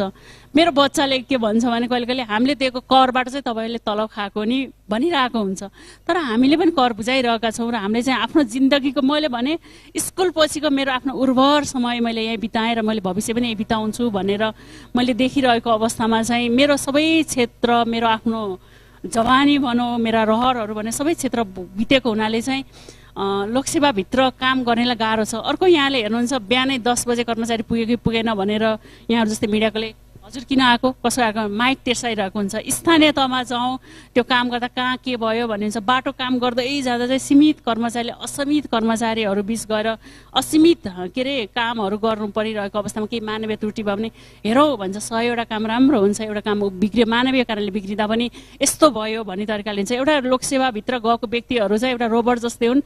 रोबोट पनि त्यो सोफिया रोबोट जस्तै जति बेला पनि हाँसेर बस्नुपर्छ भन्ने खालको एउटा धारणाले गर्दा चाहिँ व्यक्तिहरू चाहिँ लोकसेवाप्रति चाहिँ आकर्षित हुन कम भएको छ। एकदमै गाह्रो छ भित्र गएर काम गर्दा। जो व्यक्ति स्वतन्त्र हुन चाहन्छ, इमान्दार छ, निष्ठा छ र यो कुरा ठिक र बेठिक भन्छ, त्यो व्यक्तिको लागि चाहिँ एकदमै गाह्रो छ।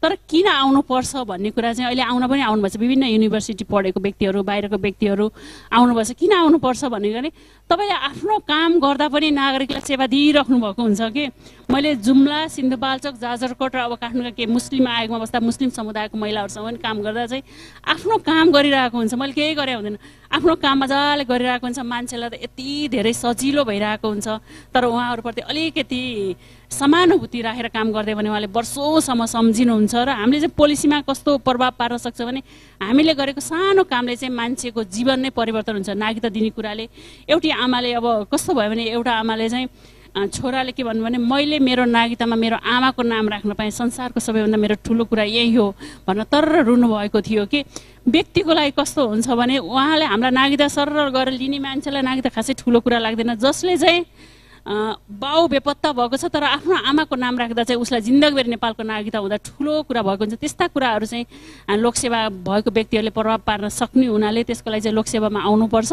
अर्को चाहिँ मैले यहाँसँग के भन्न चाहेँ भने लोकसेवा चाहिँ ढुक्क छैन। हरेक दिन यहाँले हेर्नुहुन्छ यति धेरै गाह्रो हुन्छ। काम गर्दै जाँदा 100% केही भएन नि 100% केही भएन भने तपाईँ जति बेला पनि तपाईँलाई आरोप लाग्न सक्छ। तर आरोप पनि यस्तो हुन्छ कि काम गर्ने ठाउँमा चाहिँ आरोप लाग्छ ढुक्क हुनु साथीहरू भन्दा चाहिँ आरोप यस्तो सार्वजनिक तरिकाले गइदिन्छ कि तपाईँ नर्मल काम गऱ्यो भने पनि ओहो यसले त भ्रष्टाचार गर्यो, खुन खारो, खुब राम्रो राम्रो कुरा गरेको थियो, यो त अपराधी नै हो भनेर जुन कुरा चाहिँ त्यो बाहिर प्रमाणित नहुँदै आएको हुनाले मान्छेमा चाहिँ एकदमै प्रताडना हुन्छ। एउटा उदाहरण मैले दिन चाहेँ, जति बेला मालपोतमा काम गर्ने रामहरि सुवेदीलाई एउटा समातिएको थियो, 1000 घुस खायो भन्ने आरोपमा समातिएको थियो। 42 दिनसम्म उहाँले हिरासतमा बसिसकेपछि घर गएको 1 हप्तामा उहाँले सुसाइड गर्नुभयो। तर त्यो सर्वोच्च अदालतको फैसलाबाट आरोप चाहिँ उहाँको लागि चाहिँ निर्दोष साबित हुनुभयो। यस्तो मान्छे निर्दोष छ तर त्यहाँ बसेको छ, उसले सुसाइड गर्यो, उसले जीवन पनि गुमाइरहेको अवस्था हुँदाले लोकसेवा आयोग चाहिँ एकचोटि बस्यो, नो टेन्सन भन्ने चाहिँ छैन, गाह्रो छ। तर आउनुपर्छ। किन आउनुपर्छ भने यसभित्र चाहिँ हामीले बाहिर जे देखेका छौँ त्यसलाई परिवर्तन गर्नको लागि आउनुपर्छ, राष्ट्रलाई सुधार गर्नको लागि आउनुपर्छ। राष्ट्रको हेल्पिङ ह्यान्ड हो, राज्यका कानुनहरू कार्यान्वयन गर्ने निकाय निजामती सेवा भएको हुनाले कानुनलाई प्रभावकारी रूपमा कार्यान्वयन गर्नको लागि आउनुपर्छ। अर्को चाहिँ यो जनता र सरकार बिचको पुल हो के त्यो नागरिक भनेको चाहिँ सरकारले गरेका नीतिहरू कार्यान्वयन गर्ने नागरिकको पुल हुने हुनाले जनताका भोइसहरू राइट्सहरू तिनीहरूका आवाजहरू पनि एकदमै सुसुप्त आवाजहरूलाई पनि बाहिर ल्याइदिनको लागि चाहिँ आउनुपर्छ जस्तो लाग्छ। धन्यवाद। एकदमै राम्रो कुरा यहाँले आफ्नो विचारहरू अभिव्यक्तिहरू दिनुभयो। अब म सुशीला म्यामतर्फ आएँ। पछिल्लो दिन नेपालको निजामती सेवामा चाहिँ महिलाहरूको सङ्ख्या बढ्दै गएको छ। अब यो सङ्ख्या चाहिँ बढाइको हिसाबले सङ्ख्यात्मक मात्रै हो कि अथवा सेवा प्रवाहको दृष्टिकोणले यो गुणात्मक पनि हो भन्ने लाग्छ हजुरलाई? Thank you madam. हजुरको प्रश्नमै जवाफ पनि छ। उपस्थिति बढ्दो छ महिलाको। यो उपस्थिति गुणात्मक हो कि सङ्ख्यात्मक मात्रै हो भन्ने कुरालाई हामीले एक दुईवटा आधारलाई लिएर हेर्नुपर्ने हुन्छ। महिलाको उपस्थितिले सार्वजनिक सेवामा सारभूत रूपमा प्रभाव पार्न सकेको छ कि छैन एउटा कुरा। अर्को कुरो, महिलाको उपस्थितिले महिला लगायत साविकमा पछाडि पारिएका वा पछाडि परेका वर्गलाई माथि उठाउनका लागि नीति निर्माण तहमा सारभूत रूपमा प्रभाव पार्न सकेको छ कि छैन भन्ने कुरालाई हामीले आधार मान्नुपर्ने हुन्छ। अब अहिलेको सन्दर्भमा हेर्दा अगाडि दुर्गा म्याडमले पनि भन्नुभयो, हिजोको मात्रै विज्ञापन नतिजामा सिफारिसमा 7 जना टप 7 त महिलाहरू आउनुभएको छ।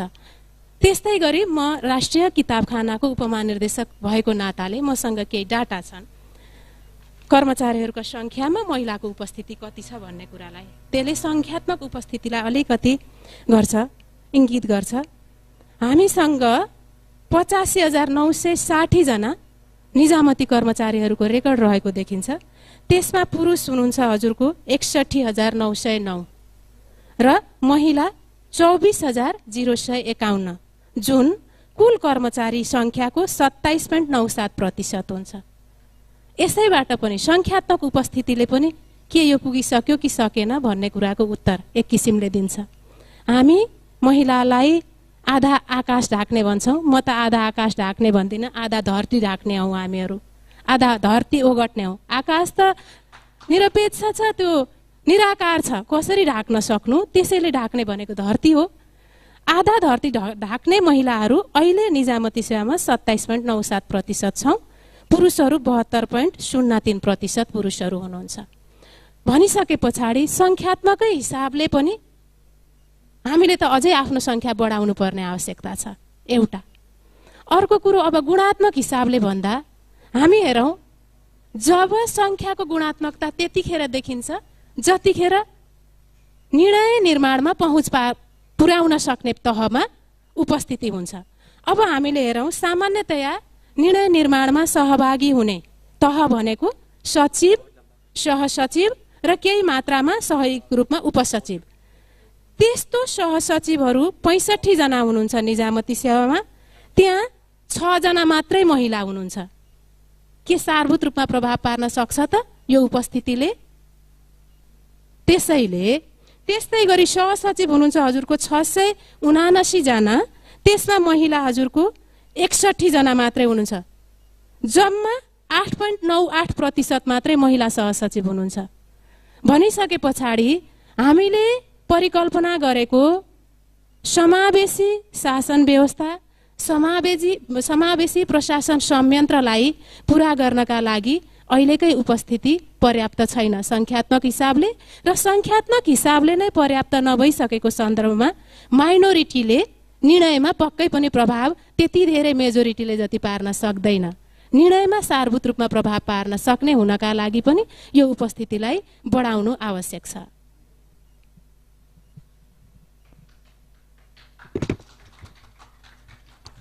धेरै धेरै धन्यवाद। यहाँहरूको कुरा गहन छ र मैले अलिकति समय छ भने अलिकति यसलाई बढाउन सकिन्छ कि भनेर सोचेको थिएँ। अब हामी यसलाई अलिकति छलफल अलिक लामो बनाउन पनि सक्छौँ। म फेरि छलफललाई अगाडि बढौँ या यी बिटमा अरौँ भन्ने कुराको कन्फ्युजन भइरहेको छ। हामीलाई 15 मिनट चाहिँ छलफलको लागि थप समय पाएको जानकारी मैले यहाँ हाम्रो कार्यक्रम संयोजकले दिनुभएको छ।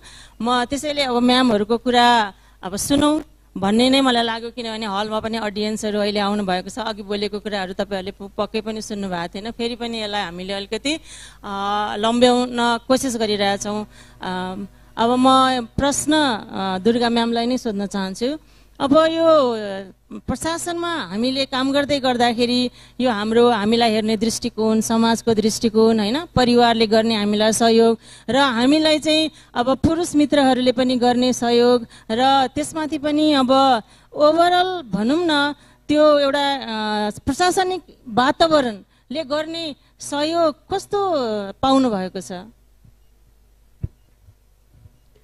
म केही कुराहरू चाहिँ सकारात्मक तर्फबाट भन्न चाहन्छु। सकारात्मक भन्दा मेरो अनुहारमा खुसी पनि आउँछ, हाँसो पनि हुन्छ र मलाई अलिकति ऊर्जा पनि दिन्छ। कस्तो पाएको छ भने आफ्नो सहकर्मीबाट पनि बिस्तारै सहयोग हुँदै गएछ। सुरुमा मान्छेले, मैले अघि नै पनि भनिसकेँ, सुरुमा हजुरलाई विश्वास गर्न एकदमै गाह्रो हुन्छ, तर हरेकचोटि हजुरले प्रमाणित गर्दै गयो भने चाहिँ मान्छेले विश्वास गर्दै जान्छन्। विश्वास जति बेला हजुरले विश्वास जित्नुहुन्छ, विश्वास जित्नु भनेको तपाईँको लागि ठुलो सम्पत्ति हो। यो कुरा यहाँ किन जोड्न चाहेँ भने यहाँहरूले पनि निजामती सेवामा धेरैजना हुनुहुन्थ्यो होला, मभन्दा पनि माथिल्लो पदमा पनि धेरैजना हुनुहुन्थ्यो होला, यस्तो पदमा बसेर काम गर्नुभएको पनि धेरैजना हुनुहुन्थ्यो होला। छानेर टपक्क टिपेर चाहिँ हामी दुईजनालाई लिएर आउनुभयो नि। यसले गर्दा कस्तो हुन्छ भने केही प्रभावहरू चाहिँ हामीले पनि पारेका छौँ। त्यो प्रभावले गर्दा के हुन्छ भने सकारात्मक ऊर्जाहरू समाजमा आइरहेको हुन्छ।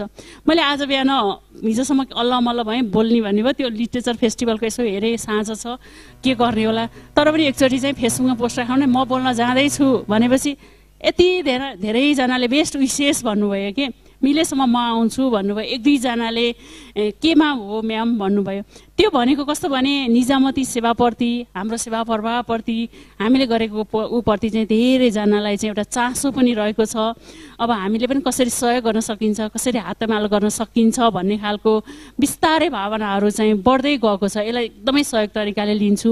अर्को मैले सुरुमै भने काट्नुभन्दा चाहिँ दुर्गम बसेर काम गर्दा चाहिँ यस्तो आनन्द आउँछ कि पछिसम्म पनि राति सुतिसकेपछि 10 बजेपछि चाहिँ त्यो अनुहारहरू सम्झिँदा चाहिँ मजा आउँछ कि सिडिओको काम भनेको नागरिकता दिने काम हो। त्यो मैले आफ्नै काम गरेर हुन्छु। एकचोटि तुत्खली बस्नेत मैले 72 वर्षमा उहाँले नागरिकता पाउनु भएको थियो।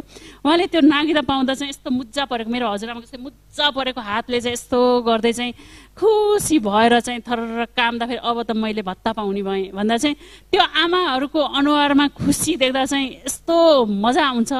पछिसम्म चाहिँ अन्य ठाउँमा जाँदा अहिले हजुरले समय सकियो भन्नुभएको थियो, जस्तै यस्तै मलाई चाहिँ हाम्रो अफिस जस्तै लाग्यो। अफिसमा अब आज काम सकियो घर जाउँ भनेर बन्द गरे हुन्छ, एउटा फोन आउँछ यहाँ विपद पर्यो जानु पर्यो भन्ने हुन्छ। त्यति बेला चाहिँ कहिले पनि समय सकिँदैन कि विपद परिरहेको हुन्छ। यतातिर एम्बुलेन्स जुटाउनु पर्ने हुन्छ, उतातिर खबर गर्नुपर्ने हुन्छ, उतातिर नागरिकलाई के भइरहेको भन्ने पर्ने हुन्छ।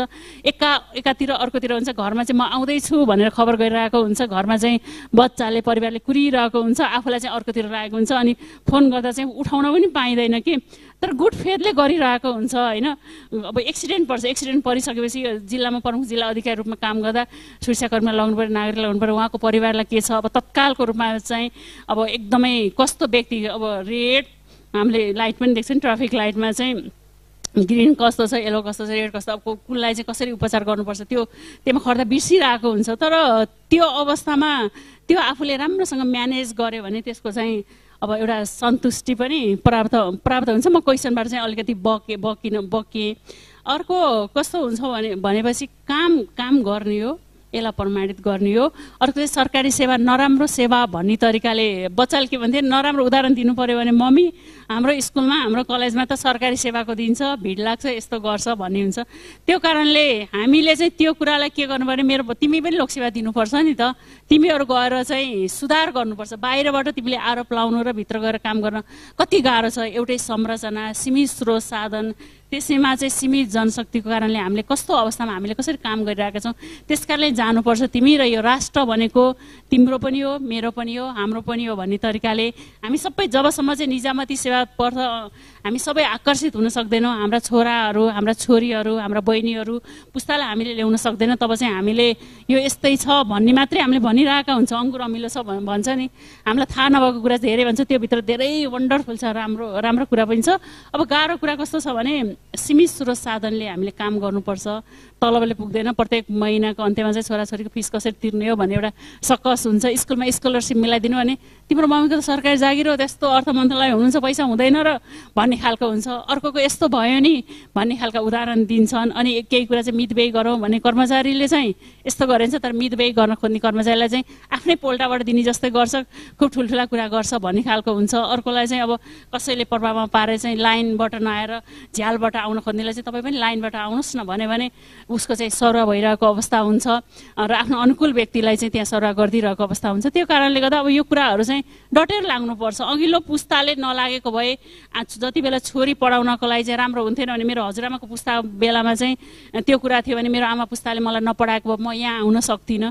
त्यो कारणले हामीलाई आरोप लाग्छ, दुःख हुन्छ, गाह्रो हुन्छ, तर एउटाले चाहिँ दबाङ स्टाइलले हुन्छ नि म गर्छु भनेर गएर एक दुईजना अगाडि गयो भने पछाडि ब्याक सपोर्ट गर्ने चाहिँ धेरै हुन्छन्। एकदम एक्ज्याक्टली आई क्यान डु भनेर अगाडि बढ्यो भने पछाडि पुस गर्ने पक्कै पनि धेरै हुनुहुन्छ। यसरी पोजिटिभ एस्पेक्टबाट नै हामीले हेरौँ। धेरै धेरै धन्यवाद म्याडम। अब म म्यामलाई प्रश्न सोध्छु। अब हजुर त यहाँ नीति निर्माणको तहमा हुनुहुन्छ, कतिपय पोलिसी पनि बनाउनु होला, पोलिसीमै हिट गर्नु होला, तर यो कार्यान्वयनको पक्षमा चाहिँ कतिको गाह्रो अप्ठ्यारो फेस गर्नुभएको छ त यहाँले? Thank you madam. मैले अगाडिकोमा पनि एउटा परिदृश्यमा जोड्दै थिएँ।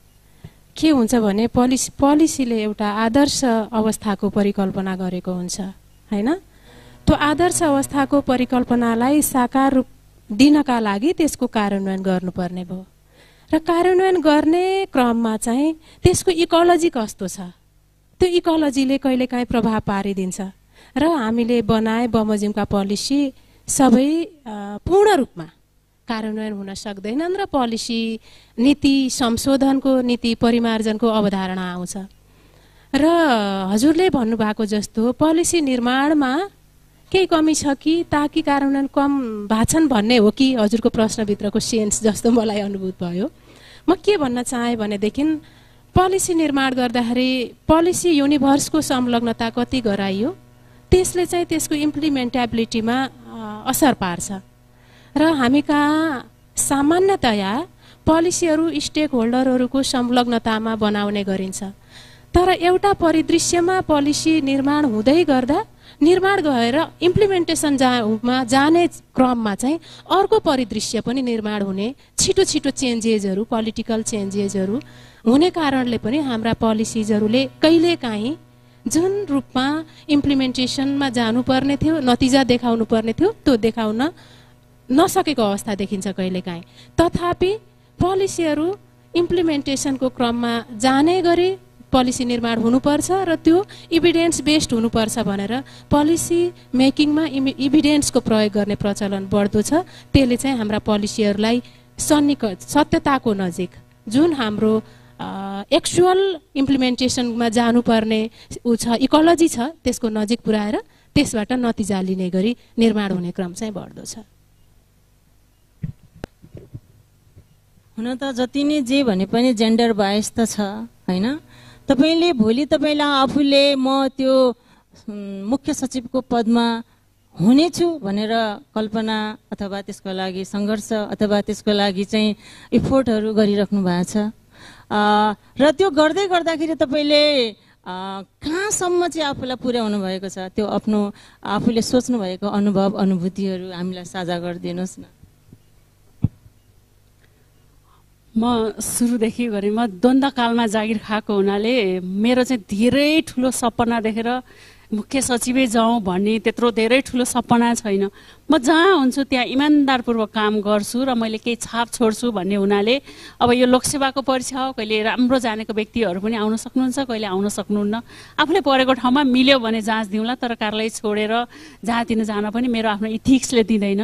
त्यो कारणले तर मलाई मुख्य सचिवै भएर सबै कुरा चेन्ज गरौँला भन्दा पनि आफ्नो ठाउँमा जान्छु, त्यो तरिकाले एउटा छाप छोडौँला भन्ने चाहिँ एउटा आफ्नो त्यो एउटा ध्येय रहेको छ। त्यसकारण त्यही अनुसार काम गर्दै आएको छु। मैले जहिले पनि सानो पदमा हुँदा पनि मान्छेले धेरै राम्रो काम गरेको व्यक्तिहरूलाई एकदमै सम्झिन चाहन्छु। जस्तै प्रहरी अफिसर भन्दा चाहिँ हामीलाई त आइजी मात्रै याद आउँदैन नि। सीताराम हाच्छेजु भनेपछि यस्तो उस्तो गरेर ट्राफिक रुल गरेको, यस्तो गरेको, उस्तो गरेको हुन्छ नि। राम्रो काम जसले गर्छ त्यो व्यक्ति चाहिँ मान्छेको मनमा बस्ने अवस्था रहेको हुनाले एउटा राम्रो काम गरौँ। अब माथिल्लो तहमा समयले पुऱ्याएछ भने जाउँला, लोकसेवाको जाँच दिउँला, जाउँला, गरौँला, त्यसमा गर्ने परिवर्तन केही प्रभाव पारौँला। अहिले म उपसचिवको पदमा भएको हुनाले आफ्नै पदमा रहेर जिम्मेवारी तरिकाले काम गरौँला। यो काम गर्दा चाहिँ अब एउटा चाहिँ मैले सिन्धुलीको उदाहरण दिनुहुन्छ। काम गर्दै जाँदा चाहिँ कस्तो हुन्छ भने एकदमै गाह्रोको कुरा चाहिँ यहाँलाई मैले भन्न चाहन्छु। जति बेला सिन्धुलीमा निर्वाचन अधिकृतको स्थानीय तहको निर्वाचनमा चाहिँ म निर्वाचन अधिकृतको रूपमा चाहिँ खटिएको थिएँ। खटिँदा हामीले बाहिर एउटा म्यानेज गर्नुपर्ने हुन्छ र भित्र पनि एउटा म्यानेज गर्नुपर्ने हुन्छ। त्यो अवस्थामा हामी रात दिन भोक तिर्खा केही नभनी काम गरिरहेका हुन्छौँ। त्यो अवस्थामा कस्तो देखिन्छ भने यस्ता कुराहरू चाहिँ बाहिर आउँदैन। त्यो एक दिनको थियो, एक दिन चाहिँ हाम्रो आर्मीको मेजर साहबले चाहिँ हामीलाई खाना बोलाउनु भयो। ल सुरक्षा समितिको हामी सबैजना बसेर खाउँ न त भन्नुभयो। म निर्वाचन अधिकृत अनि कपिलाकोट इलाका प्रहरी कार्यालयको इन्सपेक्टर साहब अर्को बसेर खाउँ भन्यो। उहाँहरूको चाहिँ क्याम्प चाहिँ बाहिर हामी चाहिँ एउटा झोला केही बोकेर गएर अफिस निर्माण गरेर निर्वाचन सम्पन्न गरेर हामीलाई आउनुपर्ने अवस्था हुन्छ। त्यो अवस्थामा त्यो सिन्धुलीको अवस्थामा अनि हामी खाना भनेर साँझ गयौँ। राति 10:30 बजेको थियो होला। चौरीमा चाहिँ त्यो बनाएको थियो, क्याम्प स्याम्प थियो, सबै थियो। खाना खाउँ भन्यो। खाना खाँदा चाहिँ पानी पर्ला जस्तो भयो। इन्सपेक्टर साहबले चाहिँ कतातिर भैँसी काटेका छन्, भैँसी काटेकोले बाँडे निर्वाचनमा प्रभाव पर्छ कि भन्ने तरिकाले फोन आएको छ न, उहाँ उतातिर जानु ल, उहाँसँगै आएपछि खाउँला भन्यो। खाँदा यस्तो हुरी बतास आयो कि हेर्दा हुरी बतास आयो। राम्रो तरिकाले बनाइरहेको थिएँ। मैले यति पानी मात्रै खाँदै थिएँ। त्यो हुरी बतासले यस्तो आयो त बडाङ बुडुङ पारेर हाम्रो त सब कुरा उडायो। अनि हामी त यस्तो गिलासमा त सकेनौँ, त्यो राखेको टेन्टमा राखिरहेको थियौँ, त्यो पनि उडायो। अब कसरी जोगिनी भने जस्तो भयो। राति 11 साढे 11 बज्यो अनि खानामा चाहिँ कुकरमा थियो। अब आर्मीतिर चाहिँ अलिकति धेरै अब माथि तर डराउने हुनाले चाहिँ अब के गर्ने भने केही छैन भाइहरू, जे छ त्यही खाउँला भनेको खानेकुरा केही बाँकी रहेन, सबमा माटो पानी सबै परेछ। अब के गर्ने। राति 11:30 बज्यो। बिहान चाहिँ 7 बजे चाहिँ त्यो राजनीति दललाई बोलाइरहेको थियो। 11:30 12 बज्यो। 12 बजिसकेपछि कतै म त कोठामा अर्काको कोठामा गएर एउटा कोठामा बसिरहेको थिएँ। त्यहाँ मागेर कोठा बसेको थिएँ। मेरोमा त कुनै केही थिएन। अनि इलाका प्रहरी कार्यालय कपिलाकोटको इन्सपेक्टरले केही छ कि भनेपछि राति हामीले 1 बजे खाना चाहिँ खायौँ, अलिकति खायौँ अनि गयौँ। कति निन्द्रा लाग्यो। त्यसपछि हामीले काम गऱ्यौँ। काम गरेपछि अर्को दिन चाहिँ गऱ्यौँ। तर हामीले यो कुराहरू चाहिँ हामीले बाहिर भन्यौँ, किनभने कर्मचारीलाई यस्ता कुराहरू बाहिर ल्याउने एउटा ऊ पनि हुँदैन, हामीले केही पनि हुँदैन। हामीलाई चाहिँ कर्मचारीले आनन्दले गर्यो, केही गर्यो, भोलि बिहान उठेन अलिक ढिला भने कर्मचारी भए ढिला आयो भने तर त्यो रातभरि उसले कति सङ्कट बेहोर्यो, कति गाह्रो भयो भन्ने कुरा आउँदैन। त्यसकारण मैले यो पससँग कसरी जोडेँ भने एउटा हेर्ने कथा हेरेको थिएँ। हेर्ने कथामा चाहिँ एउटा साईले चाहिँ एउटा मुगुमा दुर्गम क्षेत्रमा चाहिँ एउटा चाहिँ दुर्गमकी डक्टर भनेर आएको छ। उहाँले यस्तरी सेवा पुर्याउनु भएछ कि दुर्गममा काम गरेर यस्तरी सेवा पुर्याउनु चाहिँ सबैजनाले चाहिँ उहाँलाई डक्टर भन्नुहुन्छ कि त्यस कारणले गर्दा मुख्य सचिवमा गइएछ भने एकदमै यहाँहरूको आशीर्वाद लागेछ, लोकसेवा पास गरेछ भने त्यो वन्डरफुल भयो। भएन भने आफ्नो पदमा बसेर मजाले काम गर्ने, त्यसले चाहिँ एउटा पोजिटिभ छाप छाडौँ भन्ने हो। त्यसको लागि चाहिँ यहाँहरू सबैको सहयोगको चाहिँ अपेक्षा गर्दछु।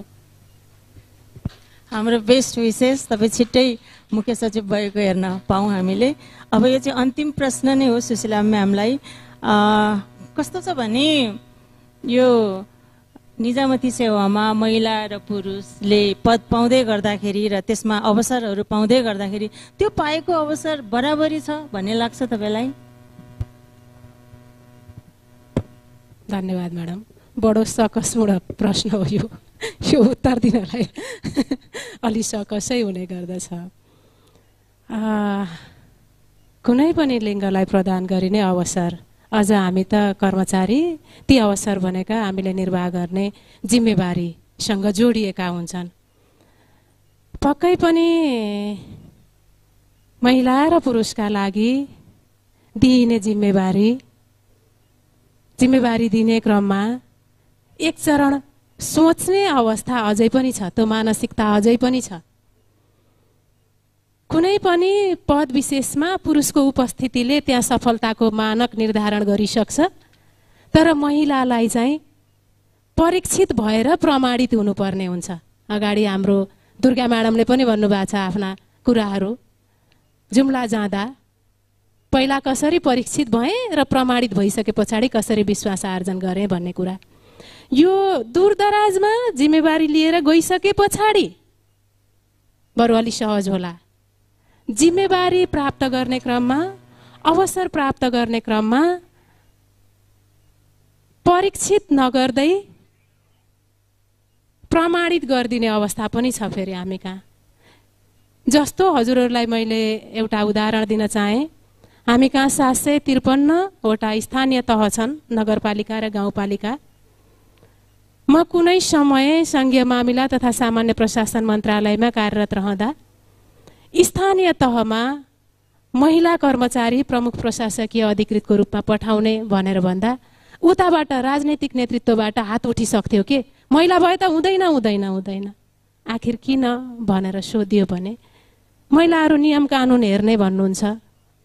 भन्छ ल हेर्नुहोस् है, हेर्दाखेरि अवसरहरू समान रूपमै प्रदान गरिएका जस्ता पनि देखिन्छन्, तथापि अझै पनि कुनै लिङ्गका व्यक्तिका लागि कुनै अमुक पदहरू तिनीहरूकै लागि हुन् अथवा कुनै अमुक कार्यालयहरूमा चाहिँ त्यही लिङ्गको नै जानुपर्छ, अर्को लिङ्गकोले चाहिँ सक्दैन कि भन्ने सोच अझै छ। तर अहिले पछिल्लो समय प्रमाणित आफ्नै कामहरूले प्रमाणित गर्दै जाँदा त्यो धारणामा अब परिवर्तन आउन थालेको छ। अहिले भर्खरैको एउटा गर्व गर्न लायक मैले हजुरहरूलाई रेकर्ड भन्न चाहेँ। अहिले 77वटा जिल्लामध्ये 10 जना जिल्लामा प्रमुख जिल्ला अधिकारीको रूपमा महिला सिडिओ साहबहरूले हाँकिराख्नु भएको छ र उहाँहरूले हाँकिराख्नु भएका नेतृत्व सम्हालिरहनु भएका जिल्लाहरूको समग्र शान्ति सुव्यवस्थाको अवस्था मात्रै होइन, सेवा प्रवाहको अवस्थादेखि लिएर विकास निर्माणका अवस्थाहरूको तुलना गर्ने हो भने पुरुष साथीहरूले नेतृत्व गर्नुभएका जिल्लाको भन्दा कम छैन, बरु बढी होला। त्यसैले अवसर प्रदान गरियो, जिम्मेवारी प्रदान गरियो भने सबै सक्षम छौँ।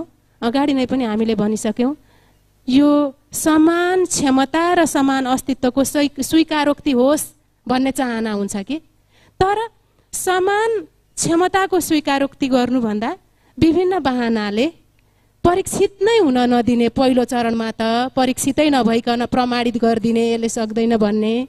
अर्को कुरो चाहिँ यदि अवसर र जिम्मेवारी दिइहाले पनि, प्राप्त भइहाले पनि भगीरथ प्रयत्न गरेर आफै परीक्षित भएर प्रमाणित हुनुपर्ने अवस्था अझै पनि विद्यमान छ। केही सुधार भएको अवस्था हो, तर अवस्था चाहिँ विद्यमान छ अझै पनि।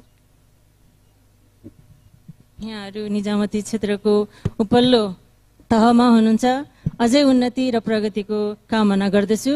यहाँहरूबाट धेरै कुराहरू सिक्ने, बुझ्ने, जान्ने अवसर मिल्यो। पक्कै पनि यो हलमा उपस्थित सबैजना आदरणीय व्यक्तित्वहरूले केही न केही कुरा बुझ्नुभयो होला, केही न केही कुराहरू प्राप्त गर्नुभयो होला। यहाँहरूको यो धैर्यताको लागि पनि धेरै धेरै आभार व्यक्त गर्न चाहन्छु। त्यसै गरी सुशीला हरियाल म्याडमलाई र दुर्गा बन्जाडे म्याडमलाई पनि यो सेसन यति राम्रो अर्थपूर्ण तरिकाले महत्त्वपूर्ण सेसन चलाइदिनु भएकोमा धेरै धेरै धन्यवाद दिन चाहन्छु। Durga madam, Sushila madam, thank you so much.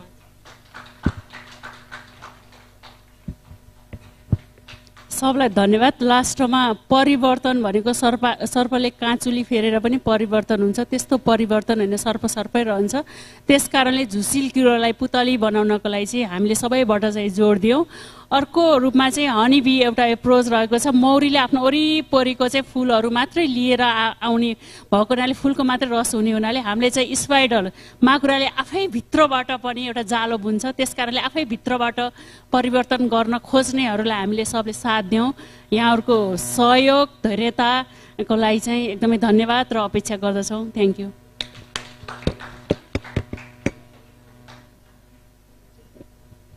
Okay, I would like to call upon the stage Mr. Sanjeev Chamal to give token of love to our panelists.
LIC Nepal, 1st, 2nd and 3rd of September at Hotel Himalaya in activation of Surya Nepal in association with Yasasvi Pragya Pratishthan. HimalayDiary.com. Kaling Literary Festival. Central theme of the festival, Shakti, Bhakti and Civilizational Connection. Nepal as center of global thought. Attraction of the festival.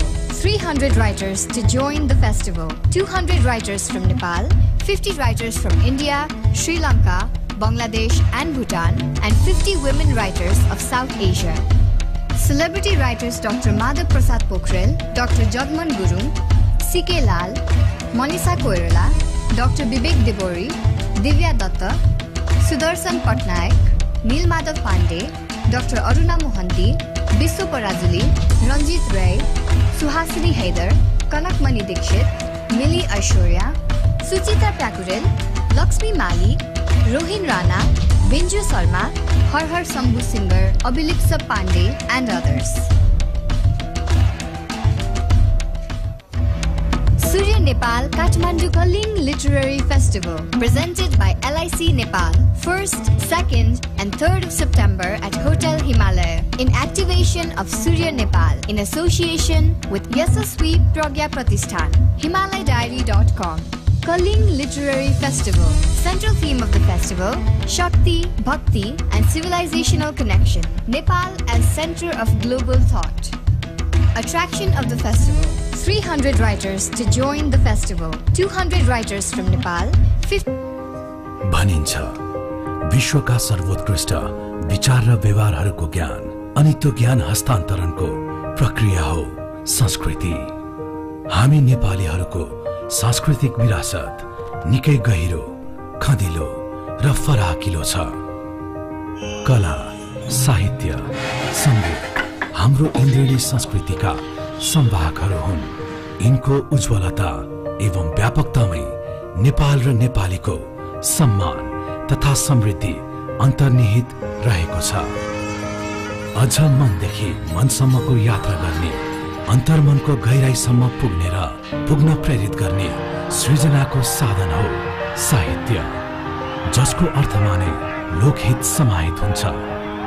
Nepali भाषालाई जनमनसम्म पुर्याएर नेपाली महाजातिको निर्माणको आधारशिला खडा गर्ने आदिकवि भानुभक्त आचार्य, नेवारी साहित्यिक परम्पराको वैशिष्ट्यले नेपाल राष्ट्रलाई इन्द्रिणी स्वरूपमा सजाउने सिद्धिदास महाजु, नेपाली जनमानस र साहित्य संसारलाई आलोकित पार्ने महाकवि लक्ष्मीप्रसाद देवकोटा जस्ता व्यक्तित्वहरूले आफ्नो सृजना र चेतनाको दियो बाली लोक जीवनको पथलाई उज्यालो पार्ने महासूत्रहरू समर्पित गरे।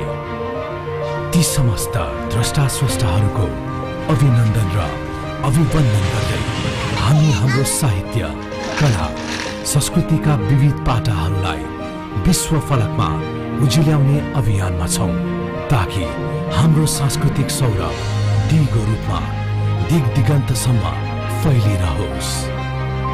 आऊ ज्ञान र गौरव हस्तान्तरण गर्ने गरिने यस प्रक्रियाको सहयात्रामा हातेमालो गरौं। नेपाली कला, साहित्य, संस्कृति तथा पुरातात्विक धरोहरको संरक्षण सम्वर्धनका लागि सूर्य नेपाल प्रहरीको सामाजिक उत्तरदायित्व अन्तर्गतको पहल सूर्य नेपाल गाथा। भनिन्छ विश्वका सर्वोत्कृष्ट विचार र व्यवहारहरूको ज्ञान अनि त्यो ज्ञान हस्तान्तरणको प्रक्रिया हो संस्कृति। हामी नेपालीहरूको सांस्कृतिक विरासत निकै गहिरो, खँदिलो र फराकिलो छ। कला, साहित्य, सङ्गीत हाम्रो इन्द्रिणी संस्कृतिका संवाहकहरू हुन्। यिनको उज्ज्वलता एवं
भनिन्छ विश्वका सर्वोत्कृष्ट विचार र व्यवहारहरूको ज्ञान अनि त्यो ज्ञान हस्तान्तरणको प्रक्रिया हो संस्कृति। हामी नेपालीहरूको सांस्कृतिक विरासत निकै गहिरो, खँदिलो र फराकिलो छ। कला, साहित्य, संगीत हाम्रो इन्द्रिणी संस्कृतिका संवाहकहरू हुन्। यिनको उज्जवलता एवं व्यापकतामै नेपाल र नेपालीको सम्मान तथा समृद्धि अन्तर्निहित रहेको छ। अझ मनदेखि मनसम्मको यात्रा गर्ने, अन्तर्मनको गहिराईसम्म पुग्ने र पुग्न प्रेरित गर्ने सृजनाको साधन हो साहित्य, जसको अर्थमा नै लोकहित समाहित हुन्छ।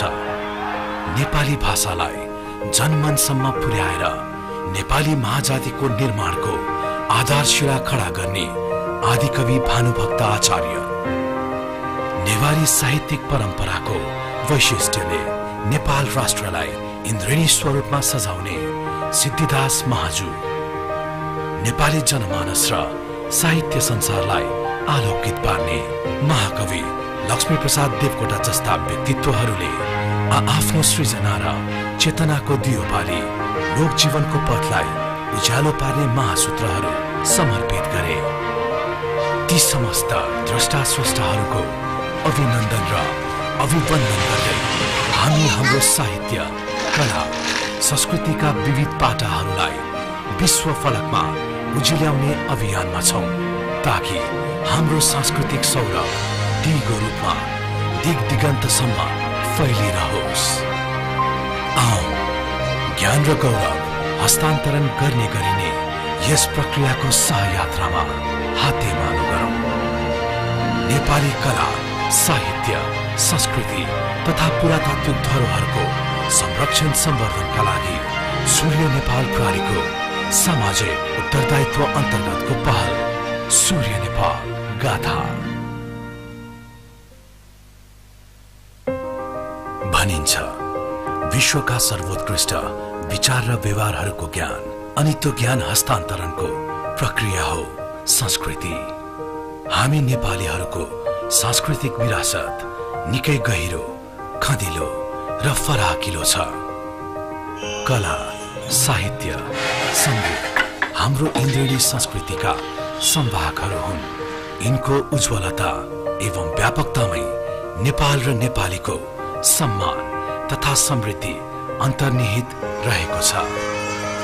अझ मनदेखि मनसम्मको यात्रा गर्ने, अन्तर्मनको गहिराईसम्म पुग्ने र पुग्न प्रेरित गर्ने सृजनाको साधन हो साहित्य, जसको अर्थमा नै लोकहित समाहित हुन्छ।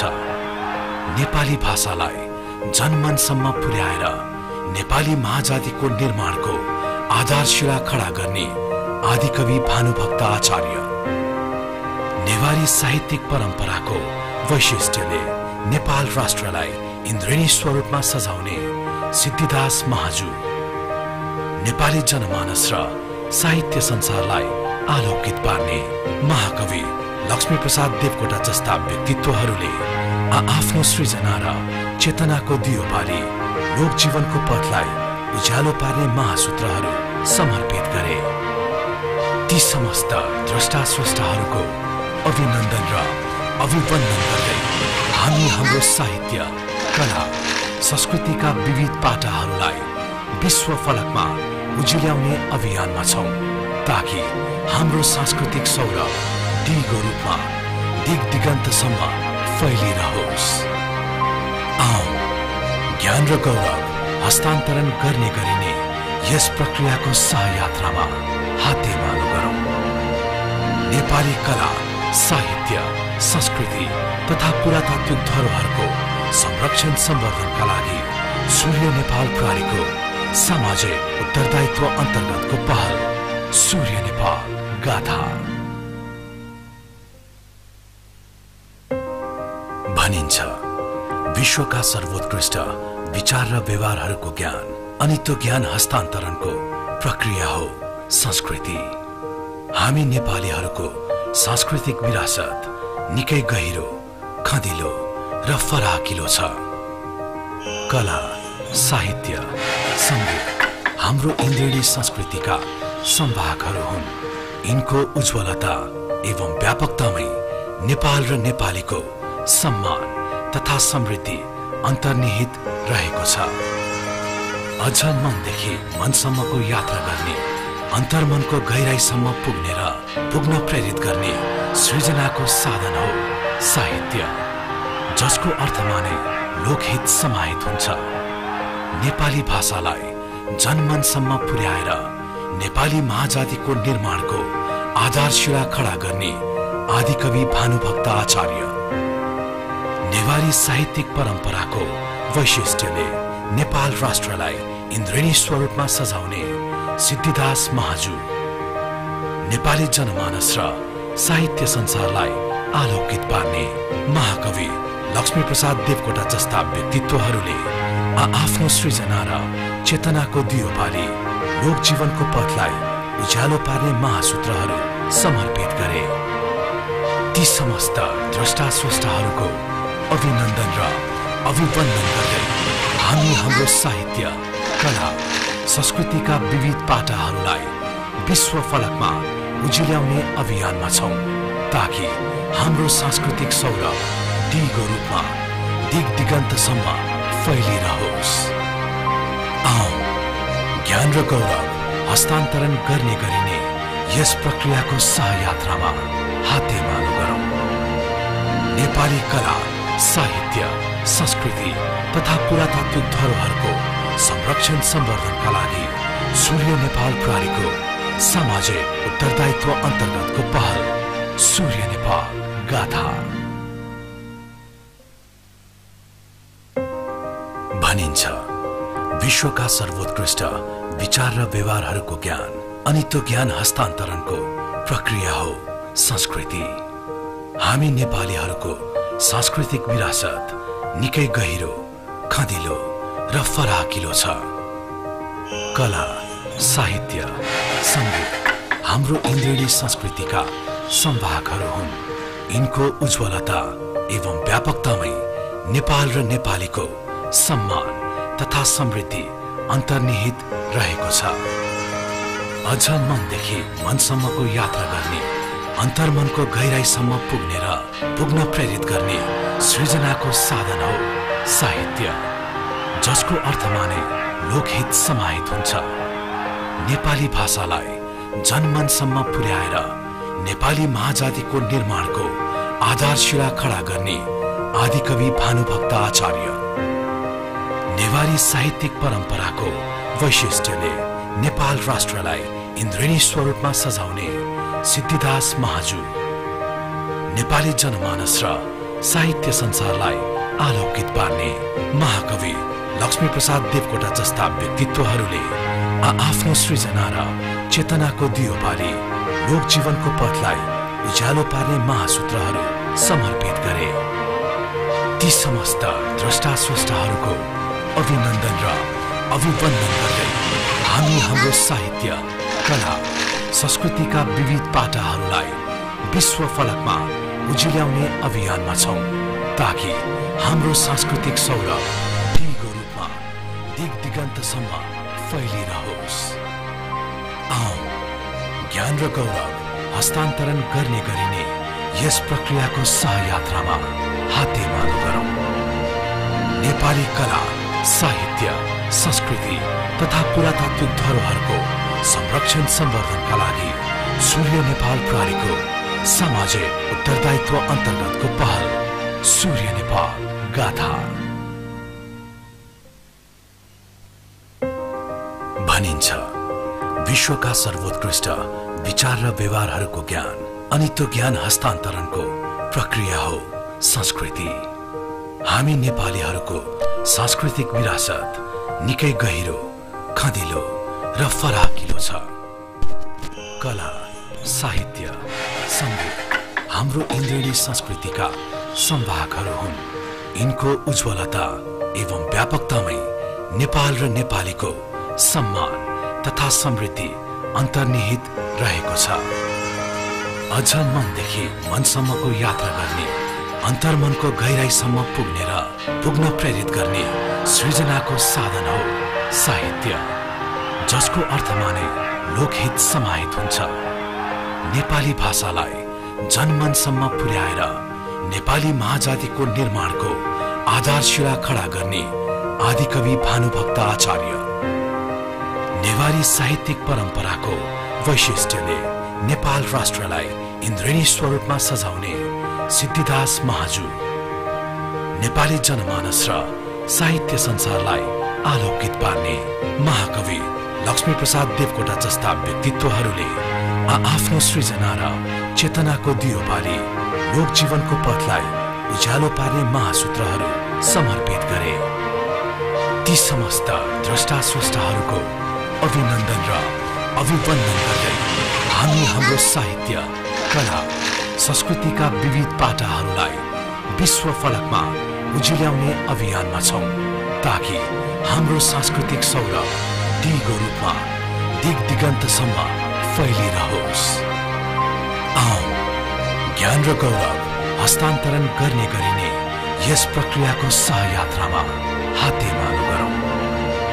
नेपाली कला, साहित्य, संस्कृति तथा पुरातात्विक धरोहरको संरक्षण सम्वर्धनका लागि सूर्य नेपाल प्रहरीको सामाजिक उत्तरदायित्व अन्तर्गतको पहल सूर्य नेपाल गाथा। भनिन्छ विश्वका सर्वोत्कृष्ट विचार र व्यवहारहरूको ज्ञान अनि त्यो ज्ञान हस्तान्तरणको प्रक्रिया हो संस्कृति। हामी नेपालीहरूको सांस्कृतिक विरासत निकै गहिरो, खँदिलो र फराकिलो छ। कला, साहित्य, संगीत हाम्रो इन्द्रेणी संस्कृतिका संवाहकहरू हुन्। यिनको उज्जवलता एवं व्यापकतामै नेपाल र नेपालीको सम्मान तथा समृद्धि अन्तर्निहित रहेको छ। अझ मनदेखि मनसम्मको यात्रा गर्ने, अन्तर्मनको गहिराईसम्म पुग्ने र पुग्न प्रेरित गर्ने सृजनाको साधन हो साहित्य, जसको अर्थमा नै लोकहित समाहित हुन्छ। नेपाली भाषालाई जनमनसम्म पुर्याएर नेपाली महाजातिको निर्माणको आधारशिला खडा गर्ने आदिकवि भानुभक्त आचार्य। नेवारी साहित्यिक परम्पराको वैशिष्ट्यले नेपाल राष्ट्रलाई इन्द्रेणी स्वरूपमा सजाउने सिद्धिदास महाजु। नेपाली जनमानस र साहित्य संसारलाई आलोकित पार्ने महाकवि लक्ष्मीप्रसाद देवकोटा जस्ता व्यक्तित्वहरूले आफ्नो सृजना र चेतनाको दियो बाली लोकजीवनको पथलाई उज्यालो पार्ने महासूत्रहरू समर्पित गरे। ती समस्त द्रष्टा स्रष्टाहरूको अभिनन्दन र अभिवन्दन गर्दै हामी हाम्रो साहित्य, कला, संस्कृतिका विविध पाटाहरूलाई विश्व फलकमा उजिल्याउने अभियानमा छौं, ताकि हाम्रो सांस्कृतिक सौरभ दिगो रूपमा दिग दिगन्तसम्म फैलिरहोस्। आऊ ज्ञान र गौरव हस्तान्तरण गर्ने गरिने यस प्रक्रियाको सहयात्रामा हातेमालो गरौं। नेपाली कला, साहित्य, संस्कृति तथा पुरातात्विक धरोहरको संरक्षण सम्वर्धनका लागि सूर्य नेपाल प्रहरीको सामाजिक उत्तरदायित्व अन्तर्गतको पहल सूर्य नेपाल गाथा। भनिन्छ विश्वका सर्वोत्कृष्ट विचार र व्यवहारहरूको ज्ञान अनि त्यो ज्ञान हस्तान्तरणको प्रक्रिया हो संस्कृति। हामी नेपालीहरूको सांस्कृतिक विरासत निकै गहिरो, खँदिलो र फराकिलो छ। कला, साहित्य, संगीत हाम्रो इन्द्रेणी संस्कृतिका संवाहकहरू हुन्। यिनको उज्जवलता एवं व्यापकतामै नेपाल र नेपालीको सम्मान तथा समृद्धि अन्तर्निहित रहेको छ। अझ मनदेखि मनसम्मको यात्रा गर्ने, अन्तर्मनको गहिराईसम्म पुग्ने र पुग्न प्रेरित गर्ने सृजनाको साधन हो साहित्य, जसको अर्थमा नै लोकहित समाहित हुन्छ। नेपाली भाषालाई जनमनसम्म पुर्याएर नेपाली महाजातिको निर्माणको आधारशिला खडा गर्ने आदिकवि भानुभक्त आचार्य। नेवारी साहित्यिक परम्परा ऋणी स्वरूपमा सजाउने सिद्धिदास महाजु। नेपाली जनमानस र साहित्य संसारलाई आलोकित पार्ने महाकवि लक्ष्मीप्रसाद देवकोटा जस्ता व्यक्तित्वहरूले आफ्नो सृजना र चेतनाको दियो बाली लोक जीवनको पथलाई उज्यालो पार्ने महासूत्रहरू समर्पित गरे। ती समस्त द्रष्टा स्रष्टाहरूको अभिनन्दन र अभिवन्दन गर्दै हामी हाम्रो साहित्य, कला, संस्कृतिका विविध पाटाहरूलाई विश्व फलकमा उजिल्याउने अभियानमा छौं ताकि हाम्रो सांस्कृतिक सौरभ दिगो रूपमा दिग दिगन्तसम्म फैलिरहोस्। आओ ज्ञान र गौरव हस्तान्तरण गर्ने गरिने यस प्रक्रियाको सहयात्रामा हातेमालो गरौँ।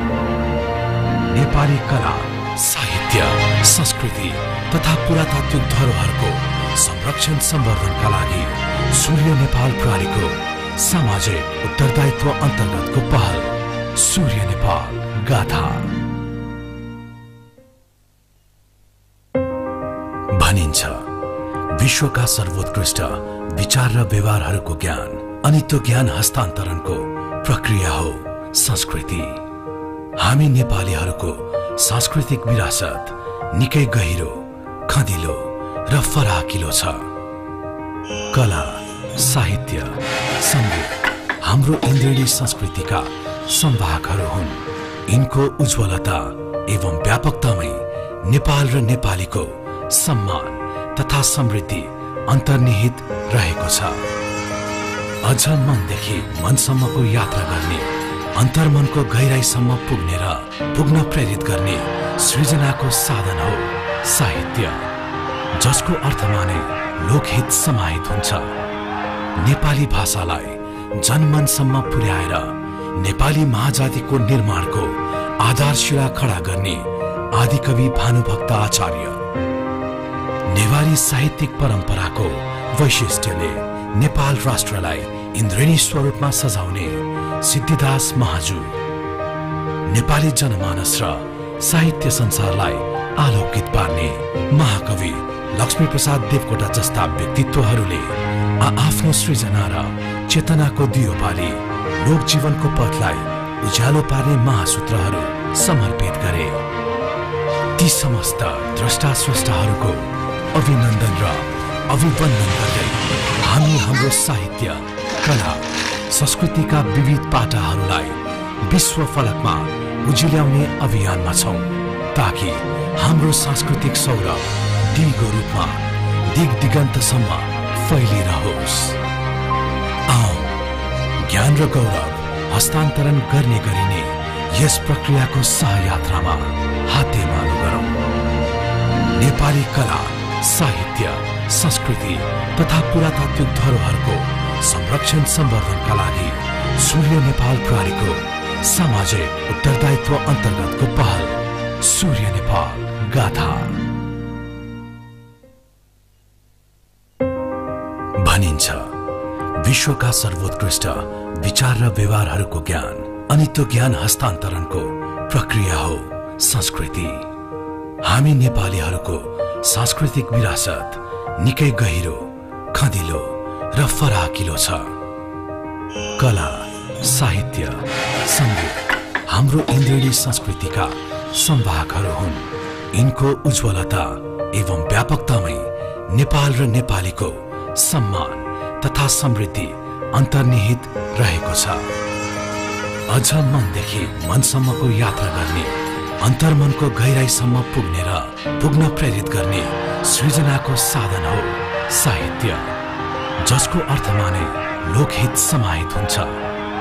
नेपाली भाषालाई जनमनसम्म पुर्याएर नेपाली महाजातिको निर्माणको आधारशिला खडा गर्ने आदिकवि भानुभक्त आचार्य, नेवारी साहित्यिक परम्पराको वैशिष्ट्यले नेपाल राष्ट्रलाई इन्द्रेणी स्वरूपमा सजाउने सिद्धिदास महाजु, नेपाली जनमानस र साहित्य संसारलाई आलोकित पार्ने महाकवि लक्ष्मीप्रसाद देवकोटा जस्ता व्यक्तित्वहरूले आफ्नो सृजना र चेतनाको दियो बाली लोक जीवनको पथलाई उज्यालो पार्ने महासूत्रहरू समर्पित गरे।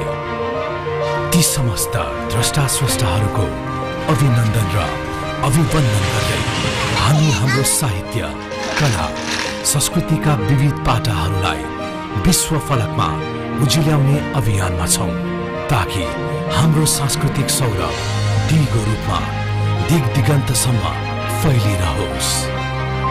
आओ ज्ञान र गौरव हस्तान्तरण गर्ने गरिने यस प्रक्रियाको सहयात्रामा हातेमालो गरौं।